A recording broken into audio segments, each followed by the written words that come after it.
usually we start talking.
The Commerce Casino and Hotel. Experience the thrill of the world's largest poker room, Macau-style baccarat, and Cal Blackjack, all right here in the heart of Los Angeles. At the Commerce, you can count on more action and more tables than anywhere else in L.A. Not to mention, our players won over $20 million last year alone. So come play your game, find your local getaway, and most importantly, win big at the Commerce. More money, more tables, more action.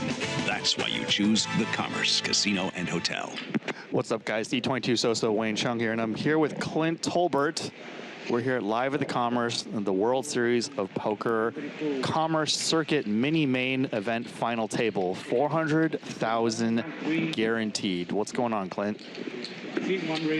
Wayne, happy to be here. Really just excited to be here and really looking forward to watching some fun poker tonight. Got a nice little final table, big field, big prize pool. Me too, and I got a good buddy here, Mike Nia. I'm going to try to not overtly root for him. We got all these regs, which our resident pro, Jared Greiner, is going to be shedding some info. And you got some tidbits on them too before the final table, right? Yeah, a little bit. I'm really interested to see how this final table starts. A lot of money up top. It's going to flatten out at the bottom. Here at the beginning, I think we're going to see some slow play to start, and we're going to see who really wants to be the first person to take advantage of some of these ICM bubbles. There's Mike Nia. He's going to fold Queen 6 off in the cutoff. There's Brain. Here's Jack 9 offsuit. Depending on how the blinds play, you can raise or you can fold. Queen 4 offsuit looks like a limp. There is a big blind ante. Alex limps with Queen 4 off. Mirror has 5-4 offsuit, and he could potentially bully the small blind out of position or just take a free flop.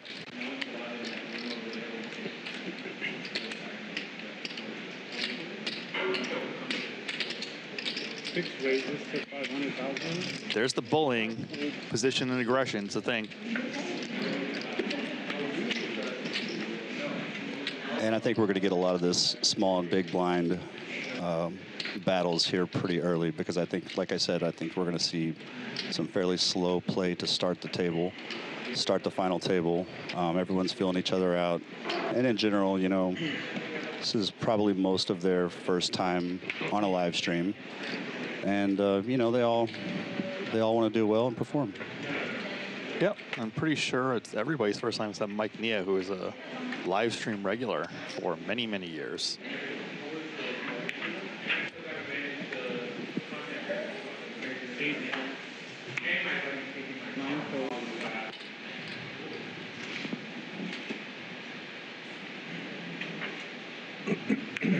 Most of these guys from LA, or at least live here now.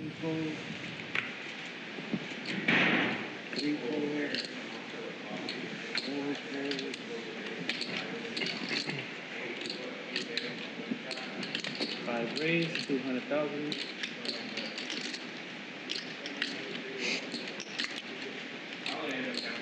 Got a raise from Alex on the button. Jack 10 offsuit.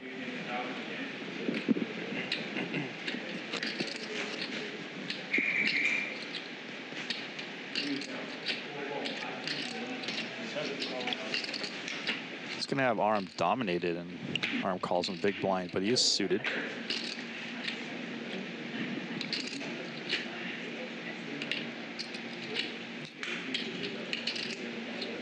Check. 5 check. It's gonna go check, check. You know, a nice dry flop there. I would really like to see a c-bet. Don't have too much showdown value with the Jack 10. Turns out he does have the best hand right now. But you really want to take advantage of these spots. Button versus big blind, especially set the dynamic early on in the final table. But now, and this is what happens when you check back the Jack 10 here. And they're going to chop if Alex calls, but this is a really tough call in Alex's spot. But he's looking if he wants to raise, it looks like. Definitely not looking to fold just yet. And when you don't c-bet this flop, you really kind of put yourself in like a guessing game. Just kidding. He does let it go. I thought he had some naughty thoughts there. Now I'm going to see that bluff, right? And see, he knows it. He knows he's being bluffed. We'll find out in 30 minutes.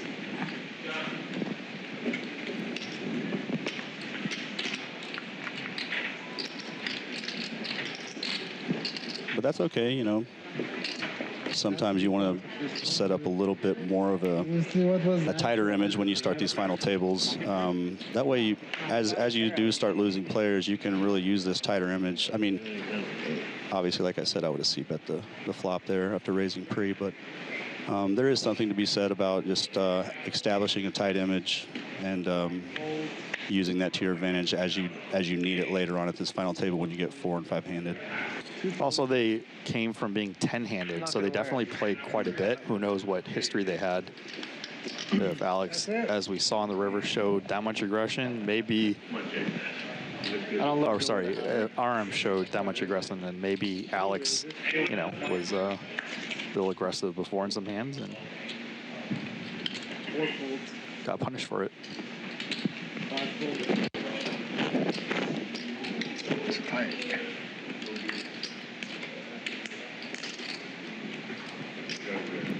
I'll take one.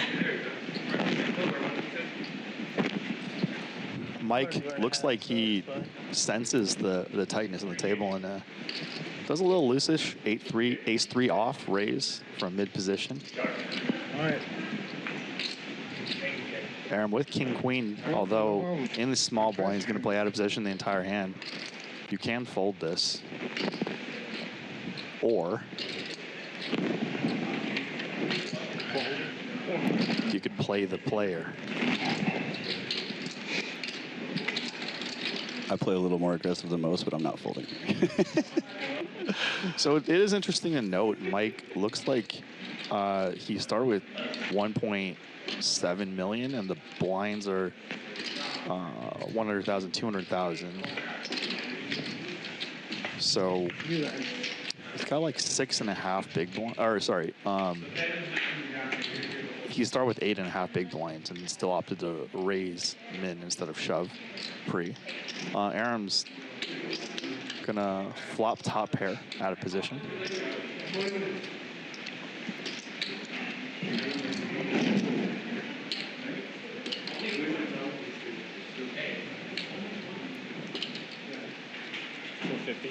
$450.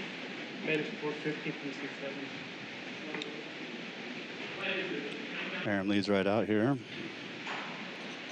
About 1/3 pot. Puts a lot of pressure on Mosh. I hope I'm pronouncing that correctly. Mosh does have a gut shot and a backdoor spade draw. This puts a lot of pressure on them, especially with Mike behind.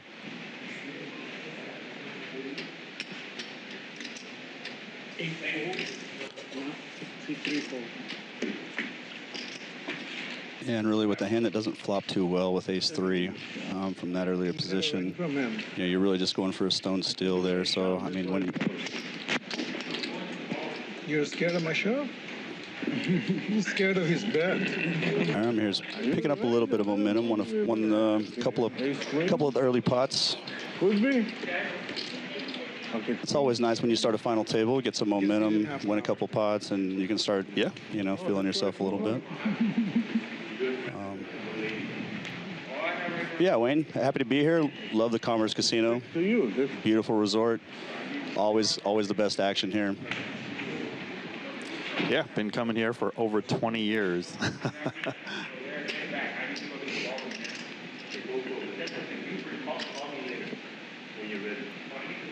Is Jay on the gun 1. He's got pocket 5s. Jason.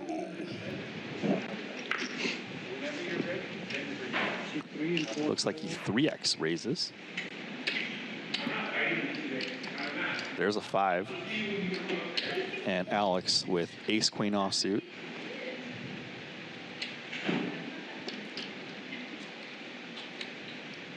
Yeah, it's probably just an all-in here. No? He calls. 6-6-4.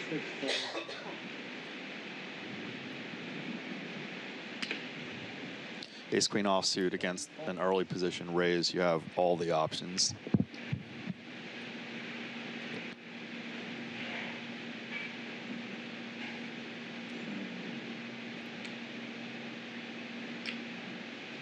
Three. See, they call.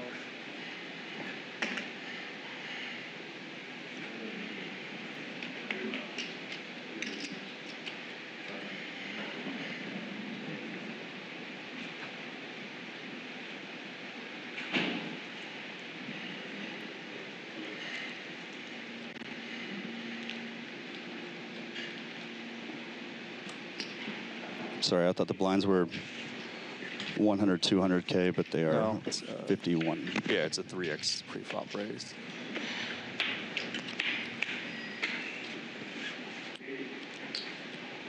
And everyone whiffs, so fives are ahead, as you guys can see. The 4 overcards, well, 5 overcards, but the hands with 2 overcards. Holding. C2. I mean, that's going to be 25% higher. that's going to be a nice enough flop for Jason to go ahead and go all in for a half pot or a full pot size bet here. Alex lays it down. Alex has been playing the LA area for quite a bit. He's been doing pretty well. I think he's fairly new. Yeah, it's good to be back out here on the West Coast. Living in Vegas for, I don't know, 9 years or so. Now I live in Florida, from Oklahoma originally.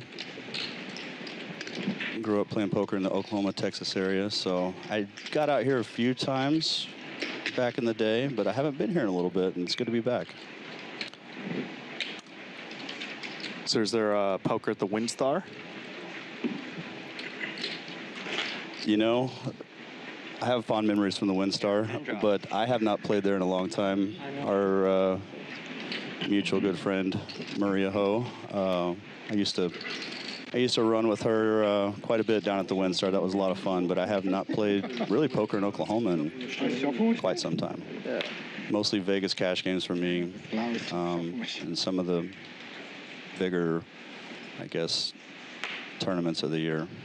I probably play about 8 to 10 tournaments now. I don't really get back to Oklahoma to play poker much. C2 fold. C3 fold. 4 folds. Alex picks up a real hand, king-queen suited mid-position. 200,000 from C5. These guys are min-raising. They're not doing the Salver GTO 2.1x. Yeah, and I think with how the table's playing right now, min's going to be just fine. You're going to accomplish the same thing with the min raise as you do with 250, 275, or even you really don't want to. Off of 20 bigs, you don't want to go too much bigger than this. Agreed. 7 call. Arm's going to flat into the cuff, so he is in position and suited. Unfortunately for him, his suits are dominated, but C8 call. let's see a flop.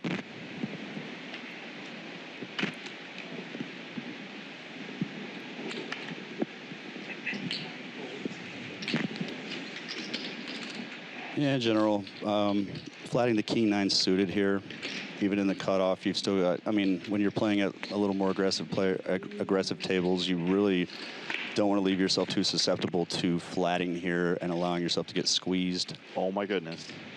Alex just flops the nuts and Mosh flops top pair.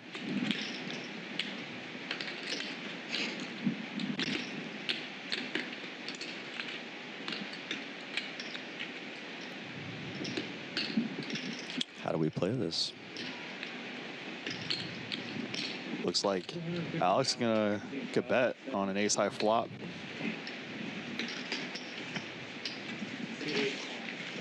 If he's gonna get action, he's gonna get action.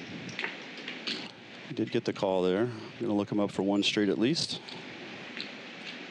Alex pretty much has a little bit over a pot-sized bet. I think he's going to try to milk it,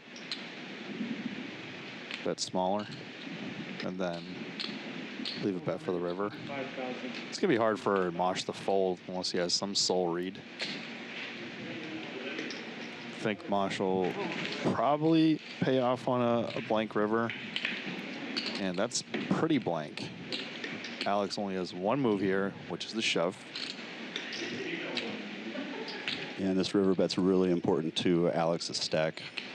You really want to get called. Bet whatever you possibly can to get called here, because increasing your chip stack right now is very critical. How much will Moshi call with his perceived range on the button? Oh, wow. Alex bets small. I thought he was just going to rip it. And I kind of love it. Wow. Not flush. Like flush. Good hand. And river, I'll tell you that. It's always nice to flop nuts. Yeah. It's always nice that it holds. Yeah. I mean, who knows if So, he's getting called with the shove? You never know. You never know. But like I said, I think that's very, very important to get some sort of a call there on the river. Just based on his stack size when he started the hand, I really don't mind that. I mean, maybe you lose a little bit of value in the long run, but in general, I think that might be the best. Part of it, too, is when you play on these streams, the camera doesn't catch all the angles, and I've been playing on stream for like close to 10 years. So, you know, when I do a move that's a decent deviation from standard, I usually pick something up that the camera can't see. So that's a possibility here. Maybe he sensed that Mosh was not going to call an all-in and was going to call 400,000. Mike Nia with pocket sevens, aka the candy canes, the hockey sticks, 4 fold, 5 is going more than 2x.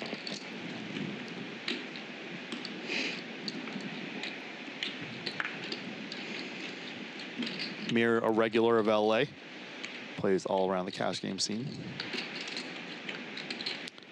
I think he plays mix, or Jared thinks he plays mix.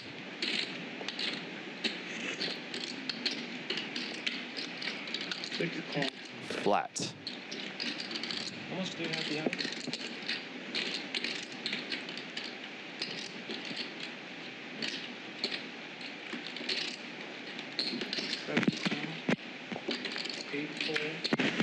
Another call. Mosh folds 10 deuce. Rest in peace, Doyle Brunson. And, you know, we're seeing a lot of, you know, open call. We're seeing a lot of 3- and 4-way 275. flops. 275. You know, with hands with solid value like sevens, I don't know. It's I appreciate your donation, guys.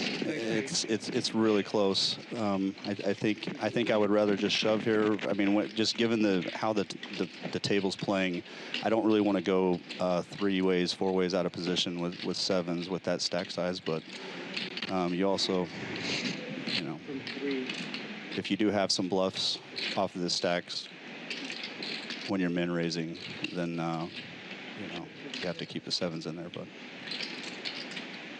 every final table is playing a little differently. Aram takes a free card with this open-ended straight draw.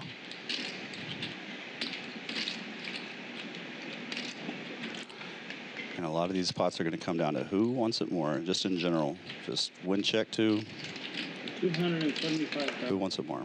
And Mike Nia with the best hand is going to bet out. Mir folds his gut shot. Aram's got open-ended, but he actually has 2 overcards and a gut shot against the pairs or pockets. Or sorry, he's got open-ended and 2 overcards against pocket sevens. And Mir would have made a king. Mike's best hand holds.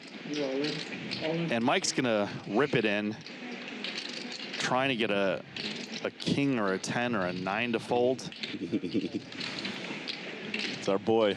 If you guys were wondering why he shipped it, it was a bluff. And that's why he's there and I'm here. You gotta love Mike. Such a personality.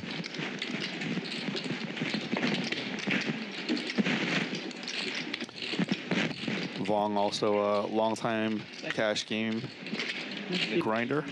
Travels around, plays the WPTs and WSOP stops. Kenny on the short stack right now, but still really a lot of. I mean, he's got some time. He doesn't need to force anything.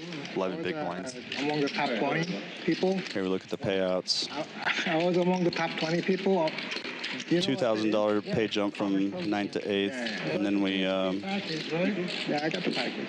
we really start seeing a nice little pay jump there from 5th to 4th place, and I think things are going to play pretty tightly until we start moving up this ladder just a little bit. Over 1,000 players in this tournament, so congrats to everyone that made it to the final table. Congrats. No, never mind, we got it. YouTube chat, talk to us. What are you guys thinking? Who you got? 5 raised to 200,000. Alex picks up King Queen suited now. Raising up. 550. Mosh. Gonna do a little bit of like a 2.5x re-raise in the hijack. Okay, so this is our first 3-bet.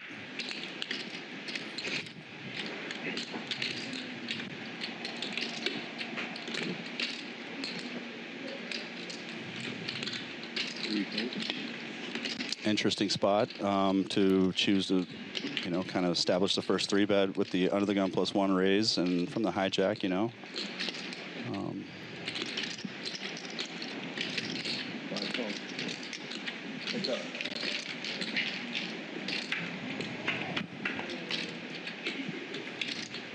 There's a king for Alex, open-ended for Mosh. Well, we're going to see some more chips go in here. If you're 3-betting the queen jack, you're C-betting this. Probably going to get about a 400K C-bet on this flop, or 450, 500. Seems fine. 1.2. 1.2. Or very big bet. Basically committing himself.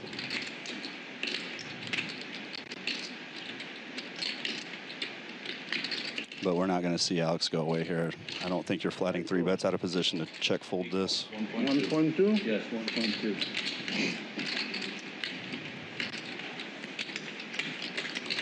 And Alex with a half pot size bet left, and Mosh with almost a full pot.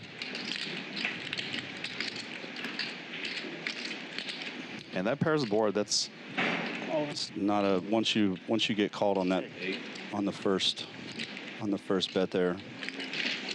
Quads? Let's sit on this. 10 deuce. Oh, okay. No quads, huh? Line? I'd show the quads.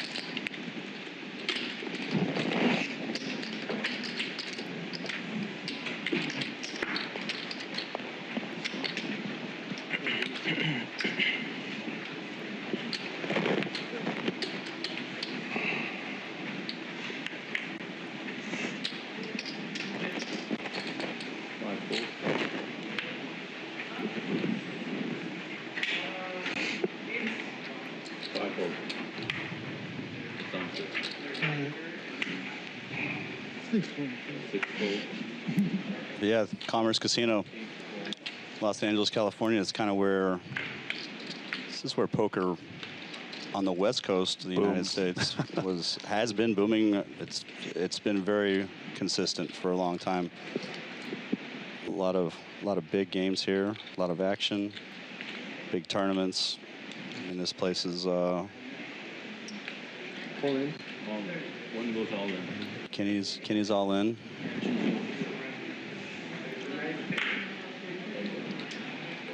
How much is it? 1, 2, 5. Mike in the smalls asking for a count. I don't think he's calling though. Probably just wanting to know what his stack is for later hands. There's one more shit right there.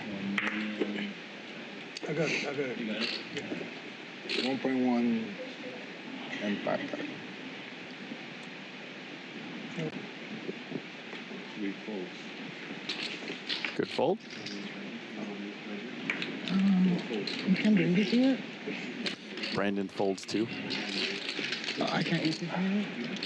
Oh, you can bring it. Guys, if you want a chance at a $50 million guaranteed tournament, Do what I can, you know? today there was a satellite for $26,000 in entries. $25,000 goes to entry and $1,000 for travel, hotel, et cetera, because it is in the Bahamas, and that's going to be in December, starting early December. The World Series of Poker Bahamas events Have a good memory. will be starting. Be careful. One of my favorite places to play poker, Nassau, the Bahamas. I also give that beat. World Series of Poker, Atlantis Casino. Doesn't get much better than that. Enough strings to know. Okay, so you know that. There has been overlay in today's tournament. Do that. The next round will be next Sunday. I think starting at 4 p.m. They'll be giving away at least 5 seats. Absolutely, yeah. Pay attention, everyone, to the Twitter updates and everything like that, because there was some major value tonight in a satellite to the 25K in the Bahamas. And you guys need to follow the Twitter, and whenever you can see an overlay like what we saw tonight, you need to get out here, you know, play, talk to your friends. You can't afford the buy-in. You know, it's worth the value to be able to Sell action. Yeah, sell action. Yeah. Get staked. There was a rip with 11 big blinds with ace-jack offsuit, and he takes it down. And when you're that short, you welcome every chip you can get. Every chip. Yeah, and I think you improve your stack by so much. That's why I really like just kind of shoving in a lot of these spots rather than raising some of these hands that don't flop too well.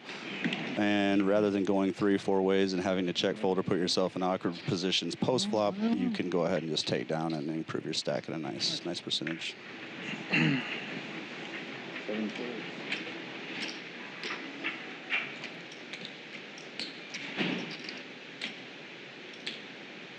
Eight raises for 400,000. 9 folds. The Mosh, a long-time LA tournament regular, picks up 6s. If the blinds moved up, he raised 2x. If not, he raised 4x. 4-4. Yeah, and my previous statement, I was really just talking about the shorter stacks. I think this is fine just to open off of this stack size. Okay, so the big blind is 120,000. So he's a little higher than. I'm not used to this big gap. Yeah, a little over 3x. But, you know, If I want, even you don't really have to be that balanced in some of these spots, especially when people don't know your sizing with some of these, you know, these hands. In general, you're denying equity, and sometimes just taking the pot down right there is better than going 3 or 4 ways. That's just a really good result, even if you have to risk a little more pre.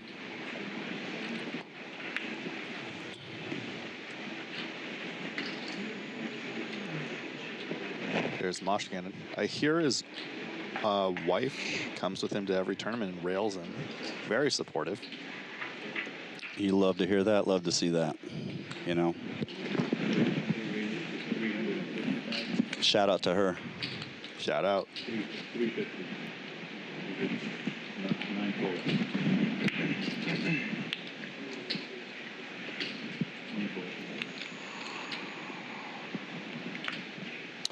They say behind a good man is a really, really good woman. Yeah. So here he's staying aggressive with the 10-8 suited. From under the gun. You know, playing a little momentum, little feel. Just won a pot, feeling himself. Let's open a 10-8. Ooh. Mike Nia with pocket jacks. Mike Nia, one of the more decorated players at the table. As far as cashes go. Picks up a real hand in the hijack, but how does he play it?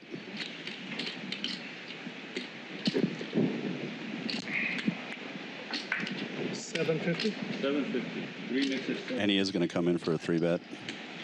750,000. Yeah, 750,000. 4 and 5 folds. 6 folds. Yeah, And I think this is just going to be thrown into the muck pretty quick. On to the next hand. maybe some posturing, but there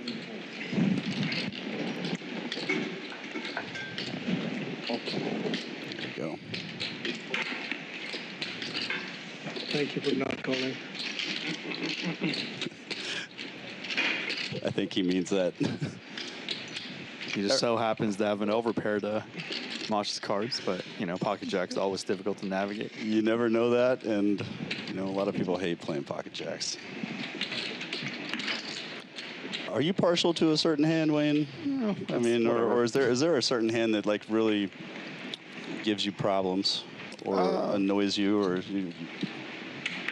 I was in commentary with Brian Hastings, and I'm probably playing post-flop these hands poorly, but like in position like King Little suited and Ace Rag, my results have not been what my peers and machines have said are good results. So I need work on those hands. And You know what's funny is one of my coaches and mentors for a long time is Chance Corneth with Chip Leader Coaching. Obviously, everyone's heard of him. But, you know, he opens some hands and plays some hands, and I just have to play tighter in a lot of the spots because I'm just not as good. I can't navigate as well post-flop in some of these spots that, you know, he puts himself in a lot of interesting positions. But Sure. It's, I guess what we're saying is the machines are not for everybody. Oh, yeah. You always call him. Chance, extremely respected player, has played on, not this stream, but a Bally Live poker stream, maybe multiple. Chip Leader Coaching with Alex Fox, and Jared Griner's also part of that, too. Yep, that's where I've actually met Jared. Wish he could be here tonight. Shout out to Jared. Shout out to Chip Leader Coaching. Good enough. Shout out to Jared. You had to see about a girl. Yeah. Come on, Jared. You're a poker player. But that's where I really got to know Jared was in some of our Chip Leader Coaching forums. And great, Jared's a great guy. Just one of the best out there, really. Yeah. That's why he's here with us.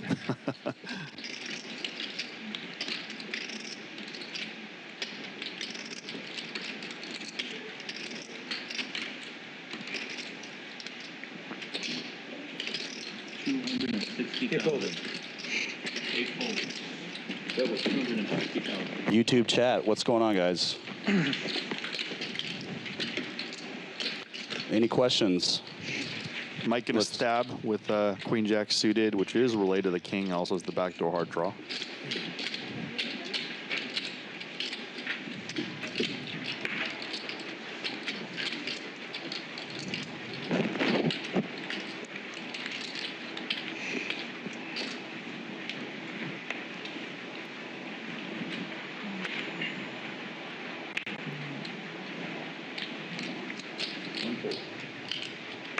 This final table is probably not going to end soon, so any engagement, any questions of any kind? Let's hit the lab, or let's talk about random shenanigans. And Mike Nia wondering who should be playing his ace here. Looks like he's gonna fold. Three-fold. Mike Nia's friends are watching this. JJ De La Garza, Yen Dang, Joe Mann, Fish Bruce.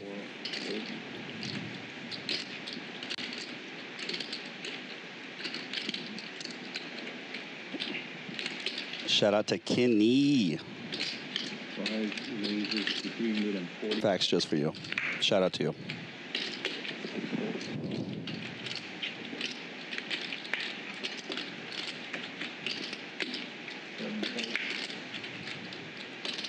I'm all in. Mosh picks up kings. He's been very active, so who knows if people think he's been out of line. Definitely not out of line this hand.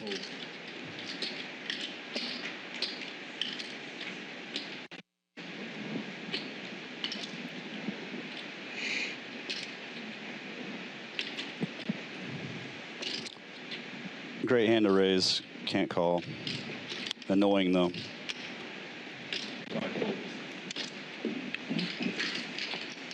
Annoying when they wake up with it when you raise, you know, the A7 suited from the hijack, but nice discipline there.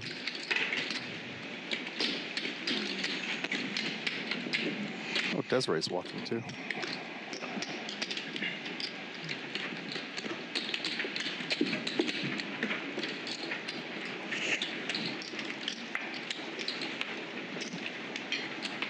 Remaining payouts. So, ninth place is guaranteed $7,871. We've got a $2,000 pay jump going from ninth to eighth.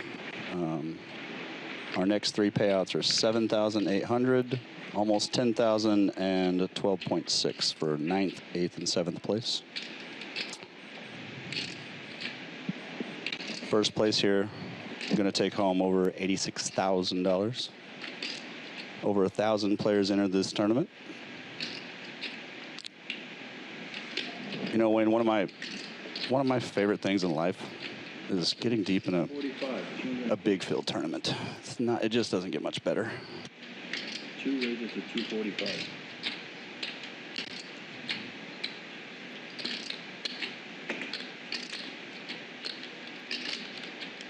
I really like to play this hand, but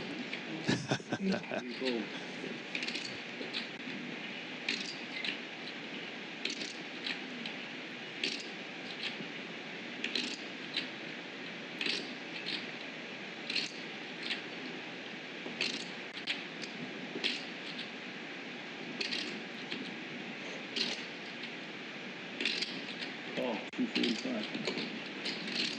5 fold. 4 call. 6 fold. 7 fold.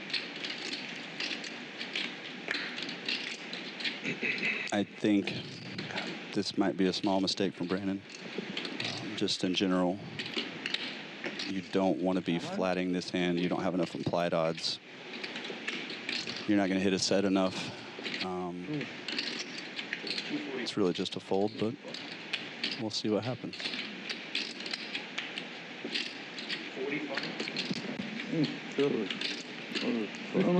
10 more.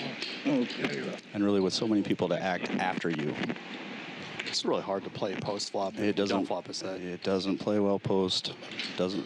You have to flop a set, and you just don't have enough money back. So, and calling off 245,000 off of 1.1 is pretty significant to your stack. Good check.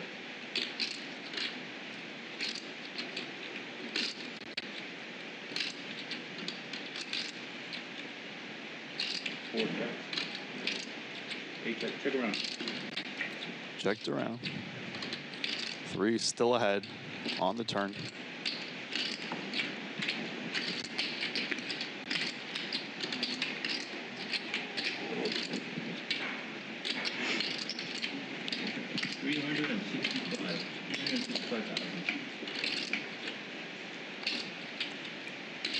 You know, it's interesting going for the delayed C bet there. After opening under the gun, you check that flop 3 ways out of position and then decide to delayed C bet. We'll see what Brandon's going to do here. He's going to evaluate the situation. He might feel comfortable enough to go with this hand, or we'll see.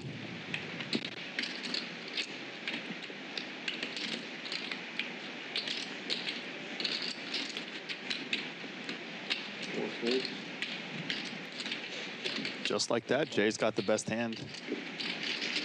And just like that, Jay takes the whole thing down. Yeah, and you know, I think what we've seen here is really just any kind of aggressor Small blind, big blind. is going to win the chips.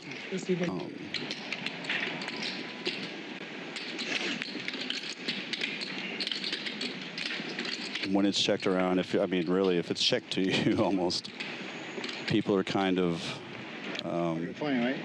telling you.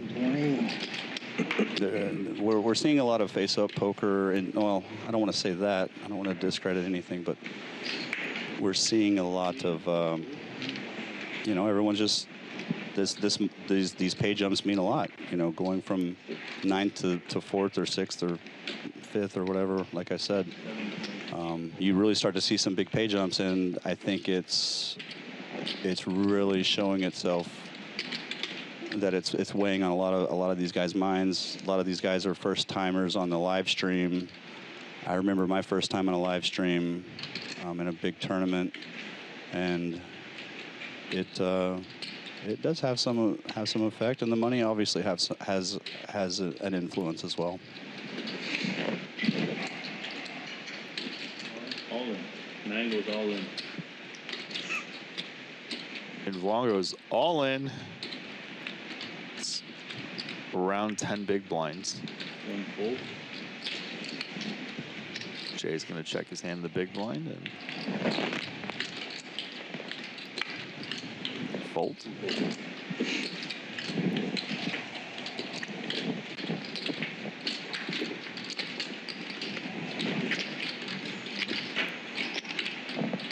Vlon taking it down there. All right, so we've settled in. You know, it's like a boxing match. I won't say it's like the Jake Paul Mike Tyson boxing match settling in. Man. But you know, everyone's settled in now. We've seen some patient poker at the very beginning, and I think we might start to see, you know, a little bit of things open up for some of these guys. Yeah, people opening up. You know, as Clint and I know, this is an endurance battle, and Brandon, with a little bit less than 10 big blinds, is going to rip it with Queen 10 suited under the gun, representing potentially a stronger range than he has, or maybe this is the bottom of range.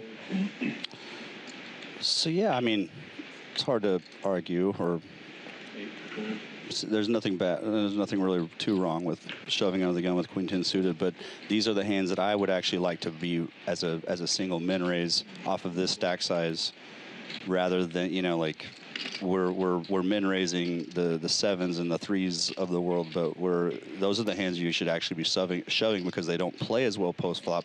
Whereas the Queen 10 suited, if you do throw in a min raise or just any kind of raise, you know, this is a hand that we can, if we do go 2 or 3 ways out of position, we can play this appropriately.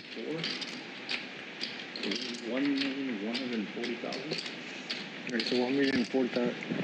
1.4, right? 1.4. Yeah. 1,100,000.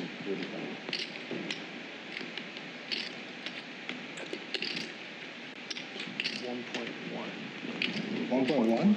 1.140. 40,000.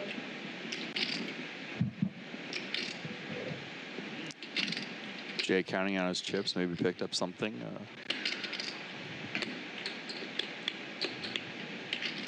Certainly thinking about it, but it's going to cost him almost half of his stack to make this call, and it's against an under the gun shove. Your ace four is really not beating this under the gun shoving range too much. I mean, you're basically flipping with the ICM implications, and another player to act behind you. I don't think Jay Song's going to call it. No, he does lay it down. Young bad beat.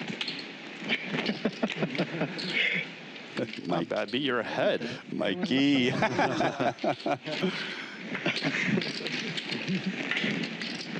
Good to see Brandon take that one down. More chips is better.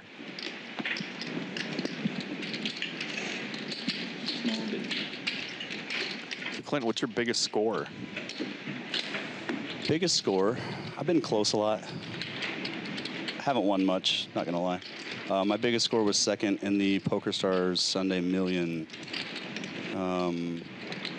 For this was a while ago then. 180, yeah, 186,000, and that I've had 5 or 6 figure scores. Cool. But yeah, that was way more than me. my biggest. I guess the most people I beat was I won a tournament with 17,000 people. Damn, that was kind of cool. 17,000? Yeah. Wow. It was a $10 buy-in though on PokerStars back in back in the day. I played a lot of online poker back in the day. Been close a few times in some majors, but hasn't really worked out. Hasn't the poker gods haven't blessed me, I guess, if you will. Aram's got 9s early position. He's gonna raise it up. Yeah. A little over 2x. Aram was 6.7 million.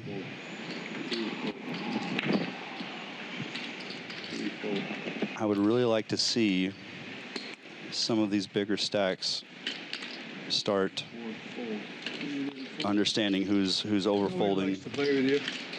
and who they can start really winning some chips off of. But, you know, I think a lot of these pots are going raise, call, and check, check, check, and then bet, fold, fold. I think just whoever wants to really set themselves up to win this tournament should just start being aggressive. And I think you can do it in a pretty low variance route. And by low variance, I mean just opening, c-betting, take it down, go on to the next hand, because you're not getting much resistance unless other people have it.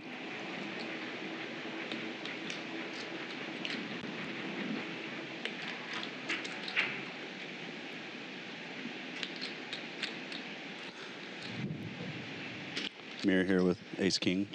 That's 240,000. Under the gun off of just under 20 bigs. We're just at hand number 20, 19.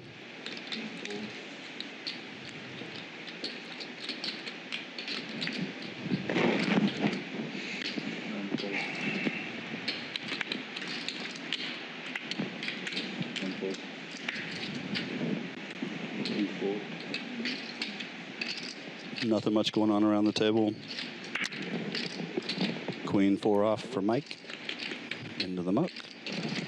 And this is going to be one of those, you know, you always have these big hands when you raise, and it seems like you get called in several spots all the time, and then you get an actual hand.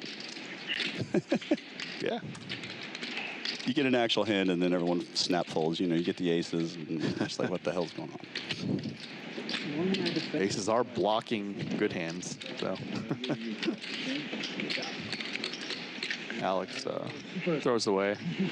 Agree, especially since he does have quite a bit of chips. Don't need to unnecessarily punt them. That's what some people make the mistake of doing, is building up a chip stack and then one loose call, then another and another, and all of a sudden your chips are gone. Yeah, in this game, it comes and goes that fast, and you really don't want to bleed your stack is money at this point, and a lot of money compared to the buy-in. $400 buy-in over almost 1,100 players in this tournament. Multiple flights, Commerce Casino, Los Angeles, California. This is where a lot of these guys, or some of these guys, you know, some people have had some scores in some final tables and made some live streams, but in general, this is where some of these guys want to pick up some momentum. Like if you have a good showing here, you turn your $400 bankroll into 70,000, 50,000, 80,000, what have it. We might see some very good poker players in the future come from this final table. You know, it's all about getting a little taste of it, hitting a big score, and applying yourself, learning from your mistakes. I mean, at least that's what I've seen and what I've tried to do myself.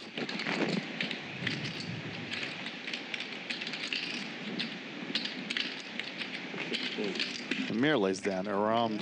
I know how to spell this in Korean, but not sure how to pronounce it. Should be Aram in Korean. So Aram here, you know, he won the first couple of hands starting the final table, and you know, we see him open the 5-6 suited right there.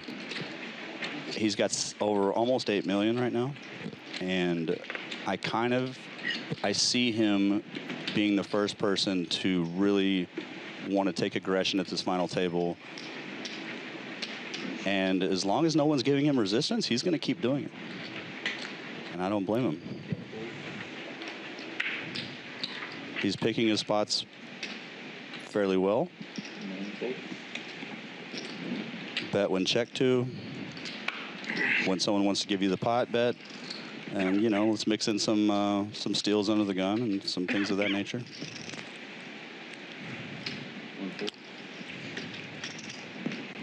Wayne, I got to ask you.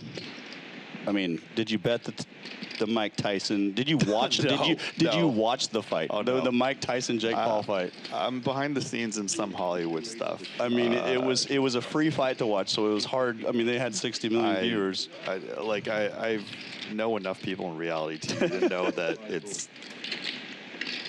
Look, this stuff's staged. I'm gonna ask the chat, and no one's gonna actually tell me the truth. Who'd you guys have? No, everyone had Mike Tyson. I mean, the little. I don't know how deep the negotiations go, but I didn't watch, didn't care to, because I just don't trust boxing. I don't. Oh yeah, boxing in general is like, it's point system and technical. It's like obviously you can knock the guy out, but then when you go by the scoring system, it's like, okay, these scoring systems can be gamed. Okay, Mr. Moneymaker, I apologize. It was a $600 buy-in. I stand corrected. I just flew in from Vegas today. Okay. Yeah, he's tired. I'm coming in hot. Man, I'm not giving you a hard time. I know how it is. Got to rush into something. I had my 4-year-old all week, but yeah, you're right. I do apologize. It is a $600 buy-in tournament. So if you're at a poker table and you bet the 4-year-old, are you bluffing? I'll put it this way: if my 4-year-old's playing against me, I'm not taking it easy on him. No one. I play back at my best friends. I'll play back at my kids, whatever.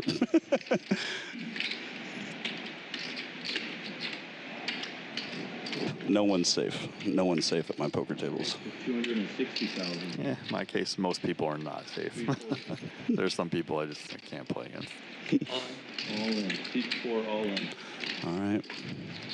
Brandon's all in here with the 9s. Jay's in a weird spot. It's going to cost him. Oh, wow. Mirror wakes up with a real hand on the button.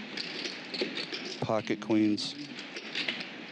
This is going to save Jay some chips, but he's going to be an 80-20 favorite against Brandon. 140,000. Some posturing going on here, obviously. But we're going to see the money go in. And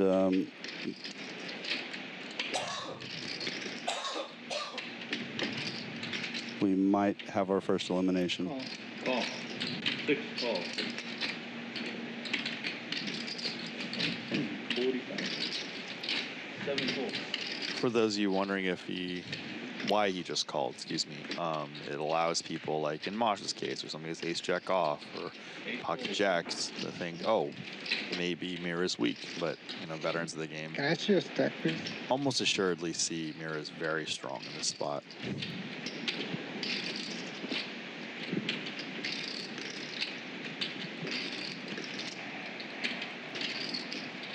Yeah, Jay he just doesn't have any fold equity. It's not like he. Yeah. You got me beat. Brandon knows it, but this is the inevitable. This is tournament poker. Yep. I folded pocket 4. Sometimes it just 4 comes. in the window. I'm just kidding.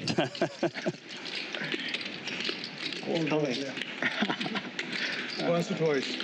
Yeah, we have it. 4 times. 4 times. 4 times. Oh, yeah. Suits are dominated too.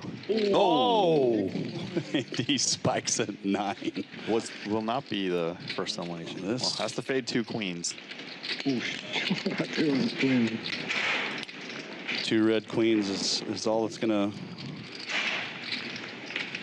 help Mirror, and that's a full double for Brandon. Actually, more. And Brandon sits back down. Sits back down. Not only doubles up, he more than doubles up. Almost 3 million now.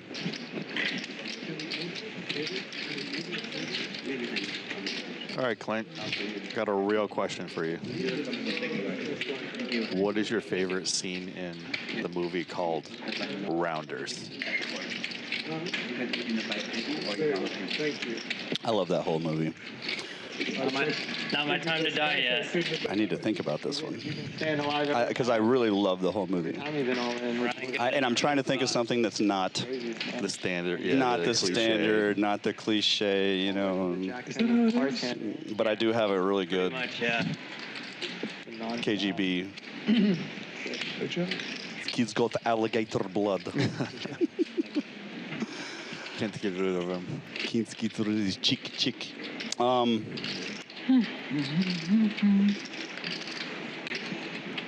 Wow.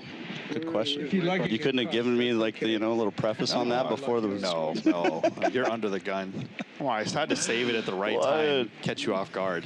Why? You have 2 cards. Yeah, I know. Yeah. That's the first card. He has it left on. My favorite part of that whole movie is just because my first big cash game in Vegas was at the Mirage, and it's really just Matt Damon's last line when he's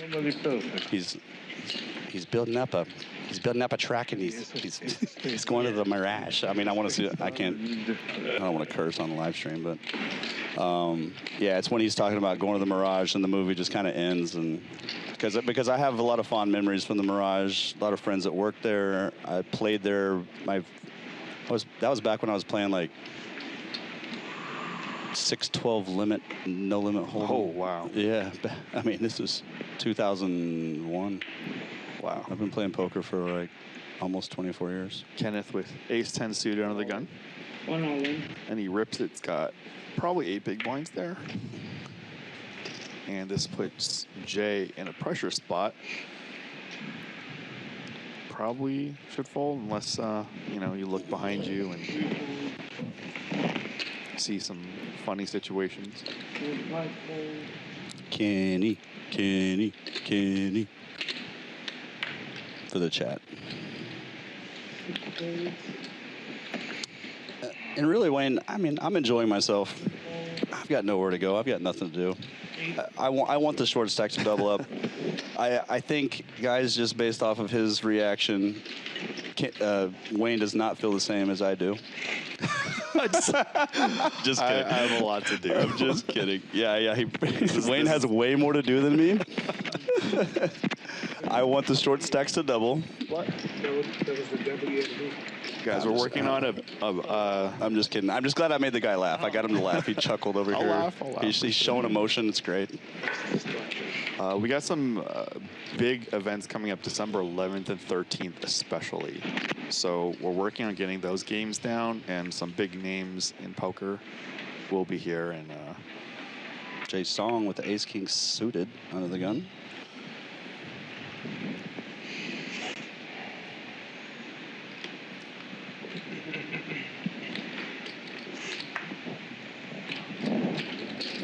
C2 raise to 325,000.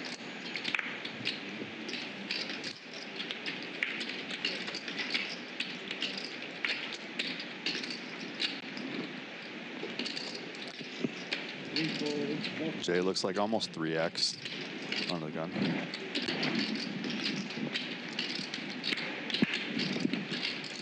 Six fold. 7 fold.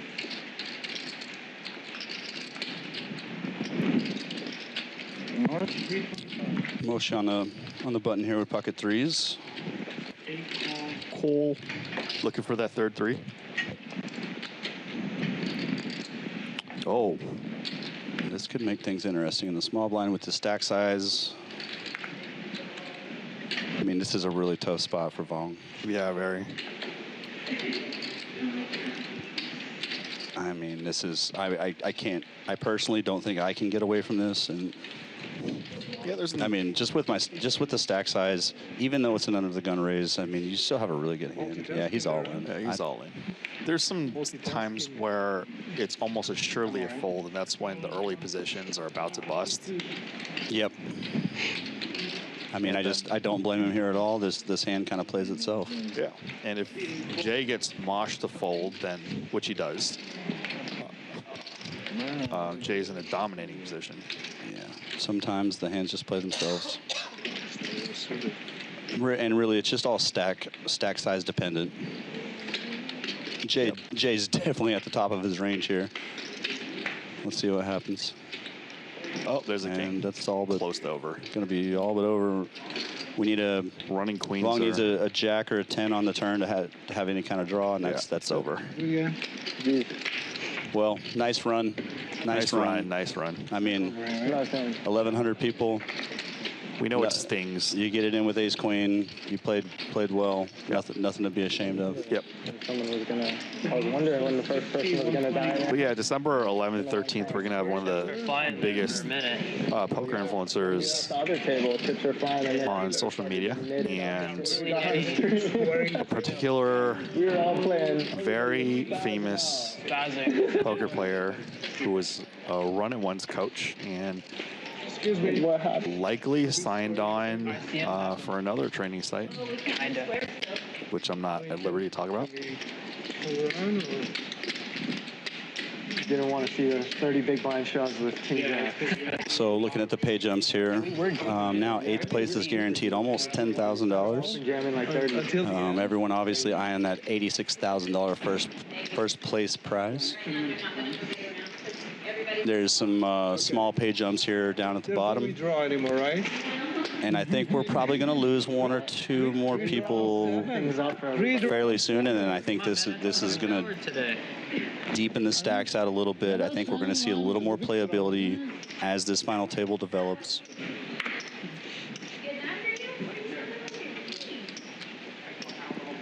$325. Race to 325 from green.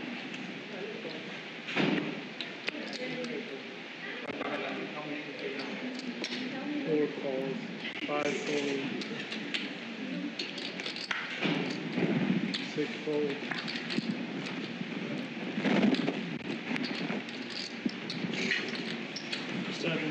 Mike raising up here with the 4-3 suited from under the gun.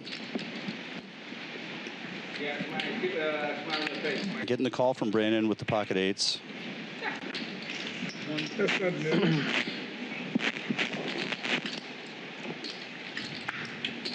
Off 22 bigs or so with the 8s. It's really tough. I don't mind the flat. But again, it's hard to play post with this hand. We don't know Mike's hand. But in general, we're just going to see a lot of flops that are really going to put us in tough positions and make it really hard for us to play. But I do think shoving with that many chips is kind of overplaying our hands. So that's why I say I don't mind it. Check, check, and Mike turns open-ended.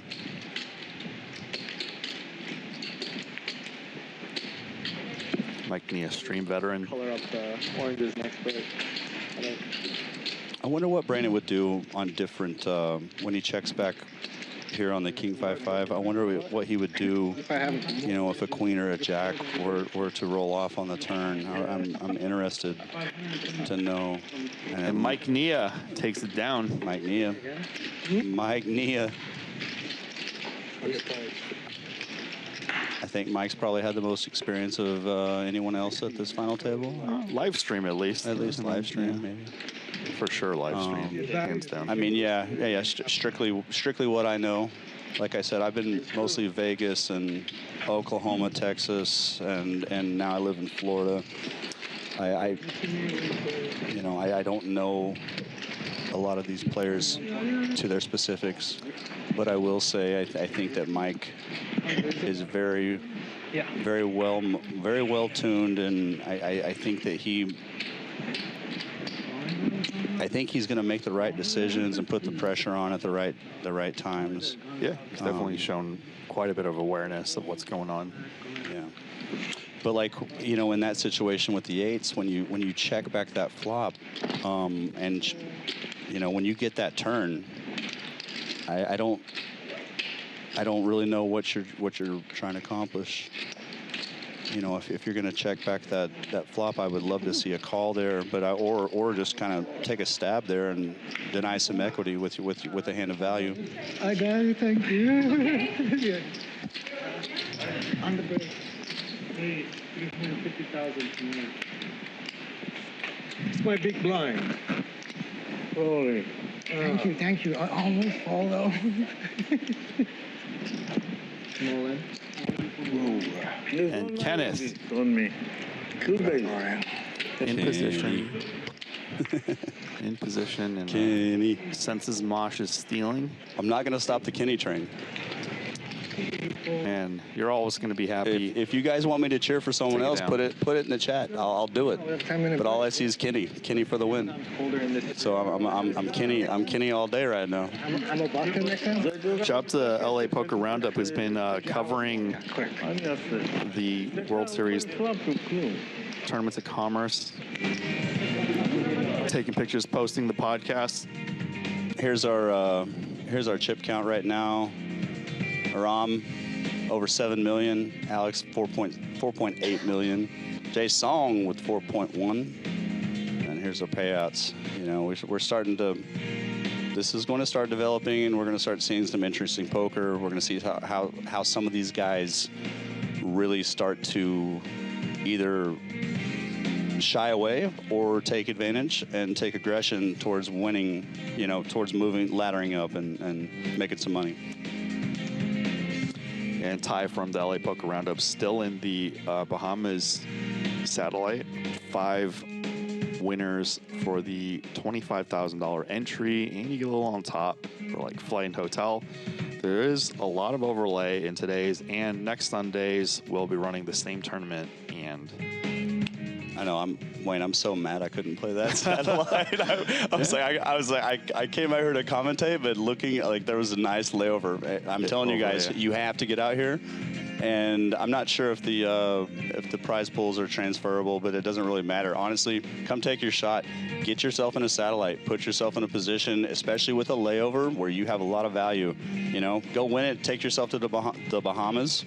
it's a $50 million guarantee in the Bahamas. So, you know, you want to make your own Chris Moneymaker story of spinning up a, $80 tournament entry into $2.5 million. I mean, why not? Yeah. That's actually how that was my first big score. Was I went to the Bahamas, was under the tutelage of Ben Lamb, and played a $1,000 satellite. At that time, I had a 20,000 or maybe less bankroll.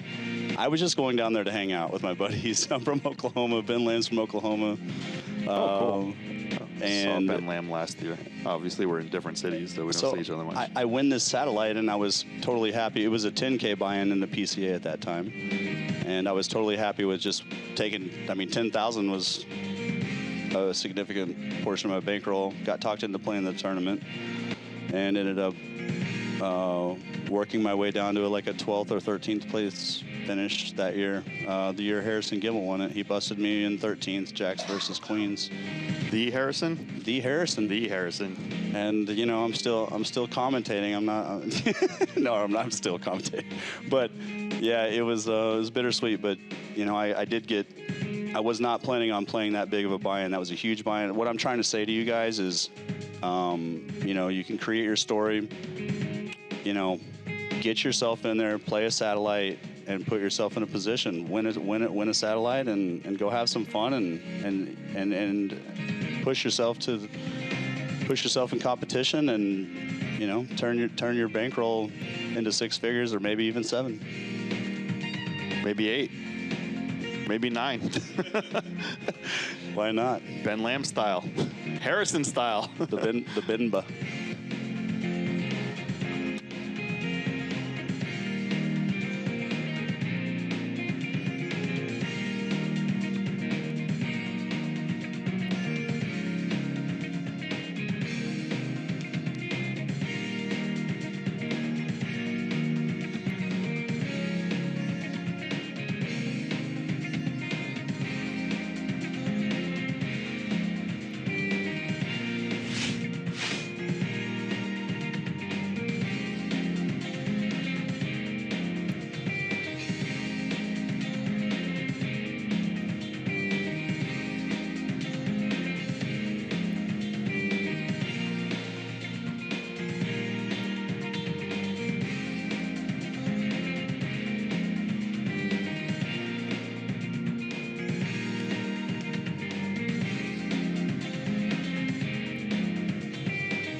on break, we usually like to have the tournament regulars like Jared Greiner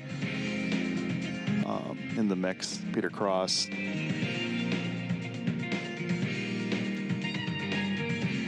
But when they're unavailable, they fill me in on these guys, and you know, I'm still in the mix. I just, you know, got to work for a living.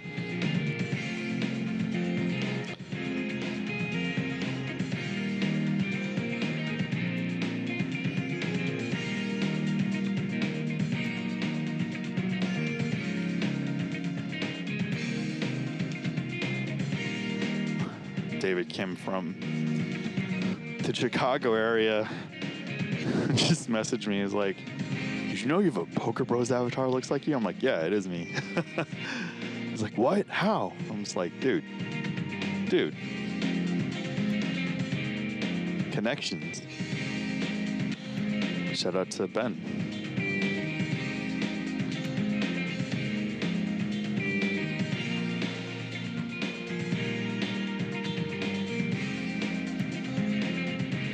But yeah, tune in the 21st, also the 24th and 25th. We're doing the World Series Poker Circuit main events, and the 25th will be the main. And I'll be back with none other than poker legend Phil Locke.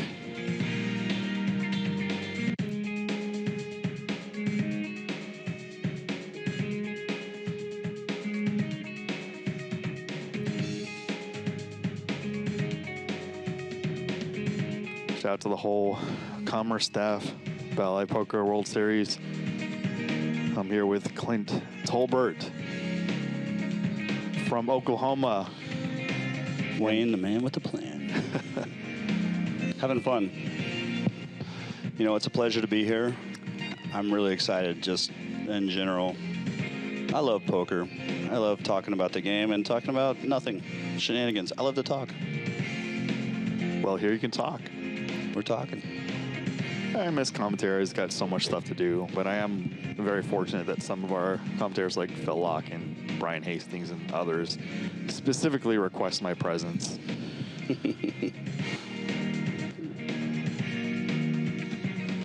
I will say, you know, we are on a 20-minute delay. I walked past the table just now. We're 20 minutes behind.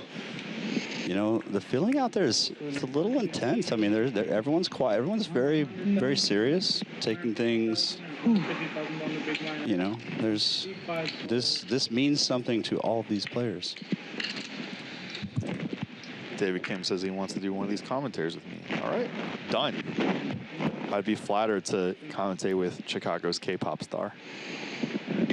Taking my job, I'll allow it. I'll allow it.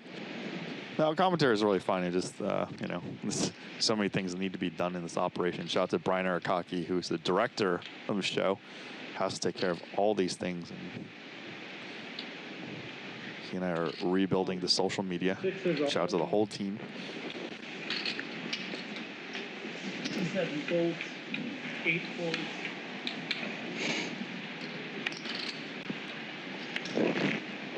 I mean, no one can give you a shout out, except for me. So I, you know, shout out to Wayne, Alex, Brian, our dealers Rodrigo and Brian, doing a great job up there, and our crew, Jeff, Hank, Eric, Jonathan. Jonathan Inc., the one and only. So Mir's going to rip it with a little bit less than 10 big blinds, ace-9 suited, and Kenneth with the pocket jacks, also known as the pocket jiggity. Shout out to Brad Owen. Kenny calls 2-1 favorite, but as Clint and I know, 2-1 favorites don't hold all the time. only 2-1 times. Well, that's a hashtag favorable flop for Kenneth. Shout out to Andrew Nemi. It's a long way from. I mean, a 6 for fun.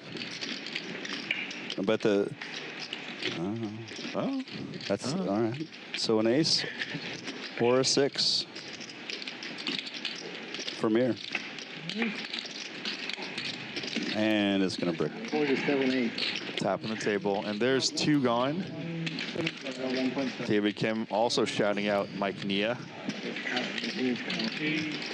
Kenny's going to take it down. Much needed pop for him.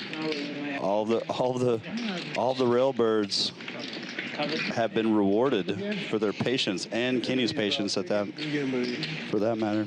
Thank you. Nice game, Mir. You know, really played solid. Thank you. Thank you. It was so bad, but there's like, I'm going to show my nerdiness now. There's like a concept in Magic the Gathering. Now? Oh, okay. No, just kidding. The whole way. Damn. Shots fired. MIR Mir is like this thing, this like kind of robotic race in Magic the Gathering. So shout out to Mir. Except I think it's spelled MYR. But who's counting? Yeah, who's counting? Just the nerd. Yeah. I'm just going to get like 1,000 hate comments. Like, how can you not know? I'm like, dude, I'm sorry. We don't put up the graphics. But Kenny with a big pot there to his stack and really has a chance now, putting himself in a little bit of a position to give himself a chance at this final table. And, you know, we're starting to lose a few players. The stacks are starting to deepen a little bit. One fold. Kenneth took some time to fold the queen 10 off there. Maybe assessing the chip stacks behind him, because if he covers all of them, you know, fairly well and they're short, you know, queen 10's not going to do any harm to you there. Well, and honestly, I really like that. That shows some maturity. In general, I mean, I'm a player that is based on momentum. When I win a pot or two, I like to, you know, I try to win 3, 4, 5 in a row. So it just shows that Kenny is actually really thinking about every single decision. I thought you were going to stop playing crazy once we got on the final table. What's that? I thought you were going to stop playing crazy. No, never. Ever? Never, ever. So here's an interesting dialogue with Alex and Mike.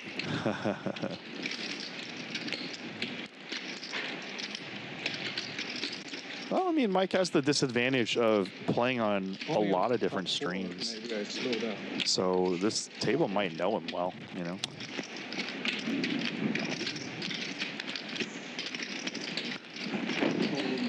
I just want, My bad. just a tribute to my friend. You know Shout out to what Jack that is, 4. right? Of course. Yeah. Well, We all know who we're talking about. A friend of mine as well. But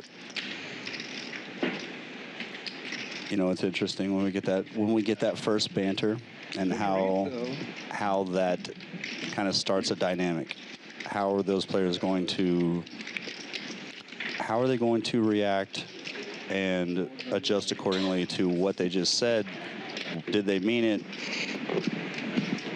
So, you know, are we getting frustrated? Has Mike been playing aggressively before this final table? It might sound like it. It might sound like Alex is getting a little onto his shenanigans, but sure enough, Mike just showed him exactly what he thought was to be true. Jack 4.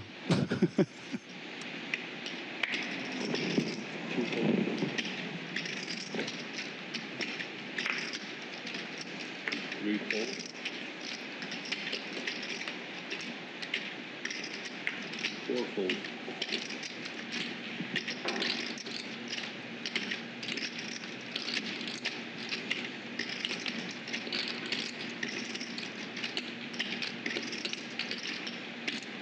So we've got 7 left. Folds to Alex in the small blind. He's got the ace-5 off. Certainly reasonable. Raised to 300,000. But the person I've been kind of slowly talking about, Aram, I think he's going to be the one that takes a few more flops and just, you know, within reason. I think he's just going to be a little more aggressive in certain spots, and he does flat with a Jack 3 suited. 250. Are you saying he's very aggressive? I'm not saying that, but I'm saying that he's been the first one to show the willingness to win pots that no one else wants. Yeah. Position and aggression. Take uncontested pots, deny equity. Bluff. But also, I will say, you know, when I have the Jack 3 suited there, blind versus blind, if I'm flatting, you know, it doesn't flop too well. It looks cool, but it doesn't flop too well. If I'm flatting there, I'm probably going to be floating and trying to take the pot away, or I'm just going to be 3-betting or folding pre. 3 fold.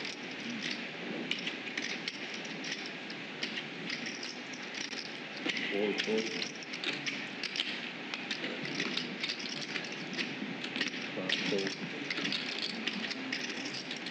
And when you're aggressive and, you know, people on the button who might steal marginally might decide against doing it in fear that you play back at them.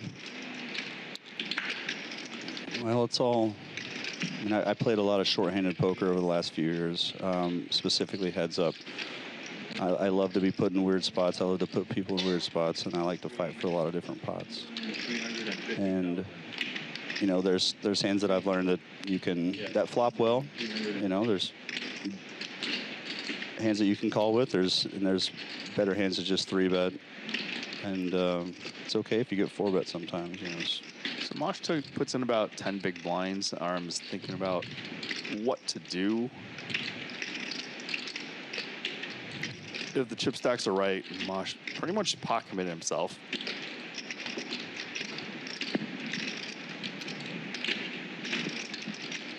Yeah, and I mean, he got the same result, but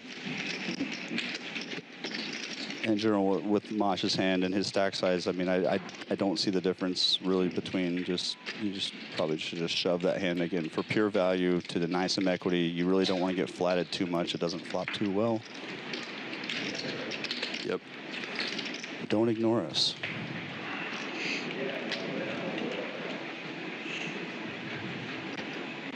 Global Danny. 2 fold.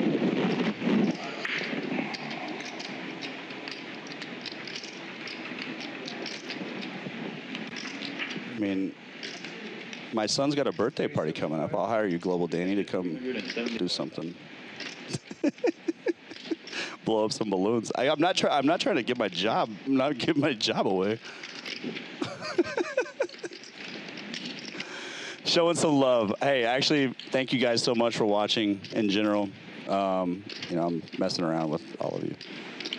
Sarcasm. Sorry for ignoring the comments. Facts just for you. You know, I got We'll you be guys. there. I've been trying to engage. But honestly, if, you know, hey, what do we got to do to get Danny in the booth? Where is he? I don't know. Where are you at, Danny? You might have a 1-minute cameo. You might get a 1-minute cameo, but I'm not trying to lose my job.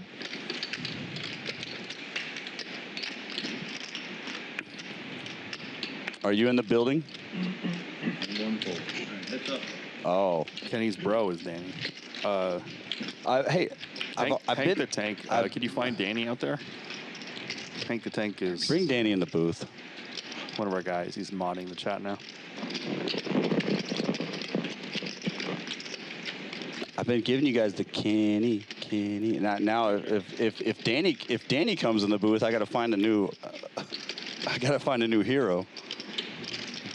Mike, might be Mike, but maybe not this hand.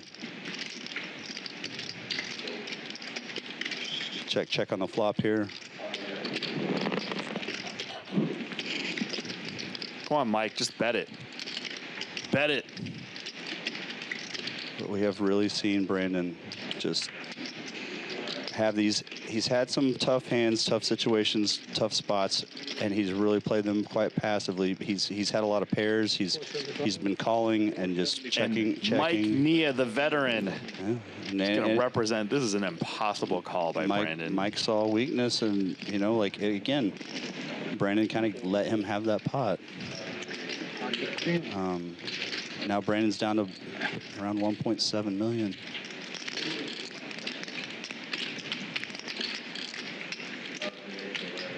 All right, who's the best player in your home game out here that's in the chat? Who we got?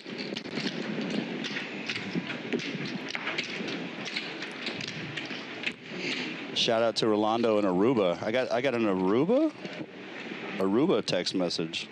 Shout out to you, Rolando. ¿Qué haces? ¿Cómo estás? Wow. And ladies and gentlemen, we have the man, the myth, the legend. 325,000. Now I'm talking? You're talking, buddy. How's it going, You're in everybody? the booth, buddy. I got you here. Let's go. This is awesome. You didn't bring any beers, though. I didn't. Oh, maybe I should, huh? We can order some. He's in, guys. I'm in. What is going on? Ask and you shall receive. That's what happens here at the Commerce live stream, you know. Global takeover. Let's go. Global takeover. Danny in the booth. Let's go. I have to, you know, I mean, never in my entire life would I think that I'd be on here talking, commentating with my brother, playing on a final table. This is crazy. This is awesome. You know, honestly, you're a natural. Thank you. You sound pretty damn good. I knew he was going to take my job. Oh, no. I am taking nobody's job. I'm just kidding. But I love it. I love it. So what's going on? We got Kiro over here. Kiro. What's up, Cairo? Gyro. Oh, man. Let's go. I love all the support in the chat. Thank you guys for showing out for Kenny. This is awesome. Yeah, big showing here. So, all right, tell me a little about you and your brother, like, because I mean, I'm not from around here. Mm-hmm. I've played poker pretty much mostly in Vegas, Florida, Oklahoma, Texas. Yeah. So tell me a little about. My brother and I started playing poker maybe a few years, like 3-4 years ago, you know, Nice. and really started taking it seriously only about like 2.5 years ago. But yeah, it's been a pretty crazy ride. Oop, Kenny picking up some hands. Kenny's got a hand here. Pocket tens. But yeah, so I mean, it's been a pretty smooth sail. Like, we're both content creators. We started, you know, about 2 years ago as well, and have grown a little bit of a following. So we've got Mike here that raised under the gun with pocket threes, and Kenny has a real hand here from the small blind. He's going to go all in. Only way to play it, and we'll get back to this. It doesn't look like Kenny's going to even get a call here, really. Yeah, I'd be surprised. Tough to call off at threes. But you know, I love hearing stories like this, and you know, just I mean, everyone starts somewhere, and you know, I love poker. Some of my best friends have come through poker. And oh yeah, it's good that you and your brother get to. Yeah, Kenny does. He's going to go ahead and take it down, and he's going to increase his stack by 600,000 there from 3 million up to 3.6. Yeah, those reshoves over opens, I mean, they're huge. When you take a lot of those small ones down, those small ones really are big ones when you get to this stage of the tournament. Right now. Yeah, every pot matters, and you know, hey, thanks for showing up. You know, he was in the building. We made it happen. You know, can I get a shout out? Follow me on Instagram if you want, or harass me if you want. At SoonerCT22. I don't really get on X anymore. And it looks like we might have some beers. Did I say that out loud? But this is awesome. But yeah, I mean, no, this is awesome, and so, you know, I love hearing stories like this where. So, all right, honestly, who's better? We get asked that all the time. We're actually coming out with a bankroll challenge soon. Me versus my brother. Okay. And so we're both going to be playing from $1,000 to $10,000 and see who can get there faster. Who needs a coach? Who needs a coach? So yeah, but honestly, we're pretty similar in skill level. If I tell this to everybody, we learn the game together. You know, like every time I learn something new, my brother learns it. When my brother learns something new, he teaches it to me. It's a mutually beneficial relationship. You know. I absolutely, and I was literally not joking when I asked that question, because, you know, just because he's at the final table and you're here with me, you know, there's a lot of people that get you to where you're at. You know, look at him. You know, he's having the time of his life. Oh yeah. He may not look like it, but look at that little smirk. He's happy. No, He's happy. I'm telling you, all these players right now are having the time of their life. You know, they're on a GG Poker live stream, live at the Commerce. We're in Los Angeles, California. Everyone having a great time. Clearly, you know. So tell me a little bit more about this. Here I'm here with King Jack.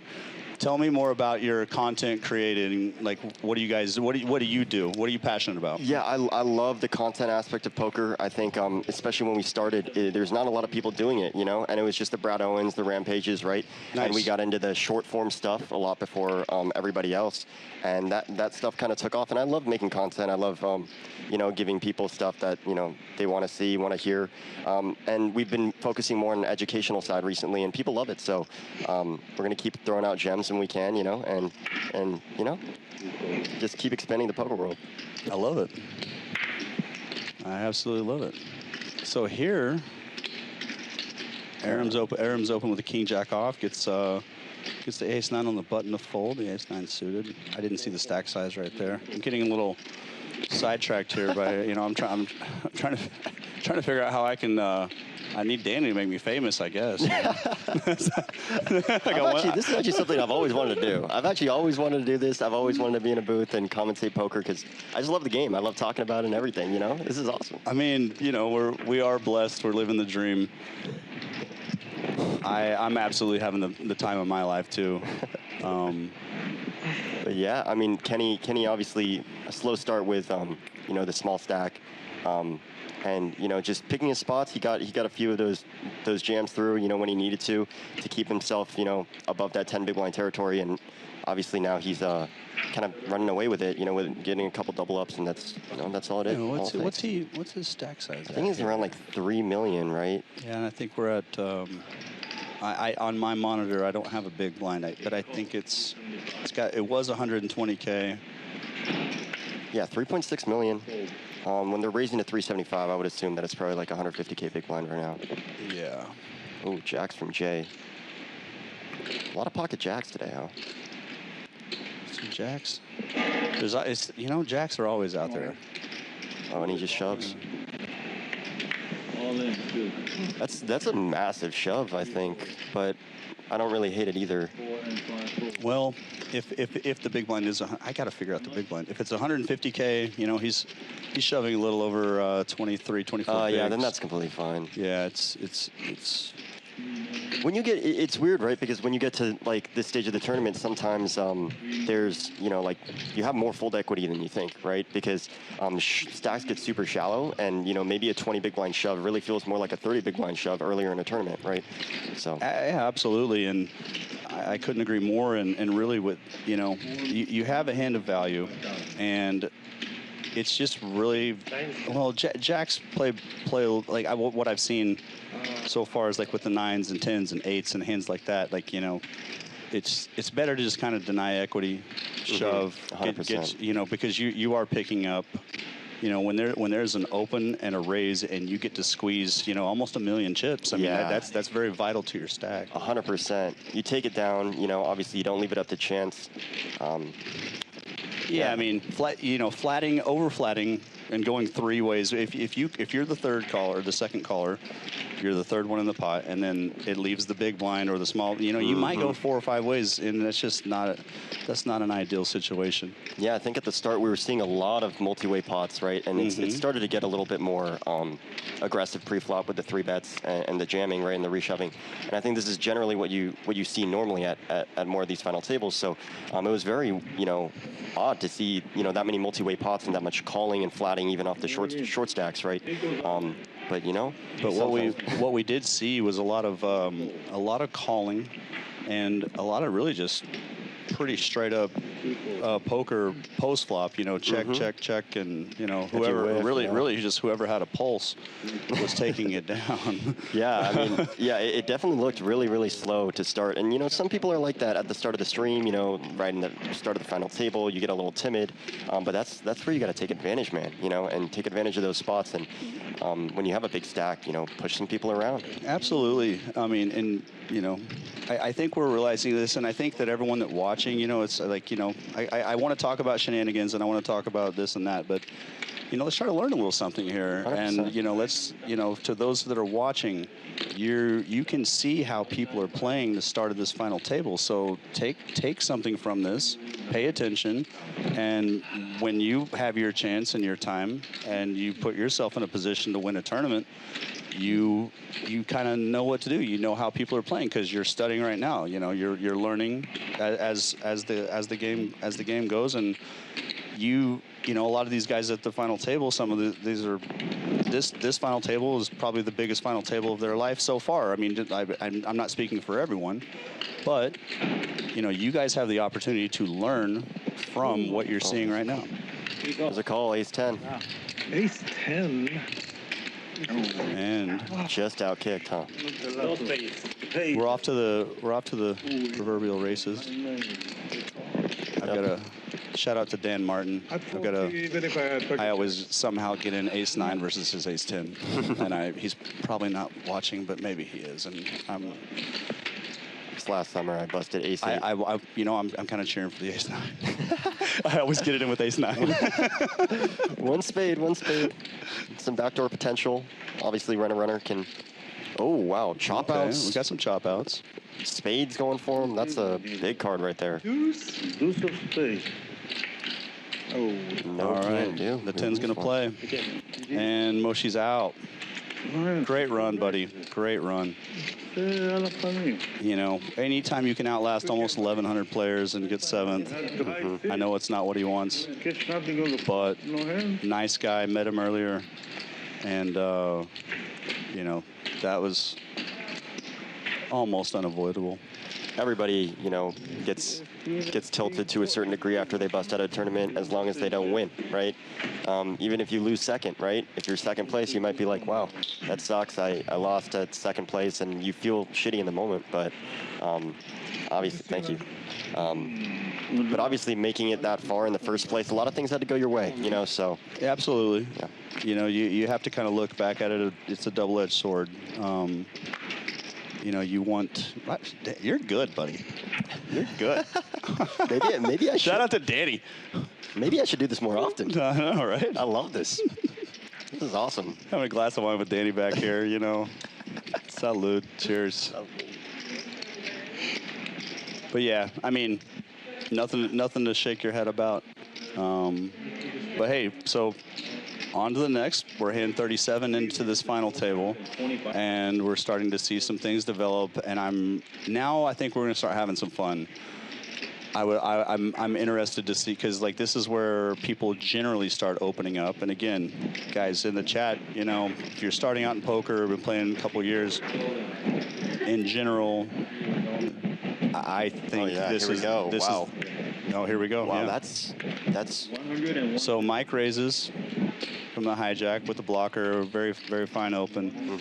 And Brandon kind of goes all in with no fold equity. Yeah, I would prefer the suited variety of the queen 10 if we're going to go with it, but it's still pretty loose. In general, I'm folding here if I'm Brandon, just because, you know, you just really don't have any. You're just always getting called. Exactly. And if you got like 1.5, 1.6, that's probably the cutoff of where you can probably start generating some folds. But 1.3 is not quite enough.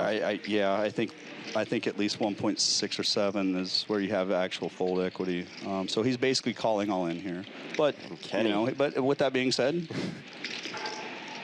we got 2 aces out there, and if he's going to get called probably just by 1, and he's going to be flipped. Well, he hopes he doesn't get called by Kenny. Kenny would have him in bad shape. Kenny doesn't know, because Kenny doesn't know how he's going to go with it. I don't see how he doesn't here. Hijack cutoff. Yeah. I mean, the ranges, but you know, again, we're watching. We can see the cards. He goes. Yeah, he does. Yeah. He knows exactly. I was gonna say I'm the same at. player as Kenny, and I would have gone with it. So I can pretty much say he's probably gonna go with it as well. Queen 10, nice. Hold, Kenny. I'm way too biased to be a commentator. It's not good. Well, I had an ace. I'll keep you balanced a little bit. Keep my biased range balanced. Balance on my biased range. Brandon needs a 10, or he needed runner king jack. Yeah, and it's looking very, very glim. Yeah, and that's it. Wait, no, he's drawn to a 9, right? 9. Oh well, yeah, he is. You're right. Oh my! Thought I saw it for a second. It was almost a 4-side. I didn't even see that. So Oh, look, right. facts just for you goes. Kenny for the win. Danny in the booth. I mean, it's rigged. It's rigged. It's guys. rigged. It's rigged. Oh, wow. Kenny is up to 5.4 million now. And that's how fast things can change, you know. Yeah. So, and honestly, that I'm going to give him some credit. And I know you called it, and I would have done the same. But it's really not that automatic for him to just kind of go with the ace queen there. I mean, because if he's wrong, that's a lot of times you are sharing an ace, and a lot of times you're against a pair. Yep. And that's half your stack or more. So if you know what I'm trying to say is, you know, good read. Yeah. Kudos. I think also Kenny is under a decent amount of icing pressure in a situation like that as well, being one of the middling stacks, right? Wanting to see some of those shorter stacks bust out before.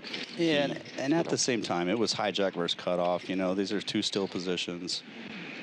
We're in general going to be at more of the lower end of both of those ranges. 100%. So, I mean, you have ace queen. What are you going to do?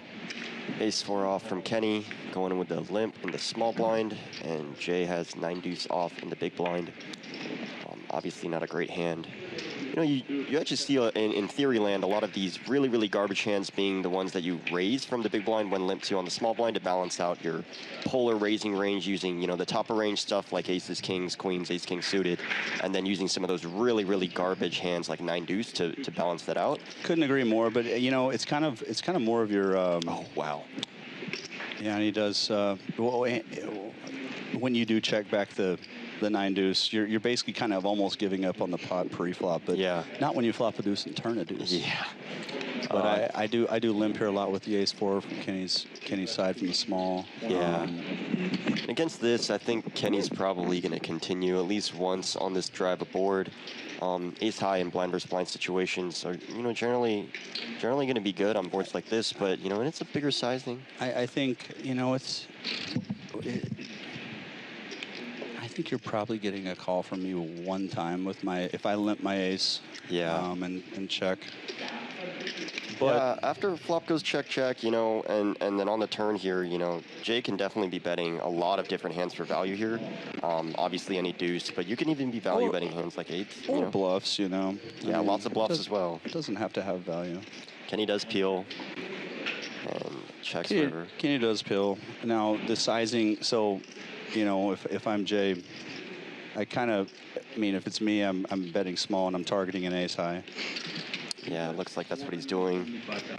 Pretty milky sizing right there. Looks like. And this, you know, and again, but Kenny has won some pots. He can afford it a little bit, but you know, gives him a look. Yeah, he's trying to get a read. He's on to something, but he's like, it's a blind versus blind situation, still spot. He's got ace high. It's really hard to get away from this, and he does call, and I don't blame him. You know, I mean, blind versus blind spots are tough, man. I mean, it's just really, really chaos. I really just think Jay's sizing was very good. Yeah, that was a really good bet. I don't think Kenny could. I mean, you have to be playing on an elite level. It's tough after you win some pots, you get a double up, and you get some chips, but you also have a good hand. Yeah, yeah. It's hard. It's really hard to pass that there. I mean, like if you're not looking him up in those blind versus blind confrontations like that in that spot, yeah, you're really just not playing poker. Exactly. You're not battling. Yeah. So I don't mind it at all. It was just kind of unlucky. Yeah, definitely tough. But Jay picks a really, really nice sizing there. That was awesome. 425K gets called. It really was a good sizing. And yeah, starting to see a little bit more action opening up for sure. This is where stuff gets fun, right? Where people's ranges open up a little bit. You're short-handed, you know. You start getting a little more action pre-flop, and obviously, in turn, post-flop as well. Bigger pots. 2 calls, 375. Wow, we get a call out of the small blind from Jay with king 3 of clubs. And Mike decides to defend the big with 5-4 offsuit as well. So we're going 3 ways. Not a big fan of this flat from the small. Would love a 3-bet or a fold. Yeah, small blind flats are generally. Ooh, wow. But when you flop, when you flop, a bottom pair and a flush draw, I don't know. It's just. Yeah, in general, flatting out of the small blind is not usually the go-to play. Just because you know you're inviting in the big blind, you're also going to have to play the pot generally multi-way out of position post-flop, and so it's just not a good spot to be in. How long? Hold on, wait a minute. How long have you been playing poker again? Because I'm actually pretty damn impressed. About 2.5 years. I mean, honestly, like I'm not gonna lie. I appreciate it. Thank you. Not gonna lie, like you're saying a lot of really good things. Your fundamental strategy is very solid. Thank you. Yeah, very impressed. Yeah, we haven't played for a long time, but we've dedicated a lot of time to it, and I think it's really just consistency, right? Just a lot of players will just play poker, just for the fun, and they go out there, right, and you're recreational and whatnot. But Kenny and I, we're both like, dude, we want to get good. We want to study. We want to get good at this game. And when you really put your mind to something like that, you get better really quick. Yeah, and there's a lot of really good tools out there these days. I mean, that's how, I'm blessed to be able to be surrounded with a lot of really good poker players. Obviously, I've already talked about kind of my tutelage with Ben Lamb and Chance Corneth and Alex Foxen, Kristen Foxen, and chip leader coaching, Jared Greiner, some of the crew that I've been blessed and lucky to have studied with. And here we get a 9 on the turn here, pairing the board. Interesting card, honestly. So when you flat the small here for Jay, I kind of have a feeling that we might see a check back here. I think there's a lot of 9x with just the check call line from Jay. It really just depends, though. It is a very, I feel like it's a pretty scary card to keep bluffing with. If you're going to be ARM here, there's going to be a lot of you're going to run into a lot of ace-x with this line, obviously flush draws, and some 9x as well. And I'm not sure what you're really targeting to fold when you do continue barreling on a turn like this, but looks like he's going to. And this is the type of hand that obviously you might feel a little bad about seeing that bet, especially if he follows through on the river. I missed the flop. What happened on the flop? He went check call, I believe.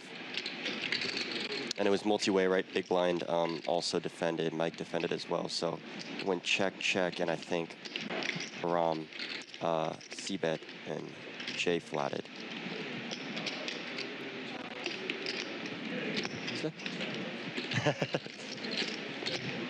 Okay, awesome. Awesome.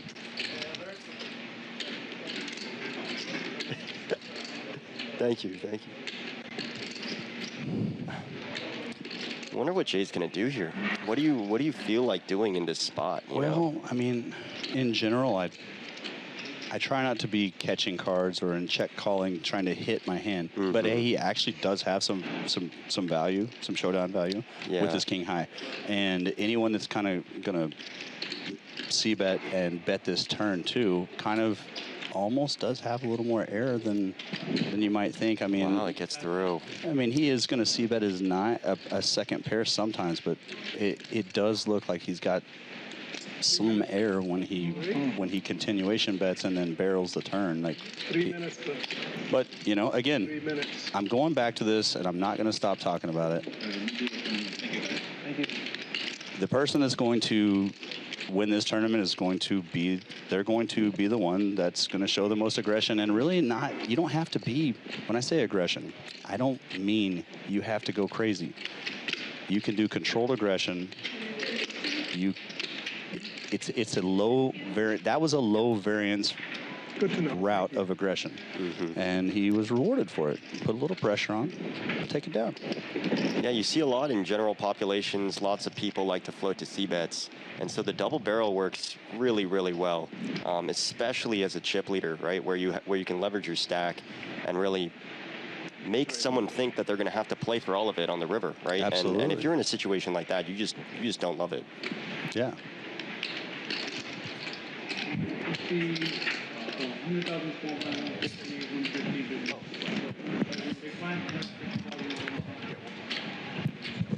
All right, guys. Danny and CT are going to take a little break. We'll be back in a little bit.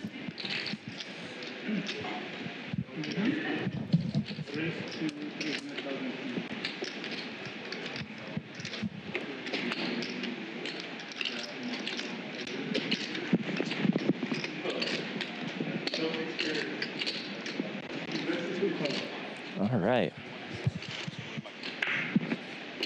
Yep. Hello, everybody. Hey, this is Ty Dobberton from the LA Poker Roundup, hopping in the booth just for a minute here with Wayne. I know that voice. That's right. I hope you guys know that voice. If you don't know, check us out, LA Poker Roundup. Looks like we got quite a hand developing here. Pocket 10s for Kenneth. Jay's in there with the king-queen suited, and Alex from the big blind with 8-9. I'm popping in. I just got down from the ballroom. Was playing in the big Paradise Bahamas World Series of Poker satellite, man. That was value. That was the value town. Yeah, that was the biggest value I've ever seen around LA. That was a 5-seat guarantee, 140K guarantee, and they only had 44 players. Wayne, what were you not doing up there? Yeah. Me? I was here. Who cares? There's a lot more at stake, but, glad to have you talking about it. All right. Yeah, every Kenneth's player. going to bet out with 10s over pair. Alex, obviously. I mean, they both have equity. Alex is top pair. Oh. Yeah, big, interesting hand going on here. Uh-oh.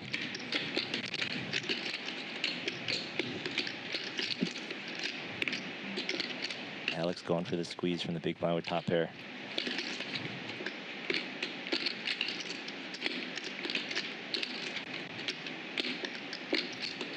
I mean, you're in the live tournament scene far more than I am. Do you ever let go of 10s here? I mean, obviously, for certain people, you definitely do, but in general, blank opponent.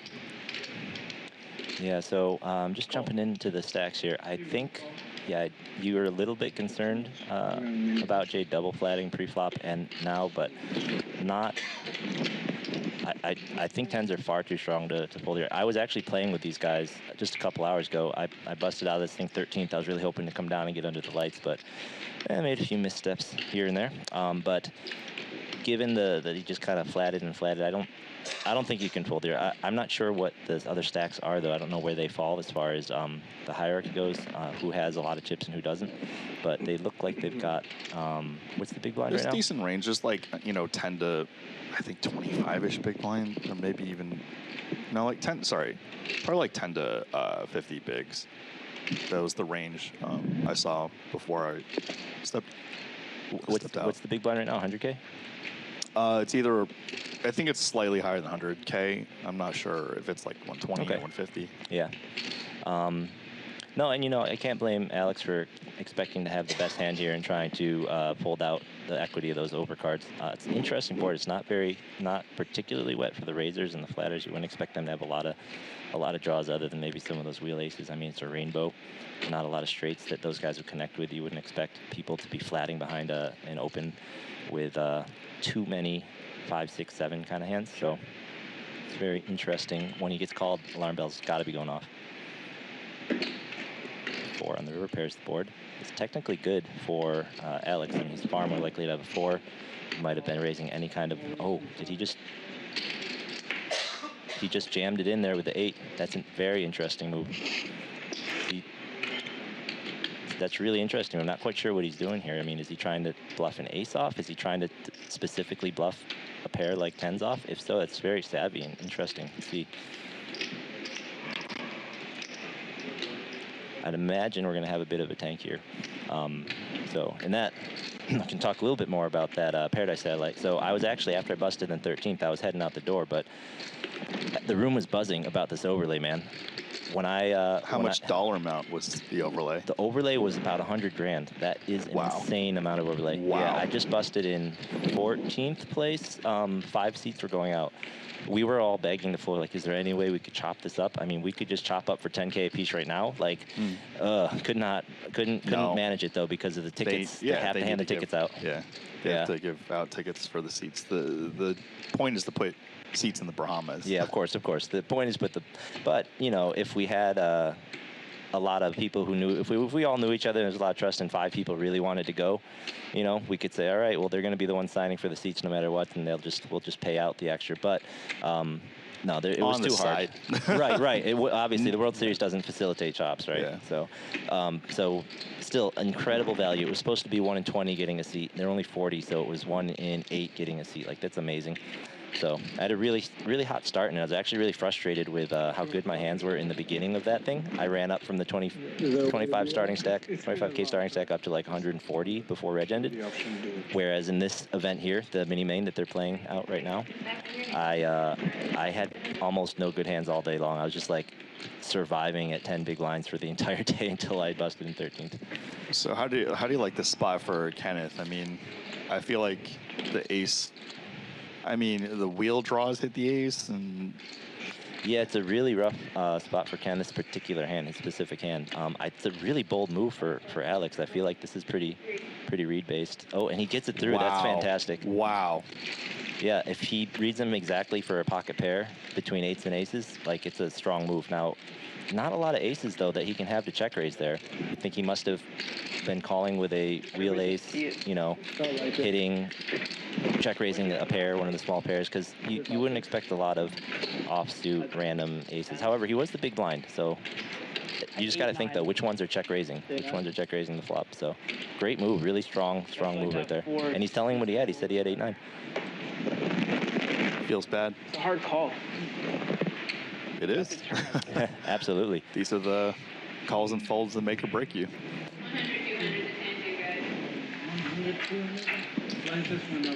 So I can't usually check the your podcast live, but I do try to go back and check as many as I can. Appreciate that. Yep. This is our wheelhouse right here. Derek did not make it very long. He was in. So all Derek, myself, and our number 1 field reporter Frank, we all made day 2 of this thing. Derek came in as one of the very lowest stacks. He didn't make it too long on the day, so he's been out of here for a while. And I believe Frank is upstairs. I think he might be. Last I checked, he might be bagging up for the mystery bounty happening. I believe it's a 1,200 entry mystery bounty ring event. So I can't play that one. That continues on throughout the weekdays. Don't want to take off work with that, but you know, had a decent showing this weekend here. So blind versus blind, we have RM turning pair of 3s. Looks like Alex is leading out. Oh, whoa! 2 pair in the river. Whoa. Be bad news if Alex decides to continue his story. Wow, this is actually really bad flashbacks for me. I literally just busted from the satellite against 9-3 from the big blind.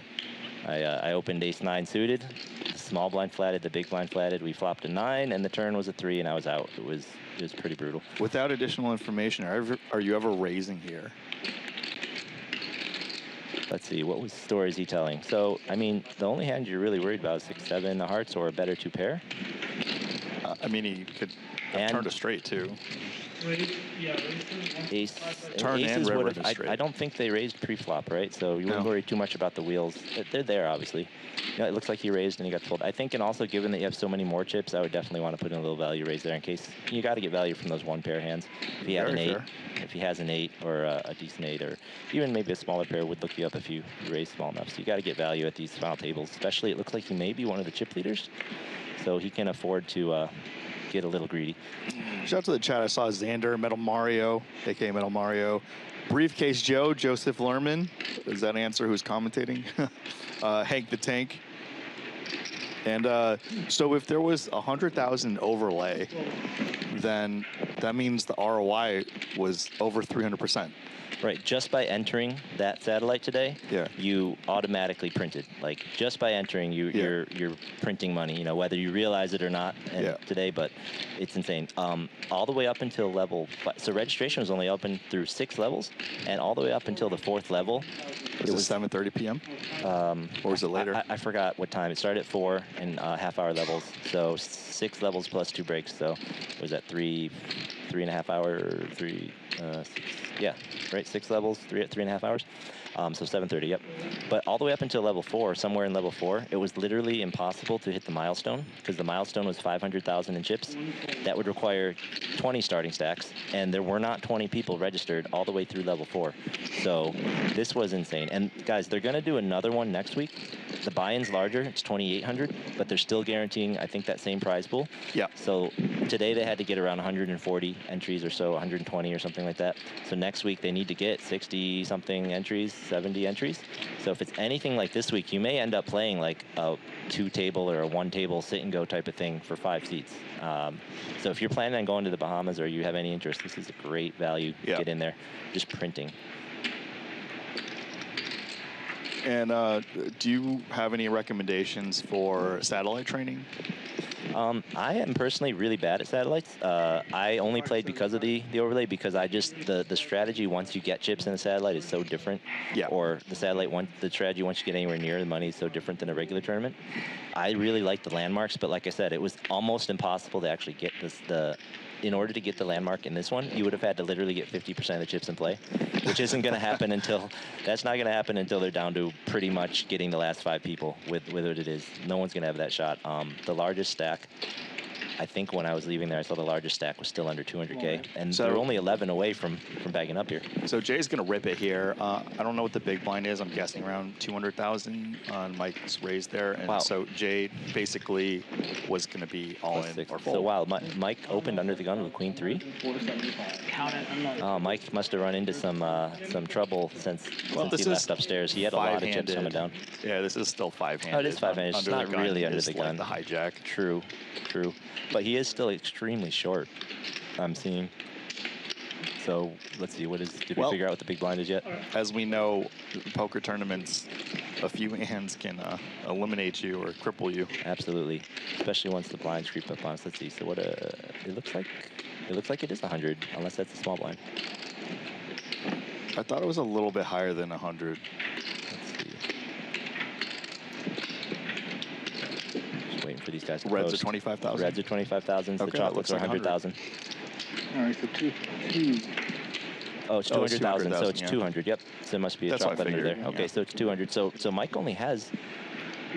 He only had 11 or 12 big blinds. It's really surprising then to see him open Queen 3 suited there. You would expect at that depth you'd be wanting to rip if you're going to play hands like that, or to not want to commit those kind of chips and have to beat the big blind, who I believe had him covered by 3 times. I think he had 5-6 million. Oh, ace queen for Kenneth.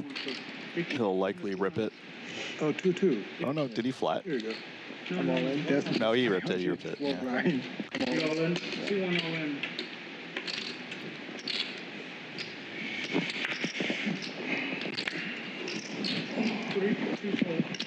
We got Justin Moon calling to get Danny back on. He'll be back. We just have to, shout our boys and talk about the Bahamas. Yeah, I was actually looking it up. So the 2 big things obviously happening are there's a competing event, right? But you can make both if you happen to get that other sweepstakes pre-roll. You can still fly and make both events. So I checked that. So it's definitely still doable. So this value is something you don't want to pass up. So even if you happen to be in this other event happening. I get counts. And Mike's going to call it 9-7 suited. Wow. In this particular case, he's live here. He's live. He's positive equity. In fact, he's the favorite.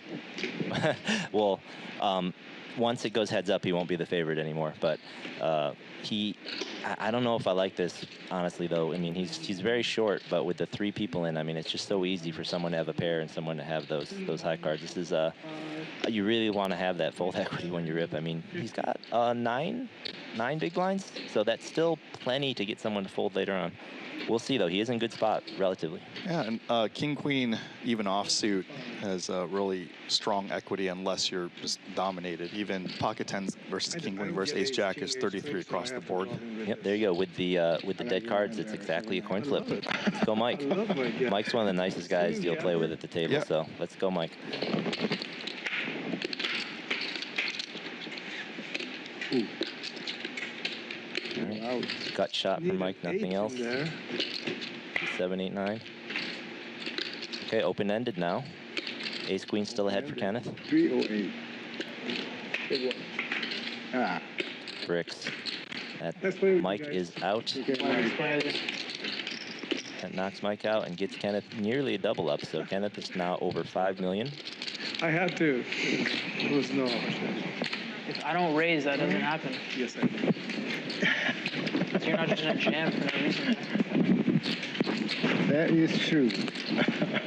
Well done, Mike. Before he went home, right? Nice run. I jammed. Nice run. We will see you next week. That's what I'm saying. Like, you're never just In the main, I am sure. And he's never just gonna call, like, well, maybe you would, but you would min raise. Oh, yeah. That's what I'm trying to say. It's like, Oh, that. yeah. So that puts Kenneth up to about Little 50, 20, what is it, the big blinds, 20, 10, 20? Yeah. About 25 big blinds now. Aram has quite a bit of chips there, about 50 big blinds. Folds the queen 5. How much you coming with Came today? in with, the day Yeah. had 780. 780? 780K. Yeah, just tap yourself. I saw you on the picture too. You came in with a lot, right? I came in with, 720. 720. Yeah.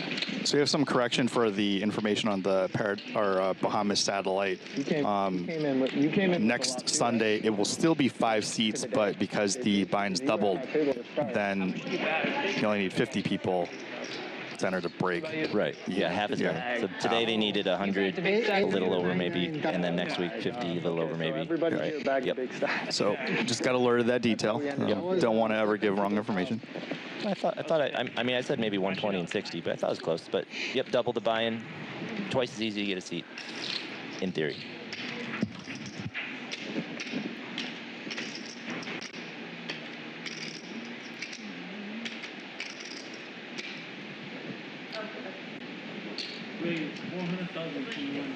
Kenneth opening the pocket 5s from under the gun. And I believe we're 4-handed now. So cut off or under the gun, whatever you want to call it.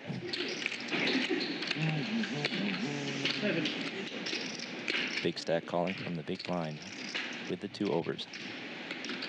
And flops top 2. Let's see how he wants to handle this. All right, guys, thank you very much. Remember, if you're going to the Bahamas, check that satellite out next week. This week we overlaid hard. I would not be surprised at all to see it do the same next time. We're going to pass you back to the original commentators, so thanks. And if you haven't checked out the LA Poker Roundup, look us up on YouTube. We have a show pretty much every Tuesday night. And if you like what you're seeing here, we talk about all these events, all these players, play with them every week in the trenches. So pass them back. Enjoy.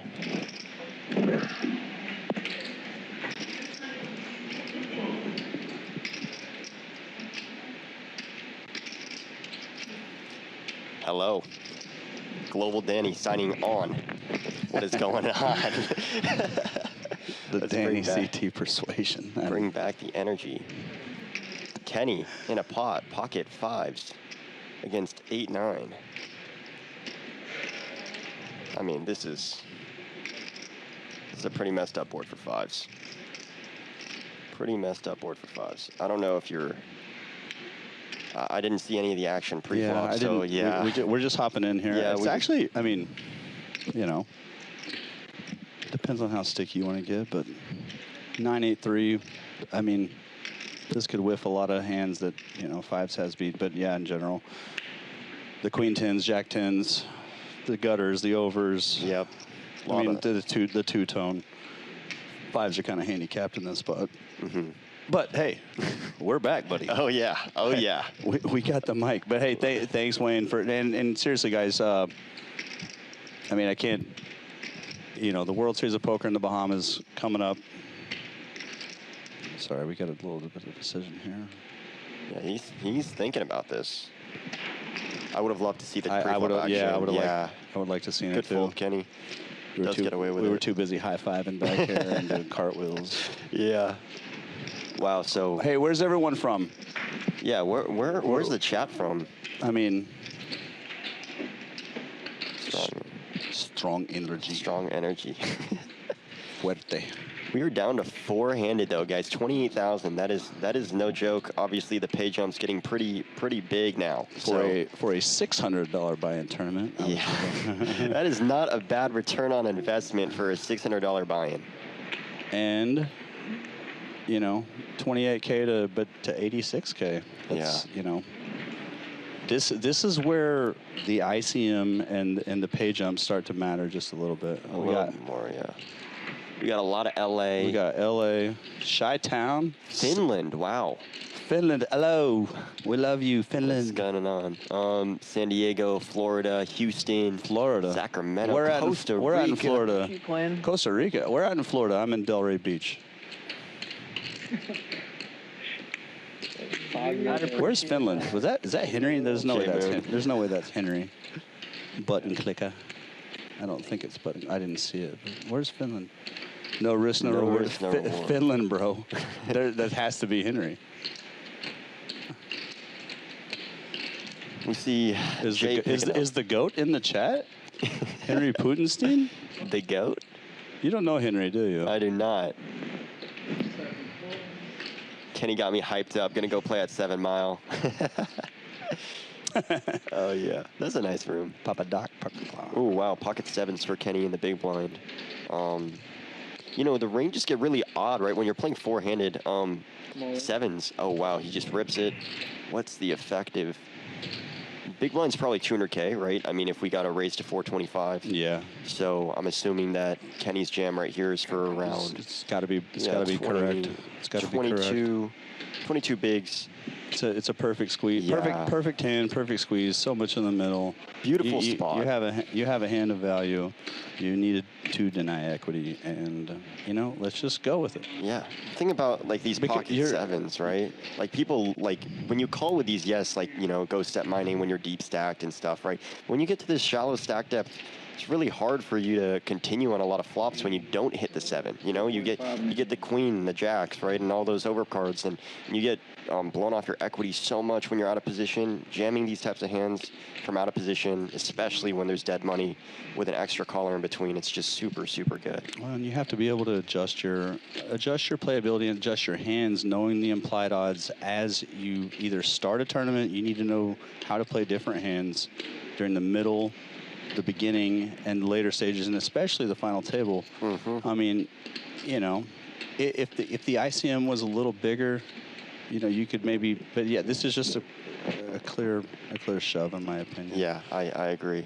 It's a great spot. Well, because you know, people are, like I said, from the beginning of this final table, we're going to see a lot of slow play from the start, and then we're going to see people open up, and as they start to open up, you know. You're just gonna if you don't shove this hand and make this million right here like Kenny just did, you're passing around. You're losing a lot of equity. You're not putting yourself in a position to win the tournament. 100%. You got to take spots like that, you know. And yeah, sometimes you know later in the tournament it's a little scary to shove your entire stack in, but those are the exact spots that you just keep winning those million chips, you know, like that are dead in the middle, and that's how you survive and that's how you build your stack up, right? When you don't take those spots, you just slowly bleed away. And to you guys watching, you know, if you're new to poker, or if you're like, or even if you're advanced at poker, whatever it may be, stack depth matters, and the hands that you have matters. You need to know your implied odds. You need to know your playability with your hands post flop.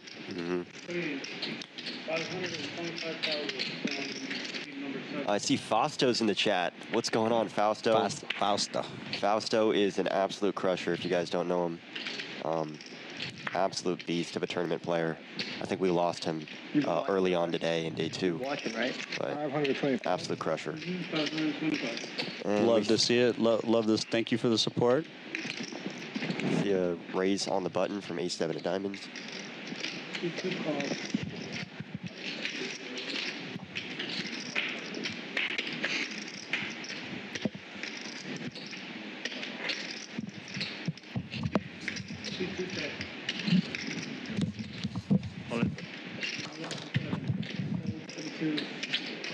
Here we've got an all-in from Aram.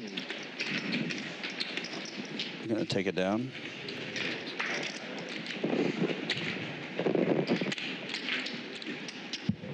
So next Sunday's Bahamas Satellite, which is $25,000 in worth, plus $2,500 in hotel accommodations per player that qualifies. It's a $2,800 buy-in. This is for the Bahamas World Series event, $50 million guarantee. If there are 50 players enter, then it's break even. There was mass amounts of overlay today. So if you can catch some overlay next Sunday, all you need to do is enter, and you have positive expectation. RM's got ace-6 suited under the gun, raising it up. And we're going to start to see this, four-handed. You need to be opening these hands, taking the aggression. Whereas when the final table began, where, might be probably a fold under the gun, definitely a fold under the gun in a 9-handed final table. Right, and now under the gun is the cutoff. Right.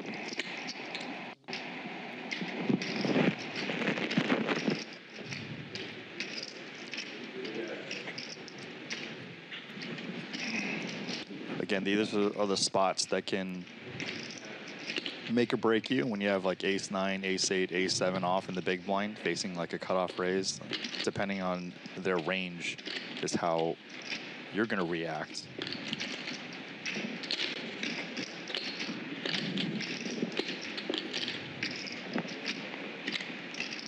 I don't mind either. Folding's not an option for me if I'm Alex. So I think kind of almost three betting is my favorite option here.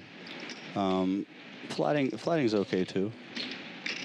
Flatting's just fine, but in general.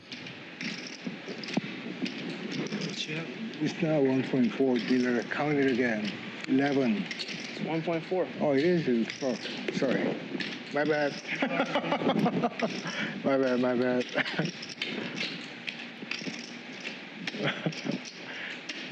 I think it was 11.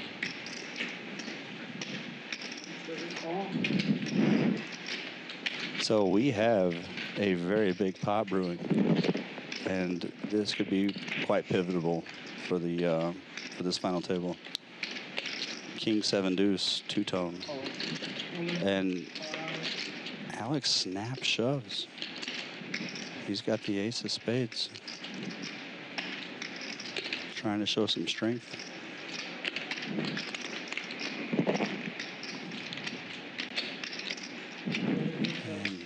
And ace-9 for value.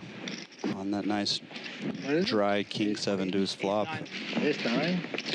But he announces it. He tells them. What I don't love about that is, as you start moving up in stakes or tournaments in general, when you have that fast timing with the shove, and you just don't I know it feels good to tell someone that you bluffed them, but just don't. You're giving away information. Anyone? How do you know it's 9:30? On the watch. Oh. You just don't want to do that. Just keep. And I've been victim of it before. Like I kind of like to flex, but You're on camera too. It's a different dynamic. Well, you are on camera, but maybe he, but if it's that well planned out, then kudos to you. But I'm not sure it is. But in general, I just don't show. Try to take the ego aside first of all, he made the right play. He made a good decision. But let's not give our opponents. Let's not let them into what we're doing. Let's not let them into what we're thinking. It's just not going to suit you well in the long run. Got a min raise from Kenneth and the under the gun, which is the cutoff here, four-handed. Jay's going to flat on the button. Queen 6 of diamonds. RM's going to call on the big blind. 3 ways to a flop. All 3 players with a queen. Shout out to Dave Wrench and Chris Go from San Diego and Las Vegas. Thank you guys for tuning in. 3 misses. Queen Jack high is ahead, and also the easiest to play. Yeah, so when you have the queen jack high on this board, you know, you have a lot of good turn distribution, a lot of turns that you can barrel. This is obviously not really one of them. Jay spikes a 6, way ahead. Kenneth can hit a 7 or an 8 for winner.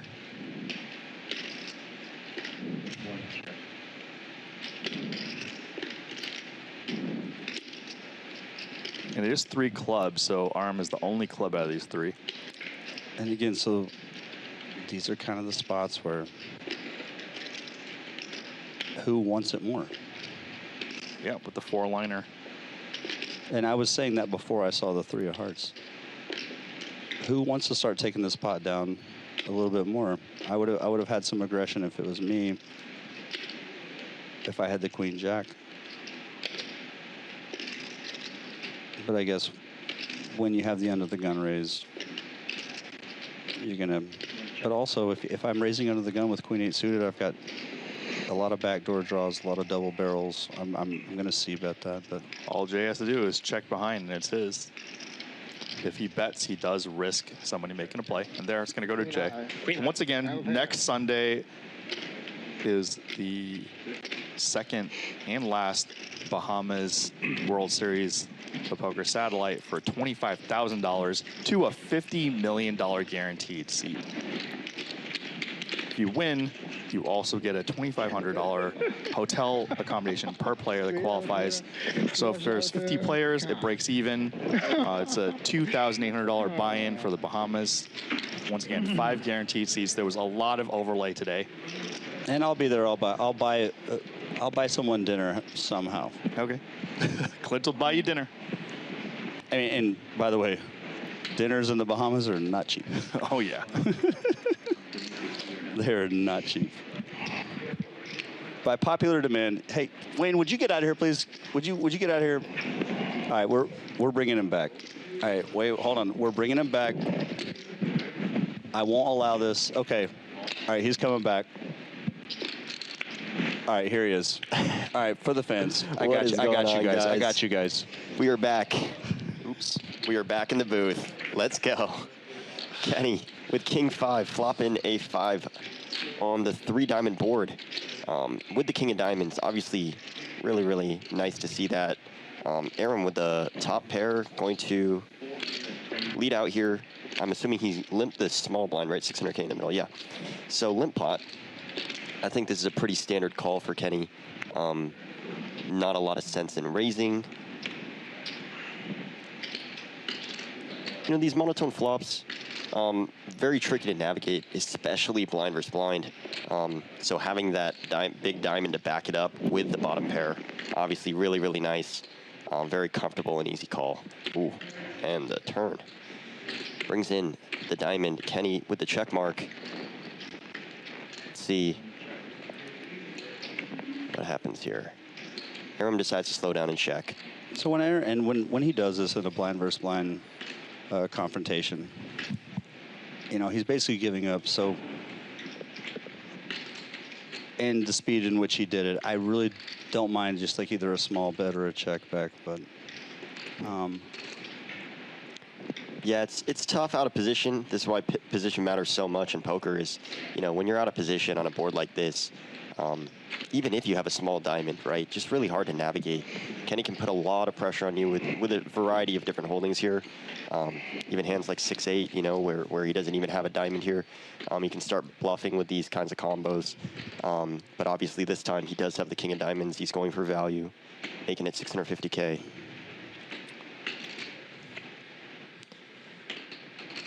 Aaron might get sticky here. Obviously losing to the flush, but Kenny can be bluffing here. Yeah, and you know, I do think that if he does check call here, his hand's kind of like face up. Yep. He's showing quite a bit of medium strength, and that's it's almost like with me, if I have this exact hand, I would rather almost bet rather than I don't like check calling here and then check guessing, because like once you check call here, let's just pretend we don't know that Kenny has the king of diamonds. you are really putting yourself in a guessing game. Yeah, 100%. I often talk to Kenny about that a lot. Actually, is this a good spot just to go for a bet instead of a check call, right? And just bet fold here. You know, a lot of the times people are incapable of raising over those bets without a bluff, right? They're only doing it with very value heavy. Wow. So Aram actually comes in with a check raise here to 1.5 million. So this is interesting, and you know, honestly, I mean, he does have so much showdown value with the 10, but like, really, how much showdown value does he have? You know, I kind of would really like this if he had almost dust, if he had nothing. But you know, it's his hand plays the same either way. You know, I actually like this from him though, because me too. Yeah, I think a lot of the holdings that Kenny is going to have with an ace or a king pre-flop are going to be raising from the big blind when gets limped to from the small blind. So Aram's kind of uncapped here with a lot of like the ace of diamonds, king of diamonds in his range, and so he can put a lot of pressure on Kenny's range when he knows that he's not going to be checking back a lot of those types of hands from the big blind. The problem with this board texture, I mean, I'm looking at the 10-7 of like these are the kind of diamonds that we're actually kind of wanting to fold. The 8 of diamonds, the 9 of diamonds, and the 7, 10 of diamonds. Like the jack of diamonds is going to fold too. But it's a nice check raise. Yeah. Aram gives up on the river as he probably realized he was up against a flush. Good read by him. And Kenny takes down a big one. That was a pretty massive check raise on the turn to 1.5 million. So yeah, that pot was well over 3 million chips. Kenny's got a pretty massive stack now. And you know, Kenny's letting the game come to him. He's really just playing his hands for value, playing solid poker. He's not getting too out of line. I mean, he's definitely capable. He's definitely aggressive, but he's really, really letting the game come to him and picking his spots very well. 100%. And sometimes it's just what you have to do. You know, you have to just find those spots that are really obvious instead of taking a lot of those really marginal ones, you know.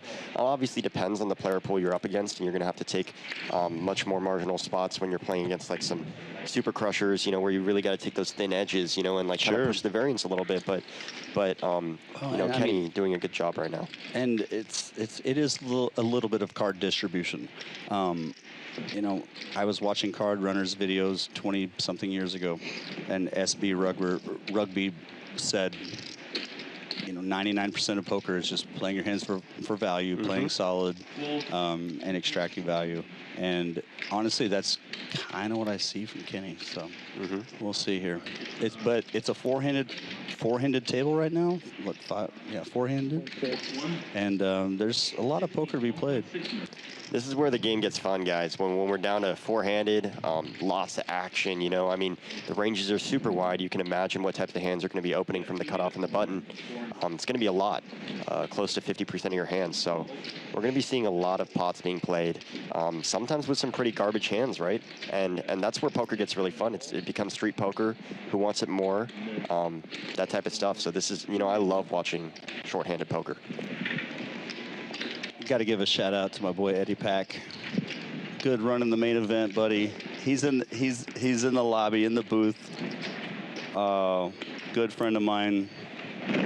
Very talented poker player. Played some cash against him this summer. If you guys know Eddie Pack, if you don't, you need to, because not only is he a great poker player, he's a very good human being. Shout out, Eddie. What's up, buddy? Good to see you. So, Kenny has my favorite hand in poker right now, Jack-9 of hearts specifically. I love this hand. You know what's funny? When I had played poker for 3 years or however long you've been playing, that was my favorite hand too. I love Jack-9. Now I fucking hate it. Really? Sorry. I dropped it. I didn't mean to do that. Oops. We're getting out of line here. Oh, no, I just don't like it anymore. I used to love it, though. It's funny that you say that. No, I swear, it's the suits, too. Jack-9 of hearts specifically. I just love that hand. The hearts. Yes, hearts. I love it. I used to do this thing. Just test it. Hey, you know. Hey, teach me. You probably know more than me at this point. No.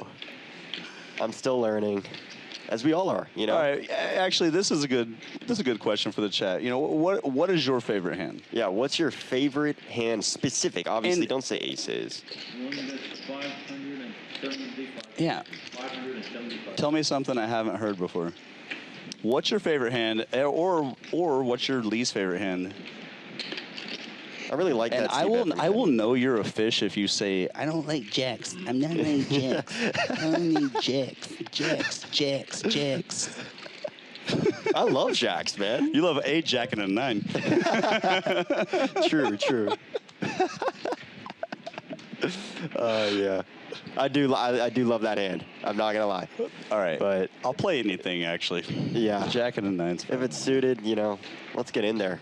Anti-knit. Jack 10 of spades. King 10. Something about King 10 really does hit. Honestly, big fan of the king suited. Actually, I've lost a lot of money in the last 2 years with kings. Fuck. I gotta. All right, we got Jay. All right, let's here we got this. Jay, King 9 of diamonds on the button. Speaking of suited kings, beautiful suited king on the button here. Obviously going to be an open for Jay. He makes it 10-8 suited. Makes it 525,000. That's one thing I've noticed from Jay is he's using these slightly larger open sizes as opposed to the regular 2 to 2.5x. And I think it becomes more okay to do this, especially when people get more deep stacked. You know, obviously in cash games, people opening a lot bigger as opposed to when we're all very short stacked in MTTs. And we see Aram with a beautiful Jack 10 of diamonds defending. Unfortunately, the diamonds are not going to help him at all. And there is a diamond and a 10. Jay Song, one of the Commerce Poker Pros in this pot. Got the diamonds notched, but did get outflopped here.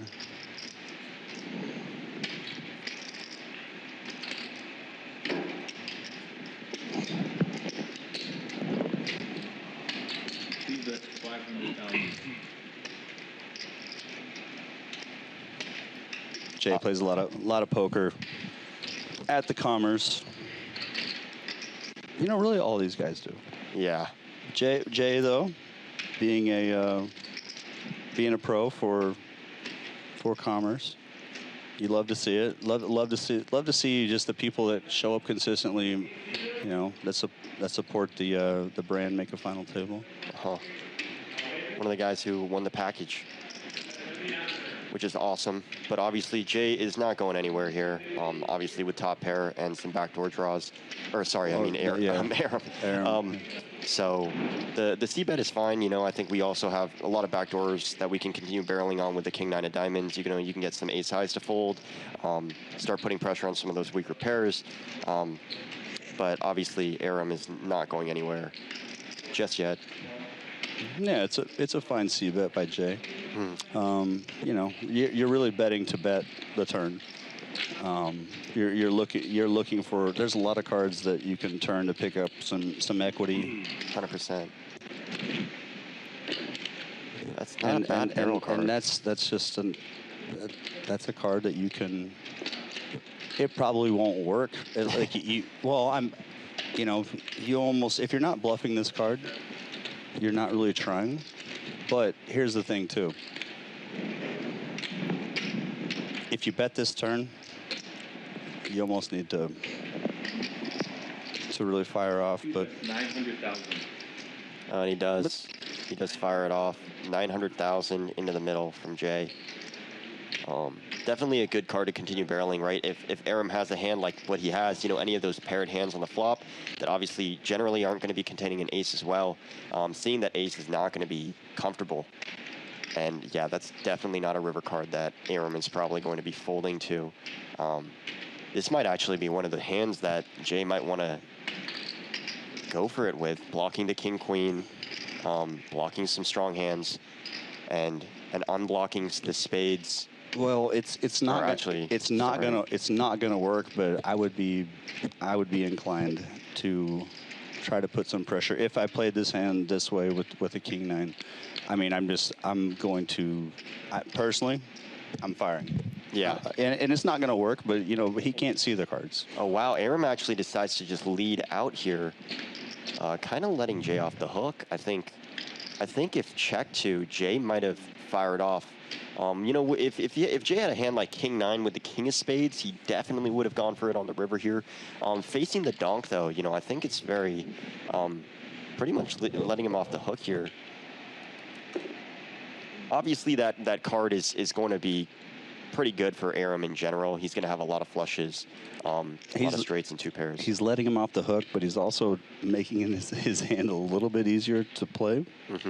He doesn't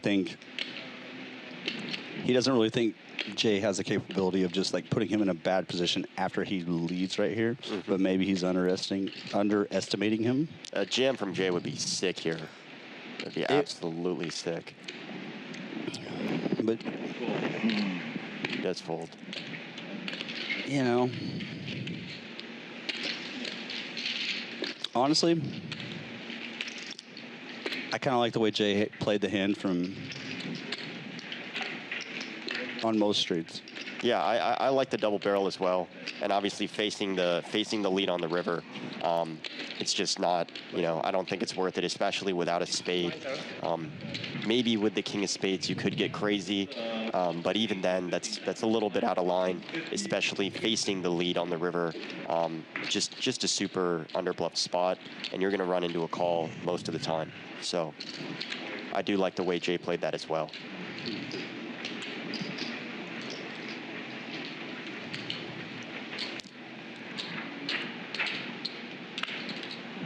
Stacks are pretty evening out kind of a bit. 4 million from Jay, 5.5 from Alex. Alex with 8-7 of hearts, going to be opening it up on the button. Another very pretty hand. Yeah, definitely a easy open here, 4-handed off the button. Aram, chip leader, looking down at the King 7 offsuit. Gonna pass on that, and Kenny with some garbage 9 deuce off in the big blind is going to let it go, even though he was actually ahead with the 9 high, but obviously just not the type of hand you want to be playing, even when you're priced in from the big blind. Yeah, you can't call. I mean, you want to be playing more smooth hands than just, you know, you need something to start with, something to work with. Yeah, some people have a misconception about, you know, calling out of the big blind, you know, oh, I'm priced in, right? I'm priced in. And you got to realize, like, you know, some hands, it's just not worth it. You're going to get put in much worse situations just by going to the flop, you know, calling with a hand like 9 deuce off, right? Like, can you really profitably play that hand? Even if theory says, you know, oh, maybe you should call it sometimes, right? At this specific stack depth, like, you know, that's only if you play perfectly from there on out. It's very difficult. And that's what I was going to say, too. You know, like I mentioned, I kind of come from the school of Chance Corneth, and he defends a lot more hands than I'm able to defend from the big blind, just because he can play them better post-flop. And, you know, you kind of have to know your, like, I mean, like, if you're going to be calling some hands, you need to be able to turn your hands into bluffs at a decent frequency to be able to justify that. And so, yeah, and if you can't do that, that's fine. You know, just, you know. Yeah, then just tighten up a little bit, right? Just muck it. Exactly. People can only do that because it's exactly how you said it, right? Like when you have a guy like Chance Corneth, right, an absolute crusher, he knows how to play those hands, right? He knows exactly what boards are good for him to start bluffing, and, you know, and the different lines that he can take, you know, and he's creative, right? And he can find these spots that, you know, a lot of other people aren't going to find. So when you're in a situation like that, then yeah, it's okay to defend some more of those hands from the big blind, but not a lot of people can play 9 deuce offsuit from the big blind very profitably. Yeah, so and I'm not saying okay. I'm not saying that's in. I mean, actually, Chance might be folding 9 deuce off. Shout out Chip Leader Coaching. Shout out Chip Leader Coaching. I mean, you know, no one can deny his results, but Jay just snap jams. Wait, sorry, who jammed here? I think looks like Jay Song's all in. Wow. Ace Jack versus Ace Deuce. Obviously, the diamond covered with the ace and with the pair of twos ahead by a lot right now. Jay's for Jay. ahead. He needs. Wow, and he holds. That is a massive pot. absolutely massive pot. Chip lead all of a sudden completely switched over. Now Jay is sitting in first place. This is a pivotal moment in this Very final pivotal table. moment. I mean, this is, you know, this is the first mistake we've seen Aura make, and you know, it's a difficult spot, right? You get the queen six deuce, and someone just lead jams, and you know, obviously with a diamond, you know, you feel inclined to call, but what are you beating? What types of bluffs are there going to be? When someone just open jams that big, you know, a lot of the times it feels really bluffy, really feels like the ace of diamonds only, but he was actually behind because he had a pair as well. So got it in really bad there, was drawing practically only to a jack. Big hand. 275. but you know, like we said, as this final table gets a little more shorthanded, you're going to be put in more difficult situations. You're going to have more decisions. You're going to have to really be challenged. And that was kind of the first big pot that we've seen. 150. You know, to a lot of viewers that, like, you know, it just doesn't. These guys are fighting for chips, and that's a lot of people don't realize that. Like, you know, we can see the cards, but that's the first example where we're starting a battle. Yeah, and I completely agree. It really gets to a point where, you know, like you said, when we're sitting here and we can see the cards, right, it's completely different. But when you're sitting in that seat and you know, you start to get reads on people and you start to think, is this guy trying to steal it from me? You know, and you start having a little bit of a leveling war and start to get a read on a lot of these players, and then, you know, it starts to get really much more like a battle. And we can see that starting to happen. Kenny opening the ace-4 off on the button, gets a fold from Alex with the 6-deuce off in the big. Obviously cannot call with that hand. Danny, we really can't not talk about this enough. You know, we've got, like, I think Jae-Song in the 2 seat there. I think he wanted his 10K main event seat to the Bahamas WSOP. Yep. Here at the Commerce, you know, this is just a perfect venue to come play satellites. Like, you know, tonight there was I wish I could have played it. there was a nice overlay, and you know, it's just we have to give it up. We have to give it up to the Commerce Casino. Yeah, they're doing a great job. They're doing a great job. They do a great job, and they're putting people in positions to, you know, write their poker history. Exactly. And so you can't talk about it enough. Yeah, the Commerce does things right. That's why I love playing here. You know, they've always player first. They've always been player first. And the longer you stay in the scene, the more you realize that those are the places that people just end up gravitating towards. Yeah, and that's why this place has been around for a long time. 100%. I mean, all right, we see Jay opening up the button with the king-queen off. It gets defended by the ace-9 off in the big blind by Aram, who flops a whole lot of nothing. And obviously Jay with top pair going to be putting in the c-bet, and Aram's going to let it go right there on the flop. I do not blame him. Momentum starting to pick up for Jay. Almost at 9 million chips now. He's kind of running away with it. We'll see if anybody can step in and try to stop this. And just looking at the chip stacks now, we got 8.7 at the top with Jay, as we talked about, Kenny close behind with 8 million, and then Alex and Aram both sitting around 5 million, around the 20 big blind mark. And we're starting to maybe start to sniff some ICM implications here. Yep. 28K guaranteed for fourth. Nice payday. $600 buy-in tournament. Almost 11. Almost. Oh yeah. I can't make that mistake. but this is a big field. 1,100 people.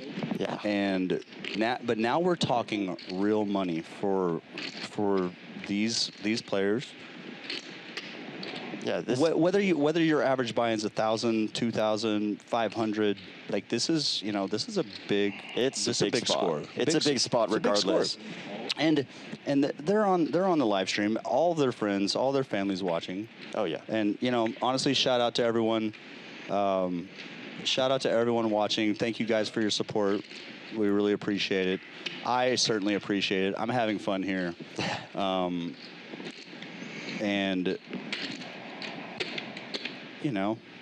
this is what I love to do. I love this. Watch poker. Watch poker. Watch my brother play poker. Right. On a big stage, for a lot of money. We see a check back from Kenny. I like mixing in some check backs. Even blind versus blind with hands like top pair, you can get a lot of stabs from opponents and also protecting that check back range. I kind of love the check back. I'll see.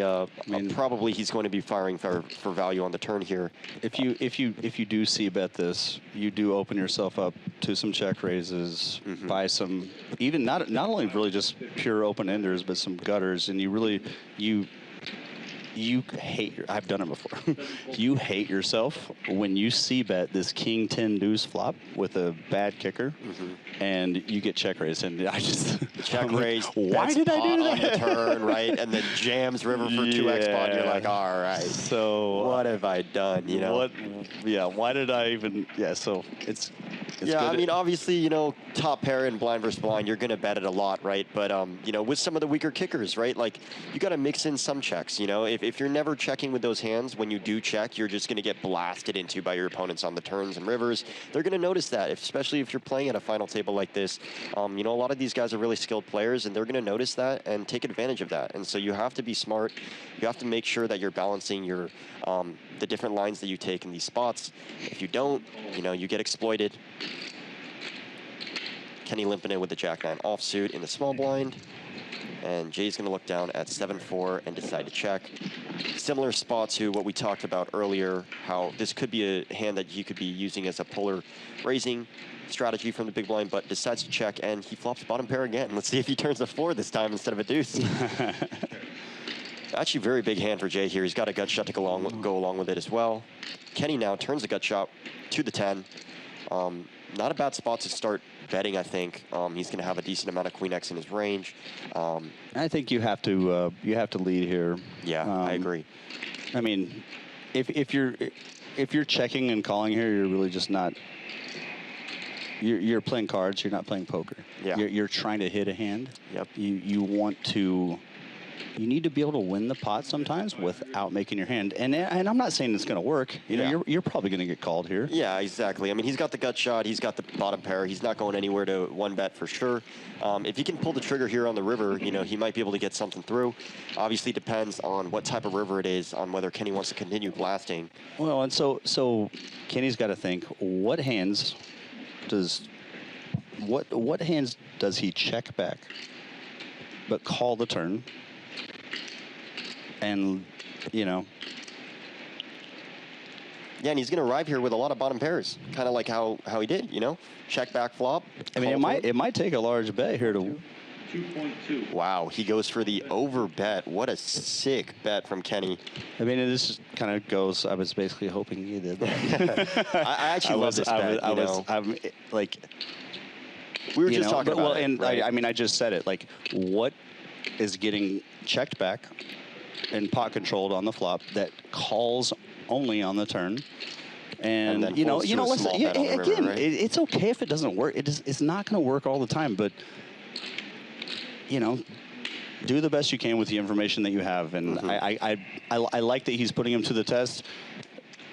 It's a tough call, man. You are blocking the 6-7. That is one thing to consider, but that also means you're blocking some bluffs, right? Kenny might be doing this with some 7x and 6x. But 6-7's not checking back and just calling the turn really that often. That's really just not even in his range. Yeah. Definitely a good bet by Kenny here. Targeting a hand like the one that Jay does have right now. He's obviously in Jay's trying to sniff it out. Oh, he does not. He does not. He wanted to. Let's go, Kenny. Take some stones to do that, my boy. Let's go. 1.2. Come on. He said, you know what, and you know what's. So let's acknowledge this. Let's acknowledge this. He said 1.2 he's calling. Because I'm telling you, it was a good ball. And can he bet 2? 2.2. Yep. Or, oh, yeah, 2.2. Yeah. So Overbet the pot. Still 64 minutes. Take note. Yeah, using those really big out-of-position sizings, right, when the flop goes check through, generally speaking, the out-of-position player is going to be the uncapped player in that spot, and you know, they're going to be able to put Real some quick, pressure. Kenny's moved up to 9.4. Wow, he's chip leading now. 4.6 million, 19 big, still plenty of room to maneuver. Yep. Alex sitting there with 5.6 million, and yeah, so we still have a game, but we're starting to, you know, we didn't see that at the beginning of this final table. Fausto goes, what have I created? Shout out to Fausto. Fausto was one of our coaches. He's an absolute crusher. Thank you, Fausto, for your lessons. We appreciate you, brother. Fausto. But yeah, is anyone here from? All right, we've got a lot of West Coast. We got any East Coast? Is anyone from out of the country, out of the United States? There's got to be a few. Started from the bottom, now we're here. Started from the bottom, now the whole team here. Literally. All right. Yeah, literally. And that's, you know. The whole team's here. Let's go. Not a. We got small blind, big blind action. This is exactly what we talked about actually earlier. We've been talking about this. The limp from Jay from the small blind, and Alex is going to bump it up to 650K, and Jay is going to make the call. Looks like with the 8-6 off. See, so if I'm gonna limp call, I mean. I'd much prefer if you had 8-6 suited. I would if you're gonna do that, right? I would rather just raise. Yeah. Or if you had 8-6 suited, I think a limp call is completely fine. But yeah, with the 8-6 off, doesn't feel very good to be limp calling that hand, especially to a bigger sizing. I just don't want to give command of the hand to someone by limp calling. 8-6 off is just not very strong. It doesn't flop too well. But hey, we did, you know, again, so we flop a gutter here. That's about as good as we're. But you know, it's what I'm trying to say is. I think with these hands, you need to be kind of almost just like, it's okay to raise and fold. Yeah. And I don't think people really understand that. When you're short-handed, you can limp with the intention of calling. You can limp with the intention of folding. You can raise with the intention of calling, or just raise with the intention of, you know.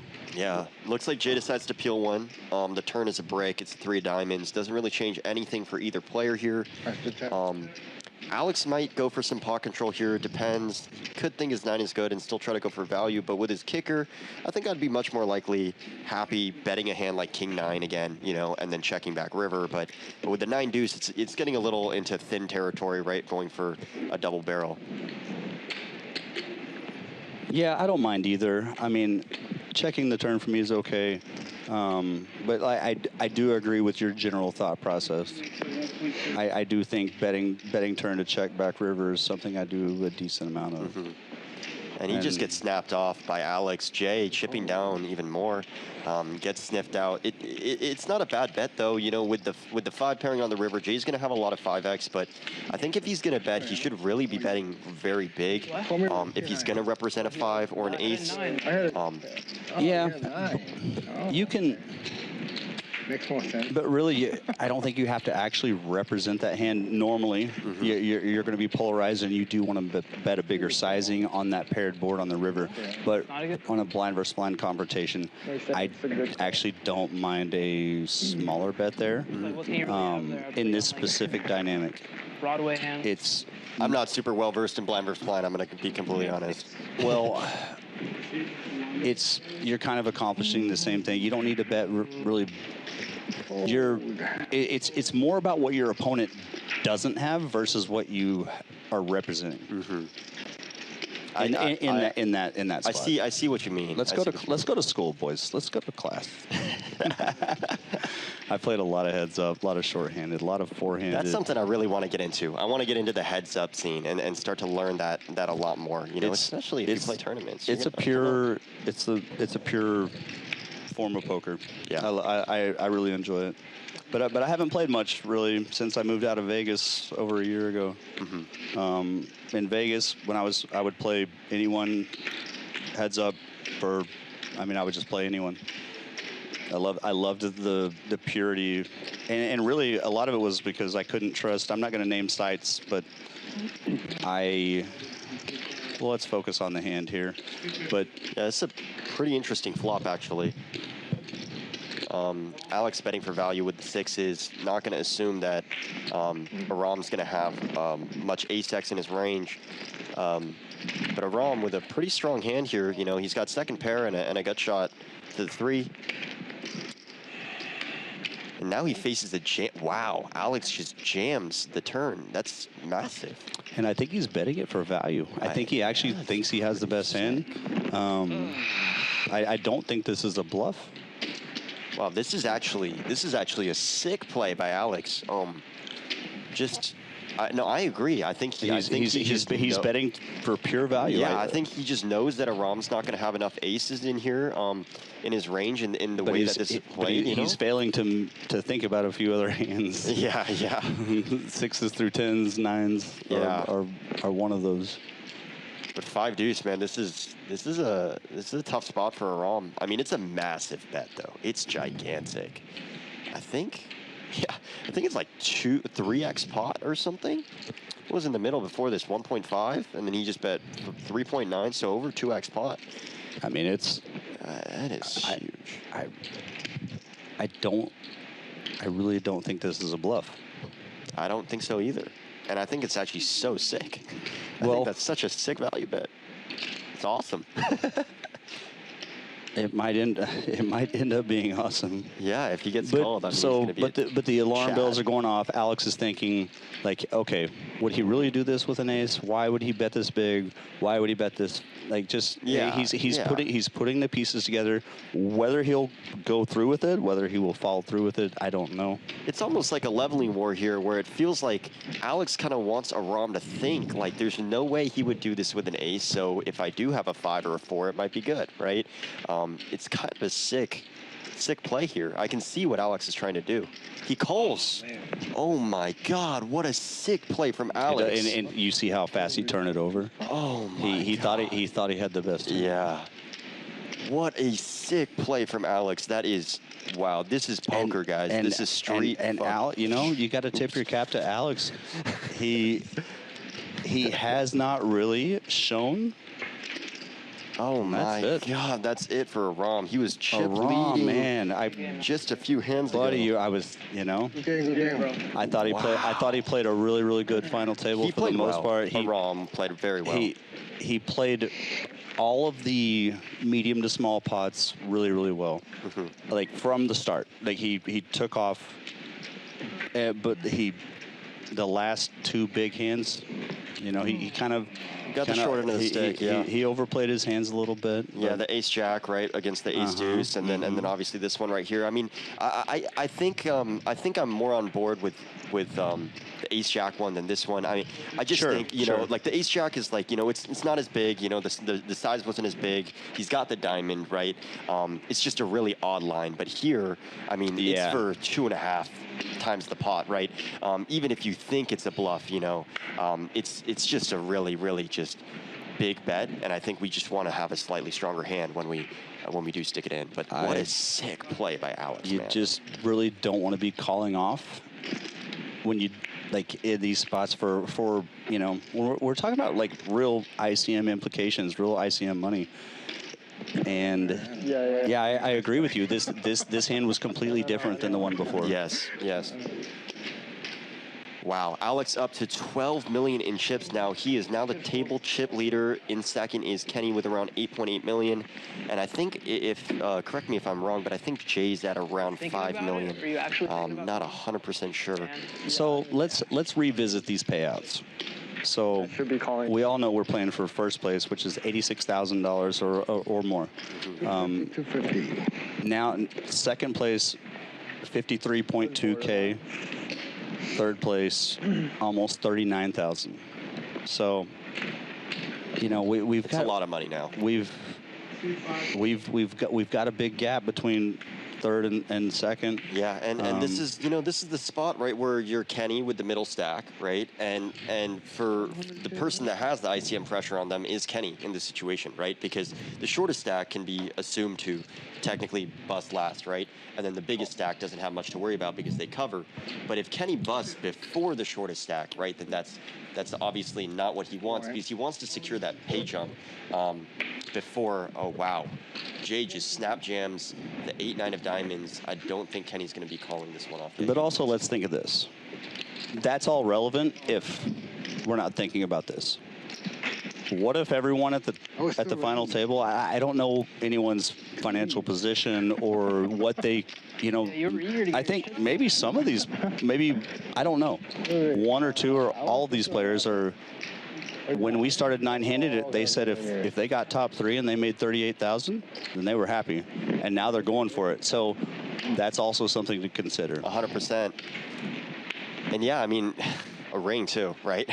I mean, at the end of the day, it's a ring, and it's every poker player's dream to hold one of those WSOP rings, one of those WSOP bracelets. It's really worth more than just money, right? And so the first place has that added benefit, of course, and I know that's what's on every one of these players' minds. All right, I gotta do it. Eddie Pack, come say hi to the fans. Get in here real quick. So, a guy that I have not known that long, who I respect very much, who is one of the nicest human beings in poker. I got the privilege of watching him make a deep, deep run in the biggest, the mecca of poker, the World Series of Poker main event.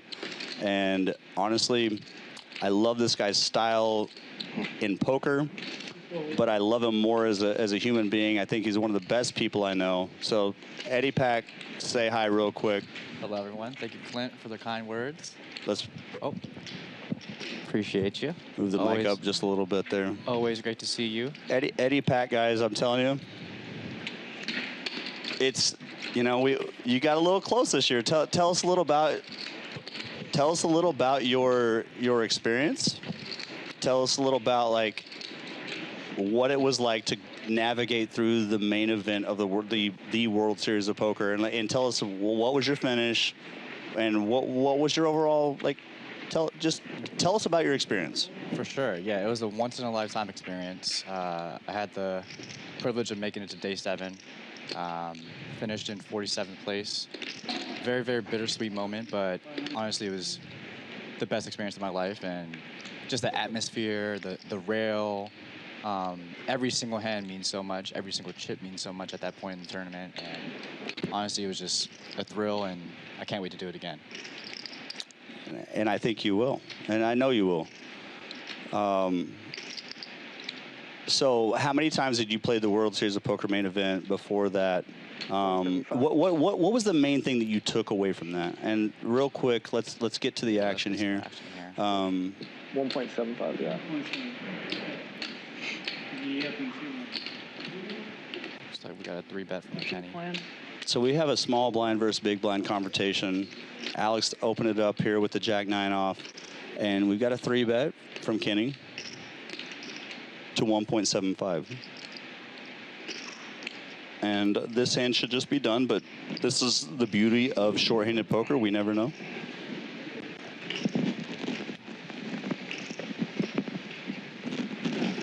Yeah, I actually played with Alex a few times.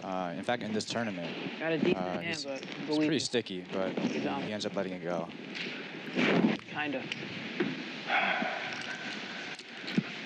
Kenny working. I love the 3-bet. I love the 3-bet, and here's why. Because in general, I don't think flatting with the King-9 off is going to show much of a profit in the long run. I don't think it flops very well. Even if you play really, really well post, I just think it's way better in general to start with a 3-bet there and putting pressure, especially in this spot where there's ICM and we're 3-handed. What do you think in general? Yeah, absolutely. With these stack depths, I think the 3-bet there was definitely the right move. Doesn't really play that well post flop, like you mentioned, with King 9. And honestly, Alex is probably opening fairly wide there. So love 3-bet and got through. What up? You can chill in here. You just got to sign a waiver. Okay, yeah. How are you? Good. We've been watching. Oh, yeah. She'll give you the waiver. And you can go chill. All right, Eddie. Well, it's good to see you, buddy. Good to see you, too. Thank you for having me. I'm going to... Queen. King high, king high. We're going to take an unnamed vacation soon. Excited. I know where we're going. Thank you for stopping in. I wouldn't bet with a king high. I want to be on that. I want to be in on that unnamed vacation. That sounds fun. Well, I didn't know what you had. spoiler, buddy. You never had a choice. I like the sound of that. We are down to three-handed, folks. Three-handed. Let's go. Oh, man. 8-3 off for Kenny. Goodbye. See you later. And Jay coming in with the ace-8 offsuit in the small blind. Goes for limp. You know, I do like limp. I think we're at 300K. We're at 300K big blind. I think this can play as a shove as well. It's about 15 bigs. Some of those offsuit ace-X from the small blind, you just kind of want to realize all your equity and just jam it in when you get under the 20 big blind territory. Bro, he's a commerce pro. He's going to win the pot. No, but yeah, I mean, you know, obviously when you have a post-flop edge, you can take to the streets a lot more. He flops middle pair, decides to check it, and turn a dicey one for Jay's specific holding. I think shoving might be I'm talking. Might be a little bit too many chips. Yeah, I think if it's like under 15, right? It's 15 bigs. And you really want to, you want to have that hand, this specific hand with this specific stack depth against an aggressive opponent who's going to, you know, we were talking about raising these hands that don't have any real post-flop playability. So you can trap some of those, you know? Yeah, he probably would have got me.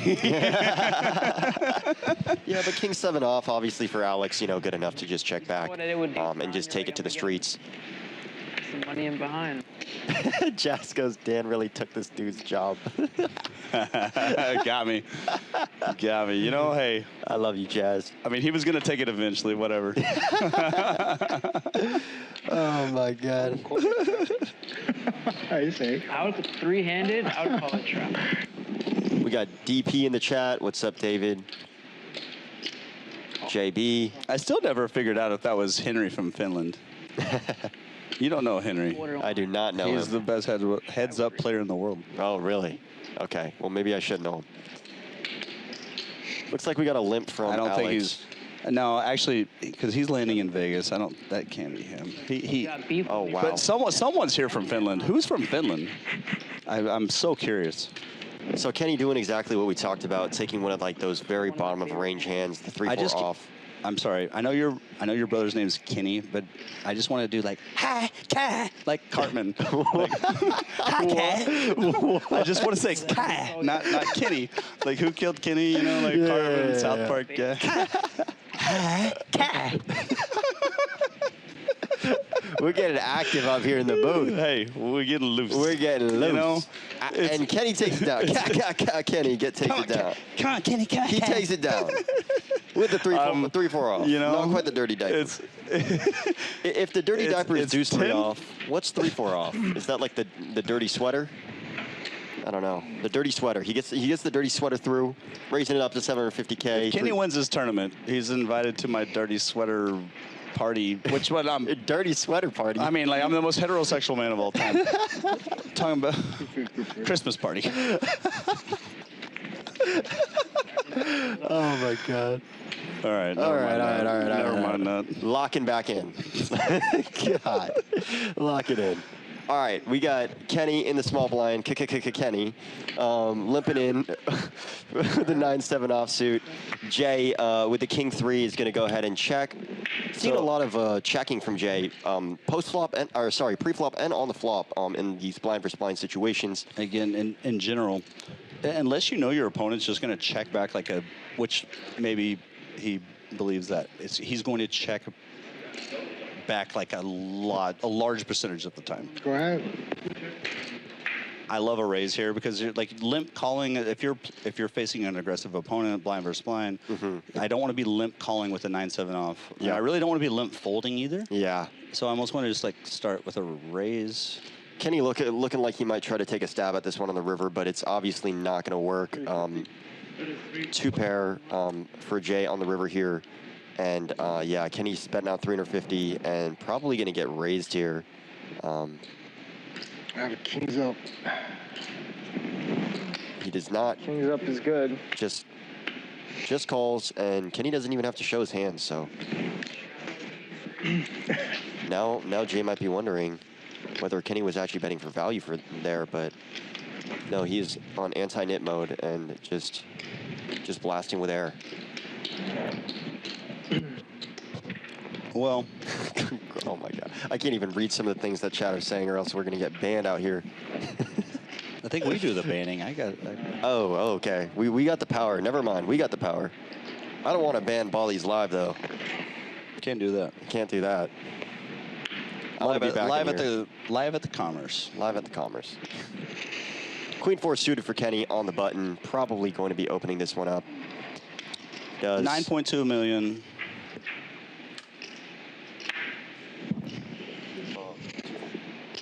I believe.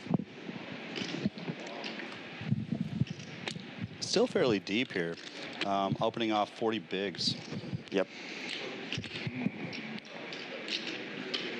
Raised to 500, and Alex decides to defend the Jack-7 off from the big blind. Kenny flops the best with the top pair on the Queen 10-10. Yeah, really don't love the defend here with the Jack-7 off. I would like a different approach to the hand pair, but so I've been working on my Spanish lessons. I almost started speaking Spanish. I've actually taken a decent amount of Spanish in school as well. Yeah, I feel pretty good about it. I said pero. I said hola, mis amigos. Tranquilo. Tranquilo. Despacito. Oh, papito.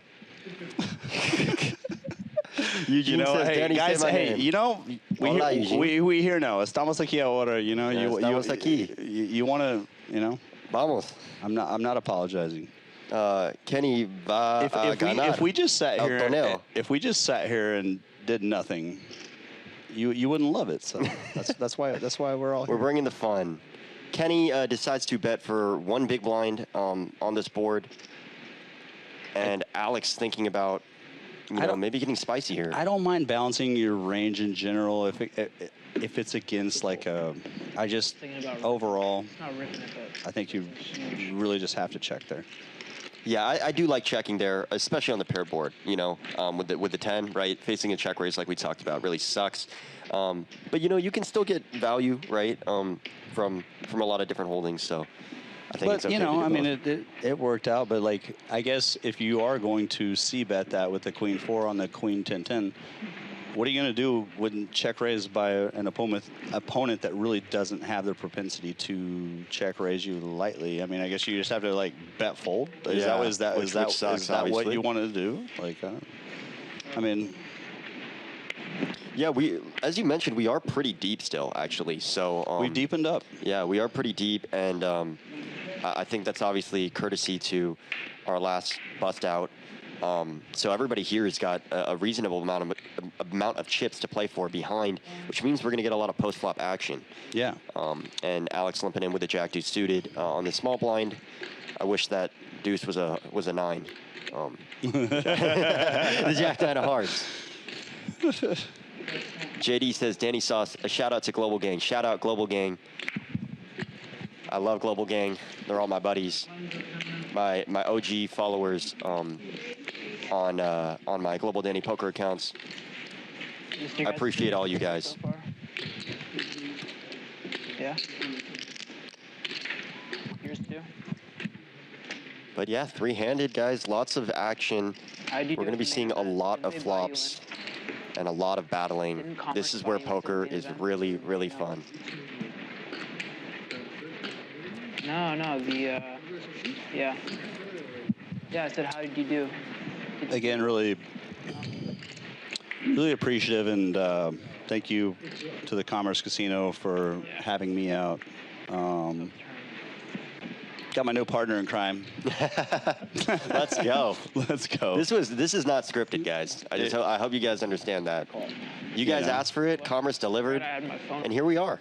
Here we are. Here we are, having the time of our lives. Kenny going in with the limp in the small blind with a 7-4 off. I think we were talking about this a little bit. You know, limp folding, obviously, probably if it gets raised. Really, I guess folding should not really be an option. And if your opponent is not really going to take advantage of those limps, then you can limp almost a and it looks like Jay's checking a lot of these back, right? So I think that's probably what Kenny has in mind. Is he's going to even take the bottom of his range and start limping everything. If you think you can play like really well and you're comfortable in this position, I mean, if your opponent's letting you get away with that, then just why not? You keep limping, Yeah, limp and then bet here because he knows that. Deny some equity, some possible overs, right? When you flop second pair on an ace-7-5, he knows his hand's good because his opponent's playing pretty straight up, blind versus blind. Yeah. I mean, and again, that may change, and everyone has gears and changes, and they can.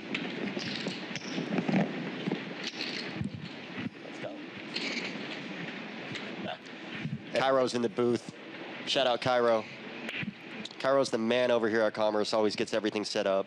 Media dude. 600. Jay Song. Kenny with a king 6 of hearts, opening it up on the button. Jay's going to let go queen 3, and Alex with a suited queen going to defend in the big blind. 2 big stacks obviously at play here. Both about 10 million in chips, so yeah, about 40 bigs deep both. And wow, pretty interesting flop here. We got top pair for Kenny, and we got the open-ended straight draw for Alex. This could definitely develop to an interesting hand. We'll see. Kenny decides to c-bet on this board for 300,000, which I think is about 1 big blind. And Alex chooses to check call. Definitely can check raise there too, but you know, how much ace queen is he going to have? Oh, wow.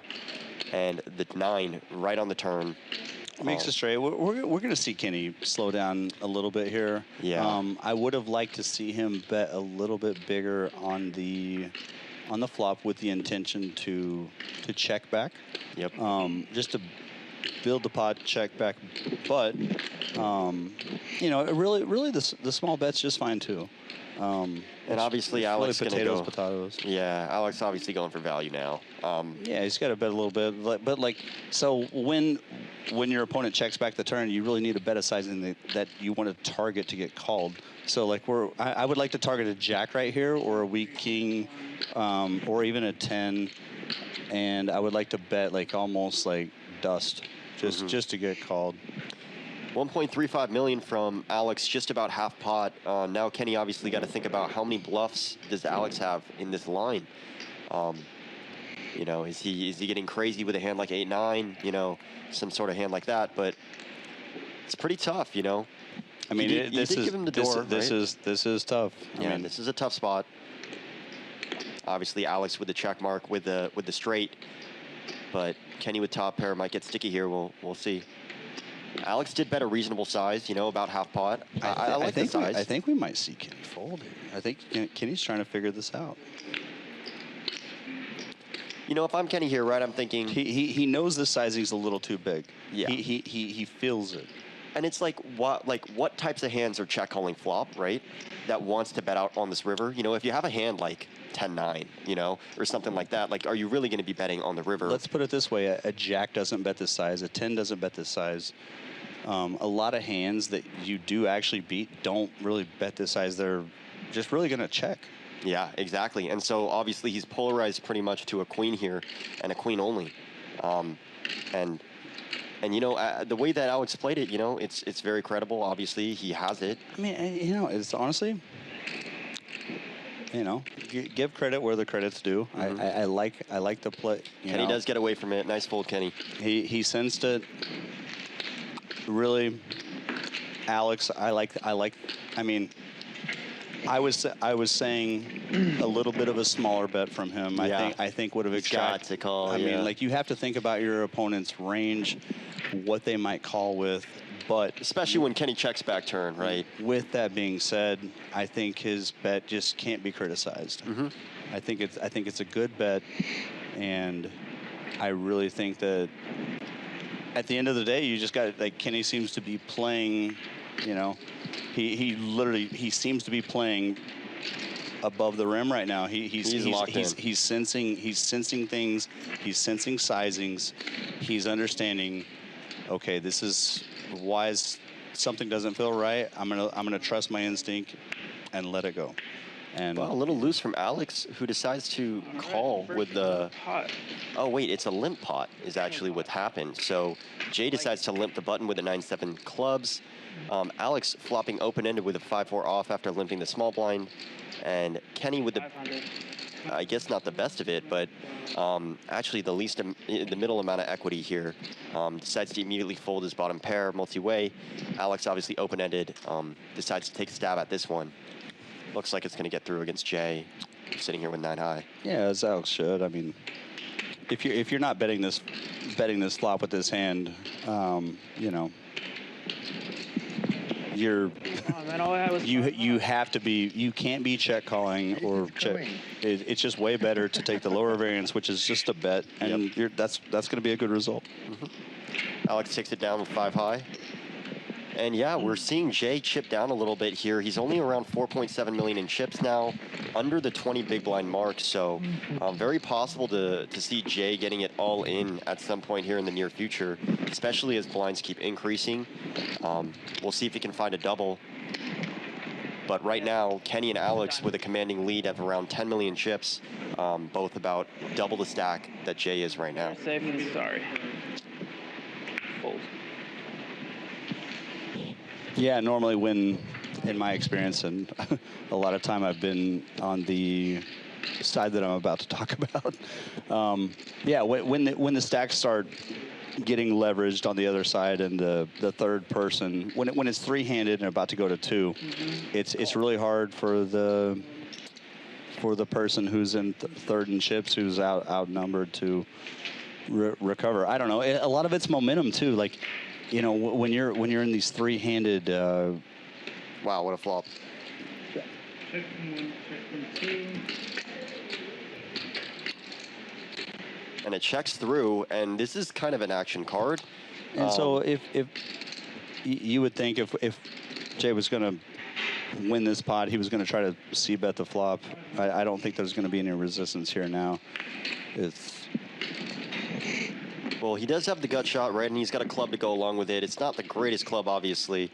Jay might call 1 and see a river, and, you know, obviously Kenny with the nuts here, nothing to worry about. But this could. Yeah, I mean, expensive. I don't doubt it's okay to speculatively call, but you know, I think it's just way better played as a bet on the flop. I agree. And a check back on the turn. He does let it go. You know, I like Good that. fold. If you're gonna check this flop with this hand, then you need to be able to make that discipline lay down. You realize actually your hand is kind of an illusion. Your 5 of clubs doesn't matter. Yeah. Yeah. So. Yeah, even if Kenny's bluffing there, you know, he's going to be bluffing a lot with a bigger club than that, right? So like you're probably not even drawing to a clean flush out on the river. Exactly, but you know, and we see right here on the payouts. You know, we're playing for almost $15,000. Yeah, it's a big jump. But that's not why I was glad to see. I was glad to see him fold that. I really think if you're going to play that hand, it has to be a bet on the flop and a check back on the turn, or just a check back fold for ICM purposes. I think I was just happy to see that. Sorry, I know your brothers. Final table? What time was it? It was like. I know your brother's Danny. 30. Just kidding. We get mixed up like crazy. No, it's actually insane. The amount of times we get mixed up, it's hilarious. You should hear what Starbucks calls me on a daily basis. Do I want to know? Some of the words I can't even say on the stream. But I will say we're really like teetering with the edge, haven't we? Yeah, We've been teetering with the edge this whole time. I do that all the time. What? All right, so let's stop looking at the cards so much and let's start looking at the ranges, and let's start seeing how these players are playing and what ranges they're presenting. Yeah, so let's have a little fun. Yeah. Trapping again? Looks like Jay's actually going for a C-bet on this flop after limping pre. Alex with bottom pair here, but obviously on a very connected board. Feels really dirty. Yeah, I mean, I would hate my life with 8-6 there. Yeah, even when yeah. And again, if you're playing against a good aggressive opponent, which a lot of these guys are right now, these guys are all really good players. When you get to a final table, I don't care what the 600. These guys are all playing very, very well. Yeah, they are.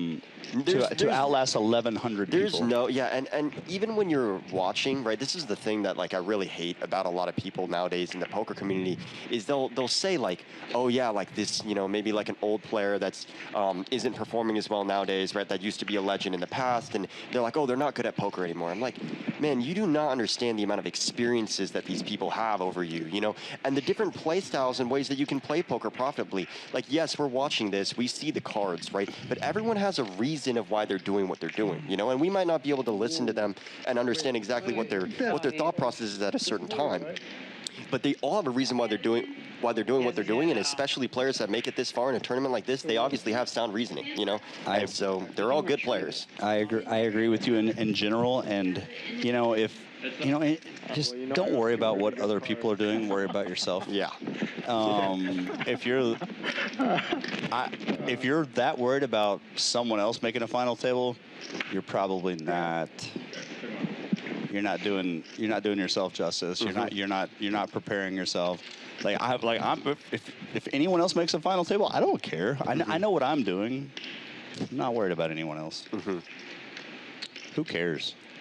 And the jack on the river gives Jay the check mark. After flop and turn, both went check, check. Kenny might block here. He does go for block. Actually, maybe. Yeah, he goes for block here. And Jay, considering a raise, I don't think he's gonna raise on a board like this. Actually, I don't think he's ever really getting called by worse. Very, very small raise. He goes for the min click. He's targeting a hand like the one Kenny has, right? Well, an 8x, right? A deuce. Well, I think he's more trying to target a worse jack. I mean, I just think he feels very comfortable in the hand. He knows Kenny doesn't have a 10. Good fold, Kenny. Even to that price, right? It's just like the most underbluff line ever. So yeah, I mean, good fold. Good jack, no? Good fold, but really nice awareness and really nice raise for value. Yeah, I like that too. It is a messed up board, Some people might get scared and check that back, but obviously Jay knew where he was at, knew that he needed to get a little bit more value with how strong his hand was as played. But yeah, I mean, paired board, flush out there. It is a little scary. I think it's a little optimistic to raise there, and I will say this: but I play a lot of more short-handed cash. And I will make those raises with a lot of different dynamics. And I think in this spot, I just don't. What I'll say is I tip my cap to him, but it's never getting called. A couple of decent hands here. We got ace-4 of clubs on the button, opening it up, and Jay just defending out of the big blind. And ace flop best. Yeah, and I mean, three-handed, just with the button open. If I'm defending the sevens here, I'm probably not just gonna check fold. Yeah, I think like we talked about, I think like this type of hand really benefits from shoving also pre-flop, With the stack sizes right now, I think we're around 20 bigs or less. He's got 5 million in chips, right? And the big blind's at 300K, so it's about probably like 17 big blinds. I think that's a good jam. I think it's a small mistake to call. I just again, you're gonna be put in these situations where all right, let's play devil's advocate. and it's a king high flop. Yeah, still tough, right? King, Still tough to call. or let's say it's a king jack flop, or queen jack X flop. It's just very hard to realize equity. I mean, you just never. You don't want to be playing a game where you're just guessing, and your hand has value. Like, it's a three-handed game. We're three-handed poker. You need to reevaluate your hands based on how many players are left. Like, I mean, pocket sevens. I mean, you know, if you bust third, you bust third. Yeah, and especially when you're the shortest stack, right? It's not as big of a deal when you bust out as opposed to if you're the second biggest stack, busting out before the shortest stack, right? Like if Kenny or Alex here busted before Jay, that would be much more of a ICM issue than if Jay busted right here. And that's, oh wow, action flop here. Sorry, but top pair, king 6 with Jay. Well, Alex with 5-3, bottom 2, very sneaky. We got our Commerce Pro.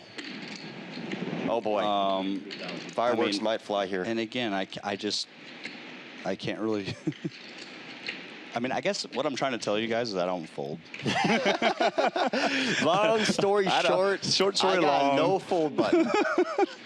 Because I played so many Alex hands. just puts it in. Yeah, I mean, yeah, bottom 2, you know, unblocking top pair. And you have to put it in with bottom 2. Vulnerable hand, right? You have to put it in with bottom 2, and he did it pretty quick, you know, and Jay now in the tank. That's something to note. Yep. I think last time Alex did it pretty quick, he also had it, or at least was doing it for value. Well, Jay is considering. Let's just say this in general, normally, when someone does that pretty quickly, they normally have it. Yeah, usually. Because you have, like, let's think about it. Well, they're not thinking about it. Exactly. They know what they have. They've made up their mind, right? Yeah. Yeah. So, little tale of the tape.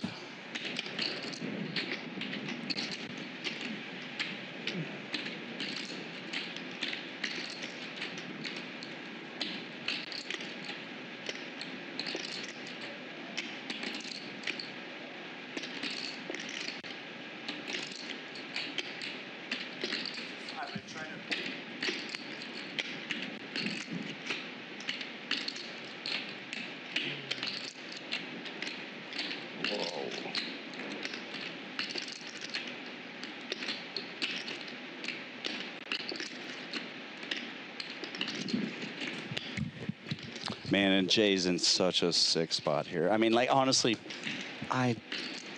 It's blind versus blind, I right? don't think I can fold here. Yeah. I mean, you know. It's blind versus blind, right? Like, top pair is so strong. It's brutal. I mean, no, you just. It's first tournament in life, but oh, wow. Wow. Gets away with it. Honestly. Good bet, man. Good bet. He gets away from honestly, blind versus blind. That's a disciplined fold. That is a disciplined fold.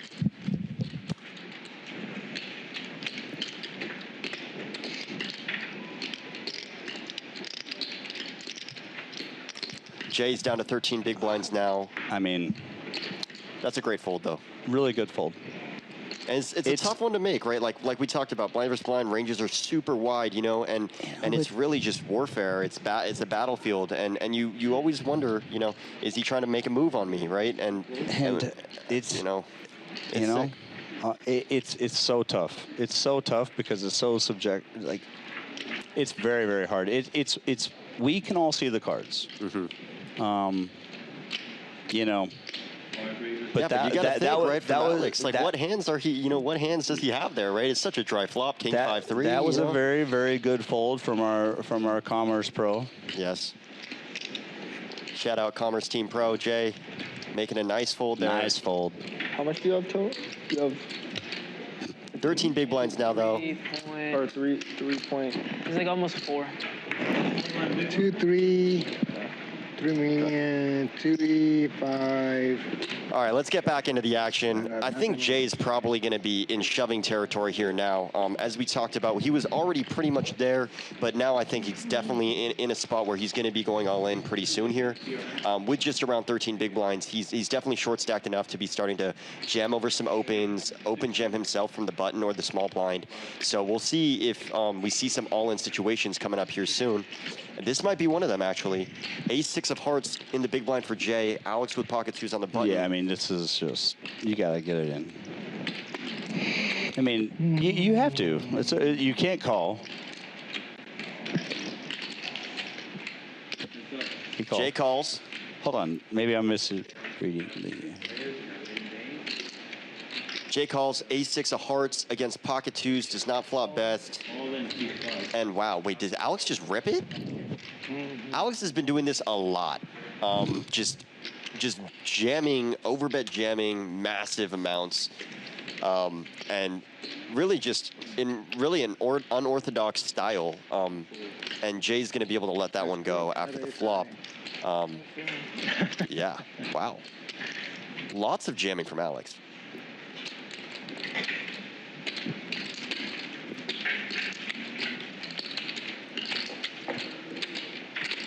We are down to three-handed, playing for $86,000 for first place. Real money USD. It's a lot of money, guys. I mean, I'm sure you guys all know, but I mean, this is a lot of money. So, all right, stakes are high. To the chat, what's your biggest poker cash game or tournament score? If you want to share. Yeah, if you would like to share. Jay in the small blind with Queen-9 offsuit decides to limp it in. As we spoke about earlier, he is getting very short. Alex decides to check his option from the big blind, and we are going heads up to a flop. Again, another small blind versus big blind confrontation. These are the spots that I kind of love. I love talking about. I know. I love I watching. can see it. I can see it. I get giddy. You get giddy. I know. I'm perking. I'm percolating. Percolating. That's a new word. Extra check. No, it's not. I'm just older than you.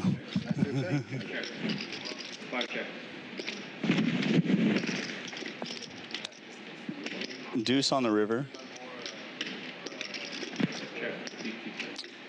We got a check. And looks like Alex is gonna check back. Nice. Jay's gonna take this down. The Commerce Pro. The Commerce Pro.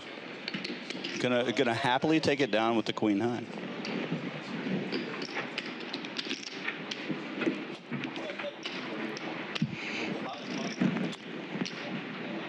So guys, we're talking about almost a. 1 second, guys. Kenny just sorry. 1 second. Kenny just went on break. I want to go talk to him real quick, catch up with how he's doing. Yeah, I'll be right back, guys. No spoilers. I guess that was kind of a spoiler. And we're going to welcome the man, the myth, the legend. Party people, what's going on? Alex Lee in the building. What a great show, huh? Seen a lot of questionable calls. Got a great team out here working with us, and here we go. So, guys, we're looking at about a $40,000 from third to pay first pay jump. You know, let's see how these guys play it. But these guys are kids and they're resilient. Like, this is awesome. I love watching it, honestly. Yeah. And I was saying this all day, like, you know, I want to see like all these guys could be superstars in very soon. Oh, they could be. Future. I mean, yeah. it's just so all young. about. But and these kind of deep runs can propel them to that. I really believe that. I think that's how I kind of got started. Like when I got like a third and here in the Venetian back in like whatever 2009, whatever. I really believe that getting close, like these guys are all getting close, like, and More chips now? The experience, like this. the experience, and like the whole point is, you know you're not there, but you want to be there. You want to be close. You want to learn. Right. And I think all these guys have that talent. I think all these guys have that talent and have that capability. Absolutely. Well, guys, thank you for joining us tonight. Clint Tolbert and Danny in the booth. We're having a good time out here. So check back with us on our next final table Thursday night, and I'm going to bring it back to Danny. Guys, and honestly, if anyone can get out here if there's a big, like, what was the layover? 5 seats. Hold on. Wow. Hold on. What? All right. What I'm trying to say is, I want to buy a piece of anyone that wants to play some of these satellites. Like, no, I mean, like, if there's going to be a layover, like what I saw tonight, like, I mean, yeah. Want to do a 15-minute break? Get out here, play some satellites, guys. You have a chance to change your life. Oh, after this level. Come play a Satty. I'll actually coach you. I might make you worse, but I'll coach you in the wrong direction. Well, if I put my money up, I'm going to try to coach you. Your fold button won't exist anymore. I'm not saying it's going to be the right. Yeah, we don't fold over here. Yeah, that's not our style. Basically, don't fold and show up. Yeah, don't fold. You should just be jamming any two. Right? Overlay, I get it. Yeah, 100%. Those overlays are huge, though. Like if you find those, like you gotta be all over it. I was very, very jealous to like not be able to play that. I was like, there was 5 people at this table, and we're talking about giving away however many 25K seats in the Bahamas. It's like, what? That's ridiculous. Like, come on. Yeah. So yeah, guys, make it out to Commerce. Swear to God, like I said, I mean. Oh yeah, his phone. Yeah, I did. All right, back to the action. Back to the action. Sorry, guys, we've been sidetracked a little bit. We got Jay. You know what do you guys want more? Because I will bullshit and just talk about random stuff, or I will actually literally talk about every single poker decision to the. I've been called the sizing police by Darren Elias and we James can do a Carroll. mix. We've been doing a mix so far, right? I mean, this seems pretty good. Darren Elias has called me the sizing police. The sizing police. I like that. Because I just can get that weird. But yeah, guys, I hope you guys are enjoying the show so far. This is Bally's Live. This is Commerce mini main event final table, playing for $86,000 US for first place, down to 3 players. My brother, Global Kenny Poker, is still in. Commerce Team Pro, Jay is also in as well. And our boy Alex, another really, really great poker player over here at Commerce. Let's see who is going to take home $86,000 and a WSOP ring. I mean, guys, this tournament, almost 1,100 players. 1,100 players. This is a $600 buy-in tournament that can literally make someone almost $100,000. I mean, $86,000 to be exact. That is a little to a lot. Little to a lot, but again, like I said, like I've kind of alluded to, and I'm not kidding. I'm an optimist. If you enjoy poker, if you enjoy competition, if you really want, I mean. Oh, here we go. Yeah, we got a big hand from Kenny. Alex getting frisky, opening up the 9-5 offsuit in the small blind. Obviously not going to get Kenny to fold this time with the ace-10 suited. And we're going to a flop. I don't think there's any other line for Kenny other than to call. I actually like the raise with the 9-5 with the no showdown value in general. Yeah. I like the raise just to try to take it down on this specific board texture. Wow, and he just rips it. Wow. For 7 million chips. I was gonna say Max. I see him. I was gonna say. Oh my God. I probably would have just, I would have had a one street idea, which was just to take it down pre. Alex. Wow. Once you know, but it worked. Alex is just putting his foot on the gas and going all in left and right, really putting the pressure. I mean, you know, honestly, maybe I need to pay more attention.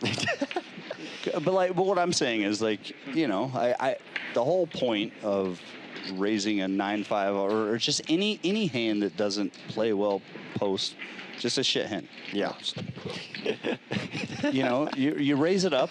If you get like called, you kind of just give up. But you know, you got to admire Alex. You got to admire his tenacity, and his aggression. I think I think the one problem with doing that, like we talked about, is you make the spot really easy for the opposing player, Sure. right? And it's like you make it so that they don't make as many mistakes, right? Yeah. And so when you give them only a call or fold button, right? Then now they're you know going to be able to play a lot more straight up, you know, call with their strong hands and fold all the weaker stuff, you know. But when you give someone rope and you know they have more opportunities to make mistakes, but when you're going all in, I mean, yes, obviously you can push them off a lot of different hands, but sometimes it backfires. So, you know, we'll see. It's been working for Alex right now, though. He's finding the right spots to do it. You know, and here's kind of why I just said I kind of fold in those spots. I kind of overfold in those spots. I think you have to take it into consideration what your equity advantage is on your opponents, and like if you think you're better than them, you should probably be like almost just trying to take that one straight spot and check folding. If you think you're outmatched a little bit, okay, maybe let's raise and then blast. Okay. Oh, here we go, guys.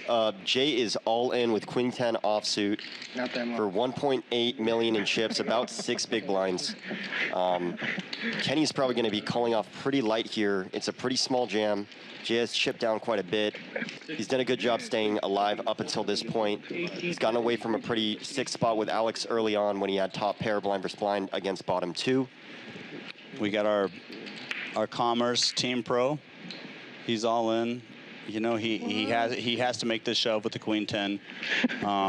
It's going to work here more times than not, three-handed. It does get through. Unfortunately, Jack 6 is not going to be good enough for Kenny to call off that jam, even though it is a very, very small size. Yeah, and you know, I mean, again, this is what we're going to see.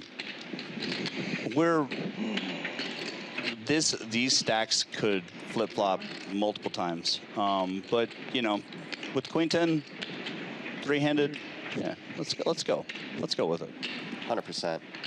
Alex with the ace-deuce off, now on the button, probably going to be opening up as he's been applying a lot of pressure as the chip leader with 18 million in chips now, kind of running away with it.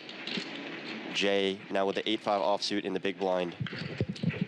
See if he defends. Kind of would have loved to actually, I mean, I need to actually re-examine these stacks. Yeah, at about a 300K big blind, Jay's down to under 7 big blinds left in his stack now. I would have just loved to see a shove there. Lot of shoving probably going to be happening from Jay at this point. Not a lot of post flop maneuverability, and Kenny's just kind of sitting around waiting for Jay to bust out to secure that pay jump, and then play heads up. I think it's an obvious spot where you can just be so unbalanced. You know, the ace deuces you can just shove, and I mean, and until your opponents really actually understand your strategy. And here we go. Jay's all in with Queen 4 suited, but nope, a snap fold from ace deuce, 8 deuce offsuit from Alex. Obviously not going to be able to call with that one. Yeah, a little less than 10 bigs. Our Commerce Pros hanging in tough. You know, honestly, I guess what I want to say about all three of these players, they've really played disciplined. They've really played solid from start to finish. Obviously, it's hard to beat 1,100 people in a poker tournament. It is. It's hard to win. It's hard to beat 1,100 people in any form of like competition. Exactly. Yeah, in anything. And obviously, yeah, outlasting this many people, it's going to require a little bit of run good and obviously a ton of skill as well. So all these players that are still remaining, I mean, these guys are all crushers and they all had a great run so far. So shout out and props to everybody. Got to give them props. Got to give it up to them. 100%. Alex coming in with the limp with the king-6 off, and Kenny in the big blind. Going to check his option with the ace-deuce, trying to keep pot small against the chip leader.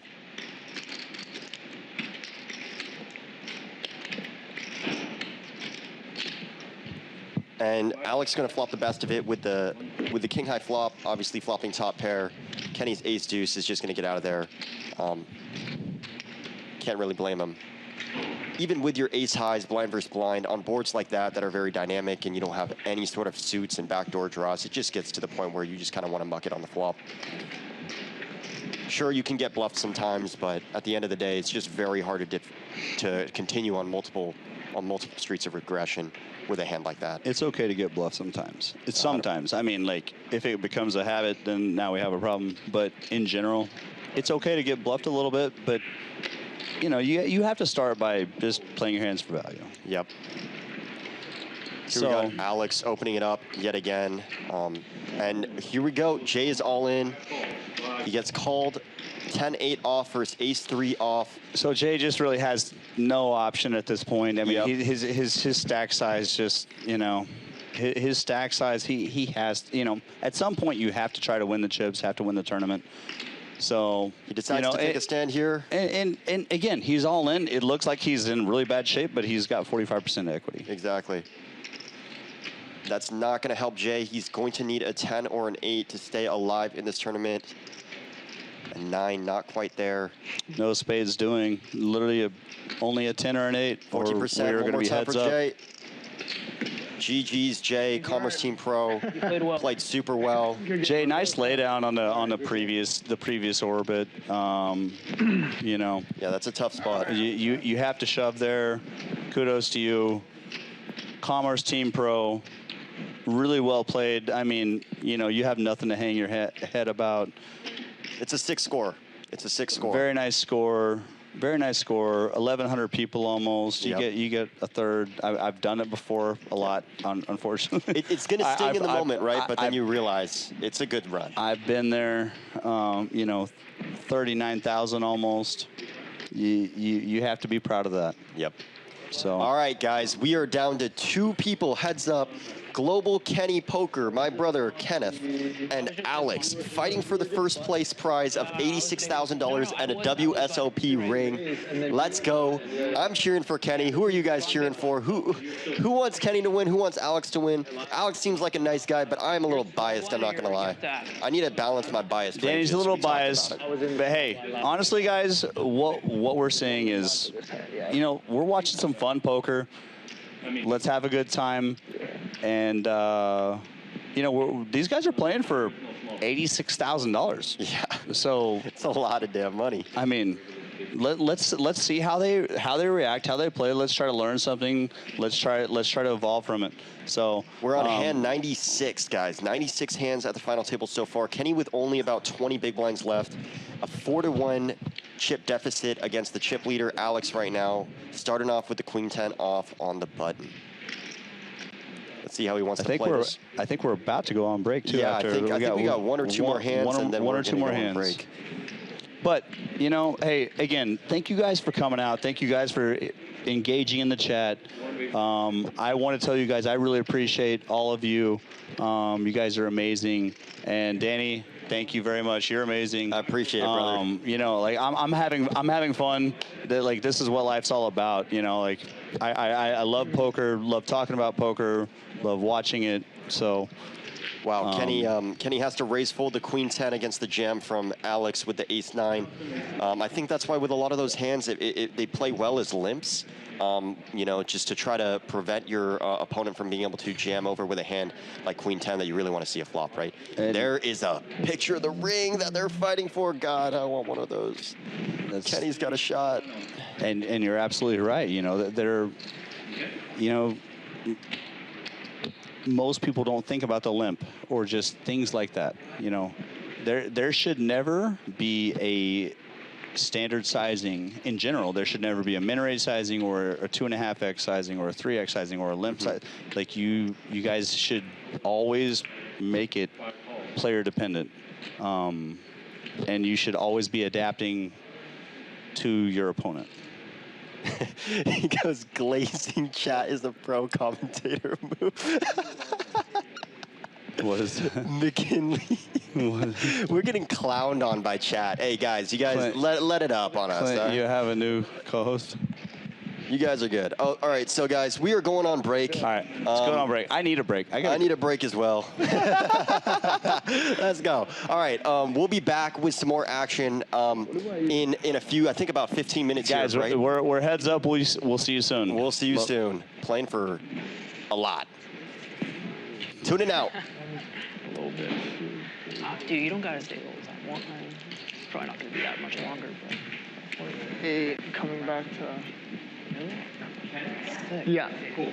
Congratulations. Thank you. So, we would just like to move you to seat 2 for our Okay. cameras. Yeah. We're going to move Alex over to seat 8. Okay. Did Alex speak with you about that? I'm just gonna color up a few of these Thank ridges. you. I won't do it till you Yeah. grab, okay? No worries. Thank you. All right. So, Brian, will you have Alex move to seat 8 when... The button's going to say the same. Yeah, it's just for our cameras. 8 it's wide. 8 and 2. Okay. That's just like...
That's Brian, if you want to bring there, we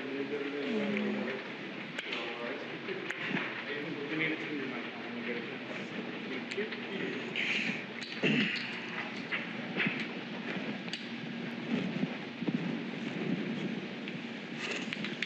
C3 hold.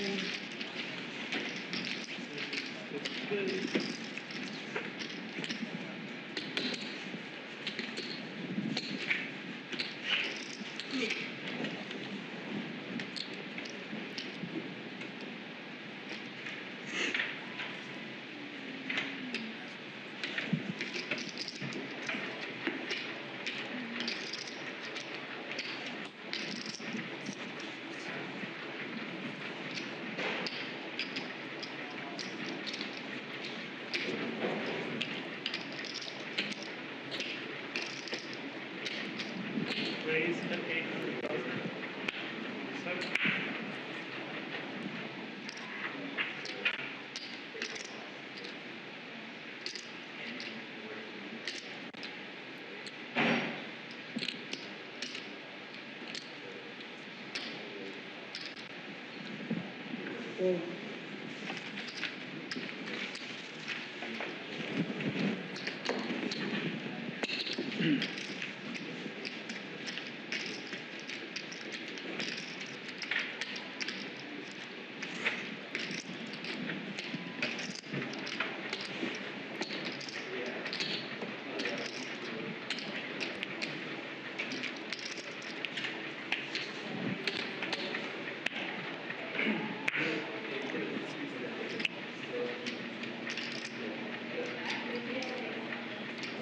I'm all in. How much are you playing?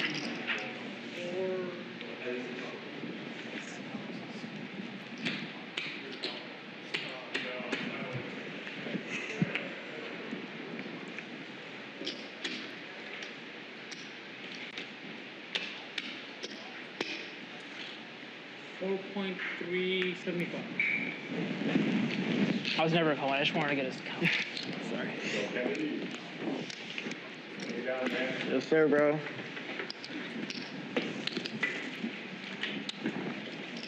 Thank you for that.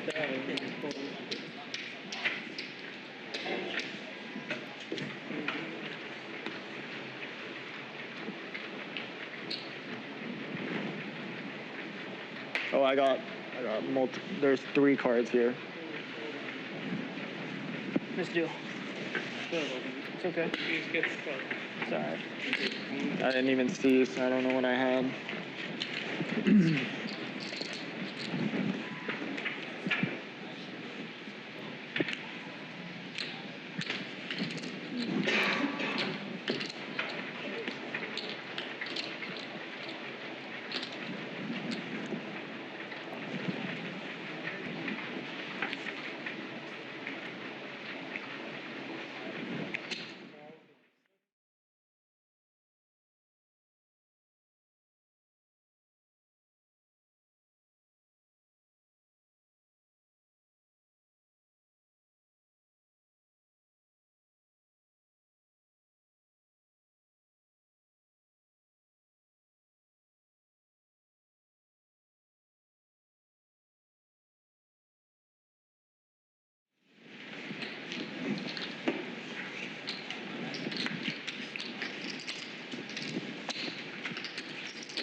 Sorry, guys. I had on the wrong headset.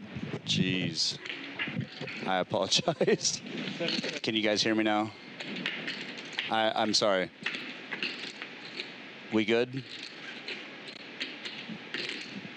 I was literally talking in the wrong headset. We got them crisscrossed. Yeah, I can hear myself now. What I was going to say about the last posturing deal,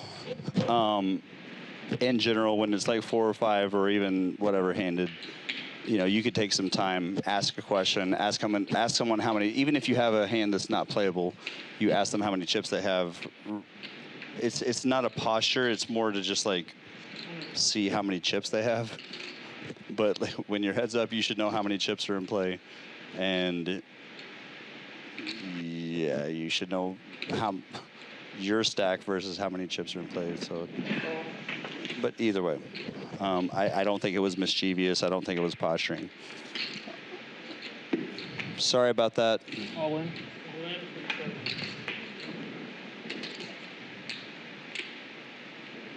Keep them switched.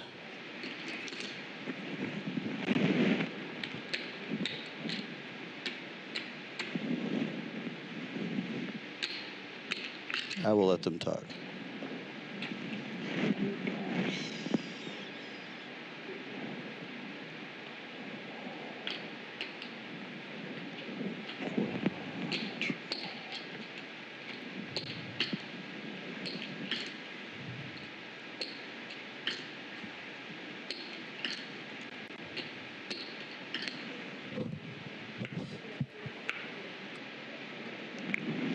Good call.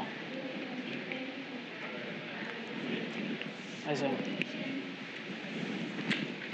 This is 2.9. Slow down.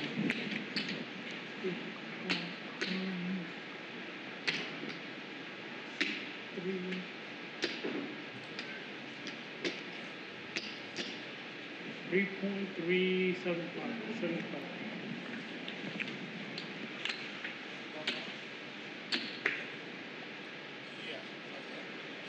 3 point what?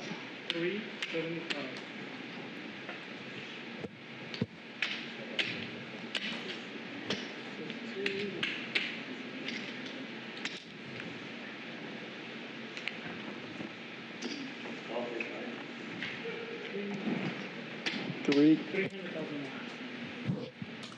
Welcoming in Hank the Tank.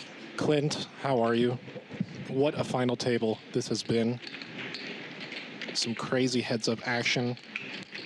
I mean, it's been solid. What an insane hero call with ace high on that board. Read Alex like a book there. Kenny did. You love to see it. You love to see it. Hey, welcome, buddy. Thank you. Thanks for having me. How have you been? I've been good. I've been, you know, running around, running the show. Graphics and replays and whatnot, and interacting with this lovely chat tonight. Jack of all trades, master of actually everything. Yeah. So to say, we got ace king of diamonds. Big slig suited for Alex.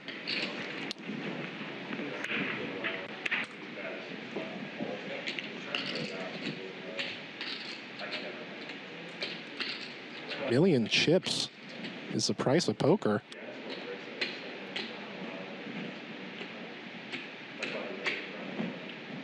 Call. And Kenny's going to defend the king 3 off here. Yeah, I don't think there's any other real option. 21 bigs. I mean, some backdoors for both players, but relatively nothing going on. Double paired board. Ace king coming up way on top.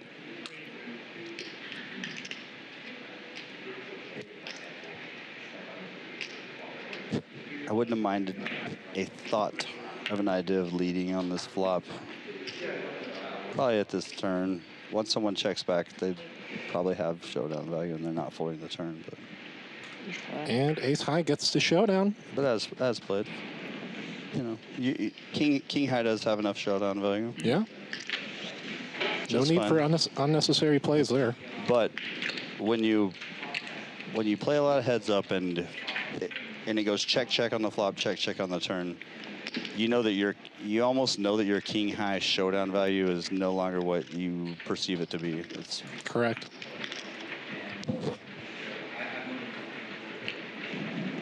But hey, we got a nice heads up match here. 2 solid players.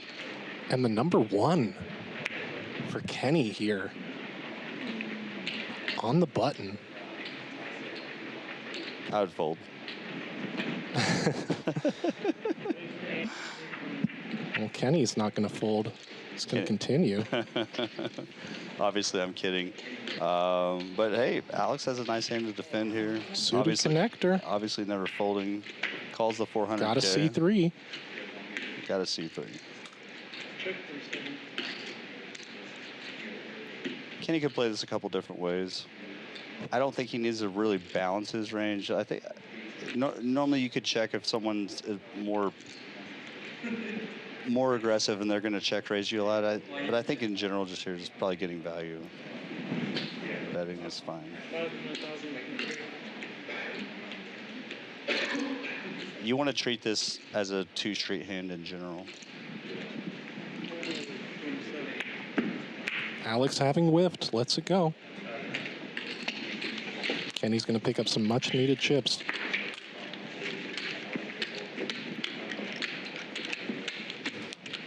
Yeah, and I mean it's always after the fact, like what when you see bet and they snap fold, like, oh, you're always going to second guess yourself. Woulda, coulda, shoulda, Clint. Well, every chip to his stack means a lot right now. But, that was just a hand that played itself. And things are getting more serious with that ring on the table. The reality of both of these players' deep run coming to fruition. Hank, you sound way too good. Thank you, Clint. Here we go.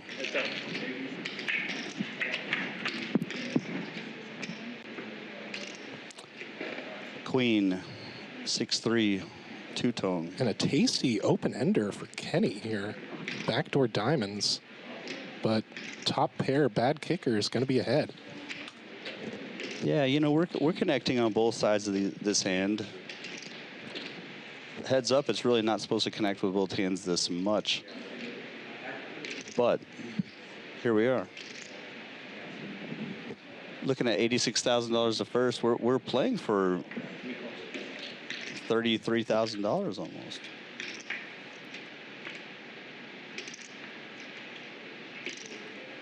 Kenny does find a pair here.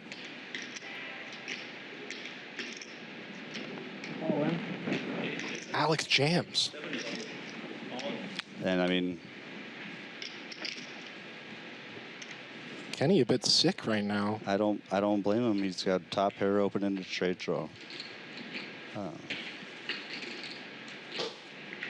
He knows he has the best hand. Honestly, it's just the wrong side of distribution for Kenny. It's actually, I hate it when I have to release these kinds of hands where I flop an open-ended straight draw with a backdoor flush draw, and I turn a pair like that. It's just painful. But Kenny's been disciplined this entire final table. I mean, you're really just calling all in for a draw here, but you have Right. you have a lot. You have a lot. I think Kenny knows this is not his spot. He's been right all night. He's going to consider it, though. As he should. As he should. And Alex gets the jam through. And, what can you do? Well played by Alex. Well played. Well played. Alex showing a lot of aggression and a lot of bluffs shown to the table at this juicy final. With Alex, when you shove right there and you put pressure on your opponent, what's the worst that can really happen? If you get called, you actually get to fold out a lot of worse queens. For sure. And really, a lot of good things can happen when you put pressure on your opponent in that spot. Kenneth here, so he makes a pretty annoying fold the previous hand. Now he's going to open the 9-4. All in. Kenny steps into it a bit here with the 9-4 versus the suited Broadway from Alex. And Alex picks up a million chips in 1 second. And again, Kenny doesn't realize this right now. He's been patient. He's made a bunch of laydowns. It's annoying, but this is heads-up poker. You know, sometimes it just slaps you in the face the wrong way a lot, you know, for the most part. Hopefully he can keep his composure and try to balance this heads-up match. Check. Bit of a fair fight here. 6 deuce clubs, 7-3 of diamonds. Some suited garbage for both. Yeah, we'll see. 7 in the window. We'll see who wants to win this pot a little more. Check. Normally it's the person with the 4-1 chip lead. Normally, yeah. It's just easier. I mean, when you're winning, when things are going your way, when you won a few pots. I mean, it's easy to bet the second pair here and put pressure on your opponent. Now, does Kenny want to fold the gutter here? 2.3. All in. 7 goes all in. He does go all in, and he's gonna put Alex to the test right here. And I mean, Alex is basically he's literally putting Kenny on a stone draw. His second pair with no kicker. 2.3. And that's just the power of heads-up poker. And Yeah, 2 folded. You just don't beat much by bet calling there with the second pair with no kicker. So a little bit too hard of a road. Wait, what did I miss? For Kenny to go on there. I thought Kenny shoved. No, Kenny got out of the way. Oh, okay. My graphic read differently. Sorry about that, guys. And that's fine too. Just to.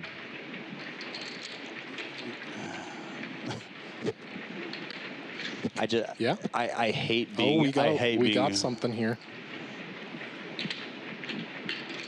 Kenny's discipline paying off here with another aces. Good limp, good min raise. Heads up.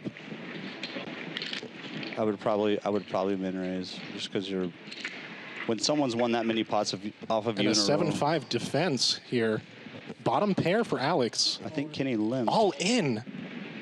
And a snap call. We're snap calling. Aces versus 7-5.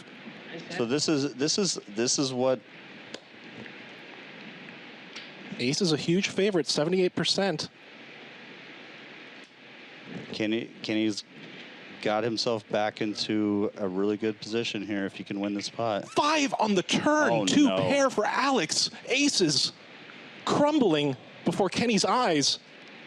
Wow, so Kenny's going to need a jack and ace for an 8. Running full house for And Alex. That is it. That is the end of the mini main event here at Commerce Casino. That's going to be it. Alex taking home the ring for the mini main event. Kenny getting his aces cracked. Heads up. Pair of 7s is going to take down the aces. Wow. Brutality and blood here on the last hand of the mini main event at Commerce. That's poker for you. That is poker for you. But wow, you know, you got to congratulate them both. Like they played. Oh wow. I mean, Alex's aggression Played very well. I picked up aces twice. paying off, binking the running 5s for the 5s full of 7. Yeah, I'll take this. Full house, cracking aces, insanity. Wow. Thank you, man. From San Diego? Yeah. I'm from San Diego. I live in LA, though. You know, I mean, Oh, Yeah. All the best kids run like gods from San Diego, apparently. Actually, This is proof. Alex binking no, I had the 7. ring. I mean, And you have to hand it to Kenny for just I was just playing gonna say, incredible honestly, poker I was just tonight. gonna say, like Kenny, from the start of this final table, he was on the 10 and 11 big blind stack, nonstop, grinded his way to a eventual double up, or a little more than a double up when there was like 4 or 5 players left, and man, wow. Kenny zigging and zagging correctly for so many hours. Gets his aces cracked. It is just pain. You know, but that's the game that we play. That's the beautiful game we play. That's the art we play. You know, tip your hat to Alex. You know, honestly, Alex was just always there from the start of the final table. And you know, obviously, you have to get a little lucky. Things have to go your way. I mean, you have to get lucky to win a major poker tournament like this. And you know, and the luck was on Alex's side. Look at all those 100K tournament chips. Didn't have to wait for it to the river. Just peeled right off on the turn. 2-pair, no waiting, full house. I mean, incredible run from Alex. Alex started that heads-up match a little over 4-1. Like, I mean, 21 million to 5, and that. I mean, you have to have that hand to give yourself a chance. If you know, it's hard to beat 1,100 people in a poker tournament, but that is an understatement, Clint. You have to run so well just to get to final and avoid so many disasters. Honestly, I thought both of these players played very, very well.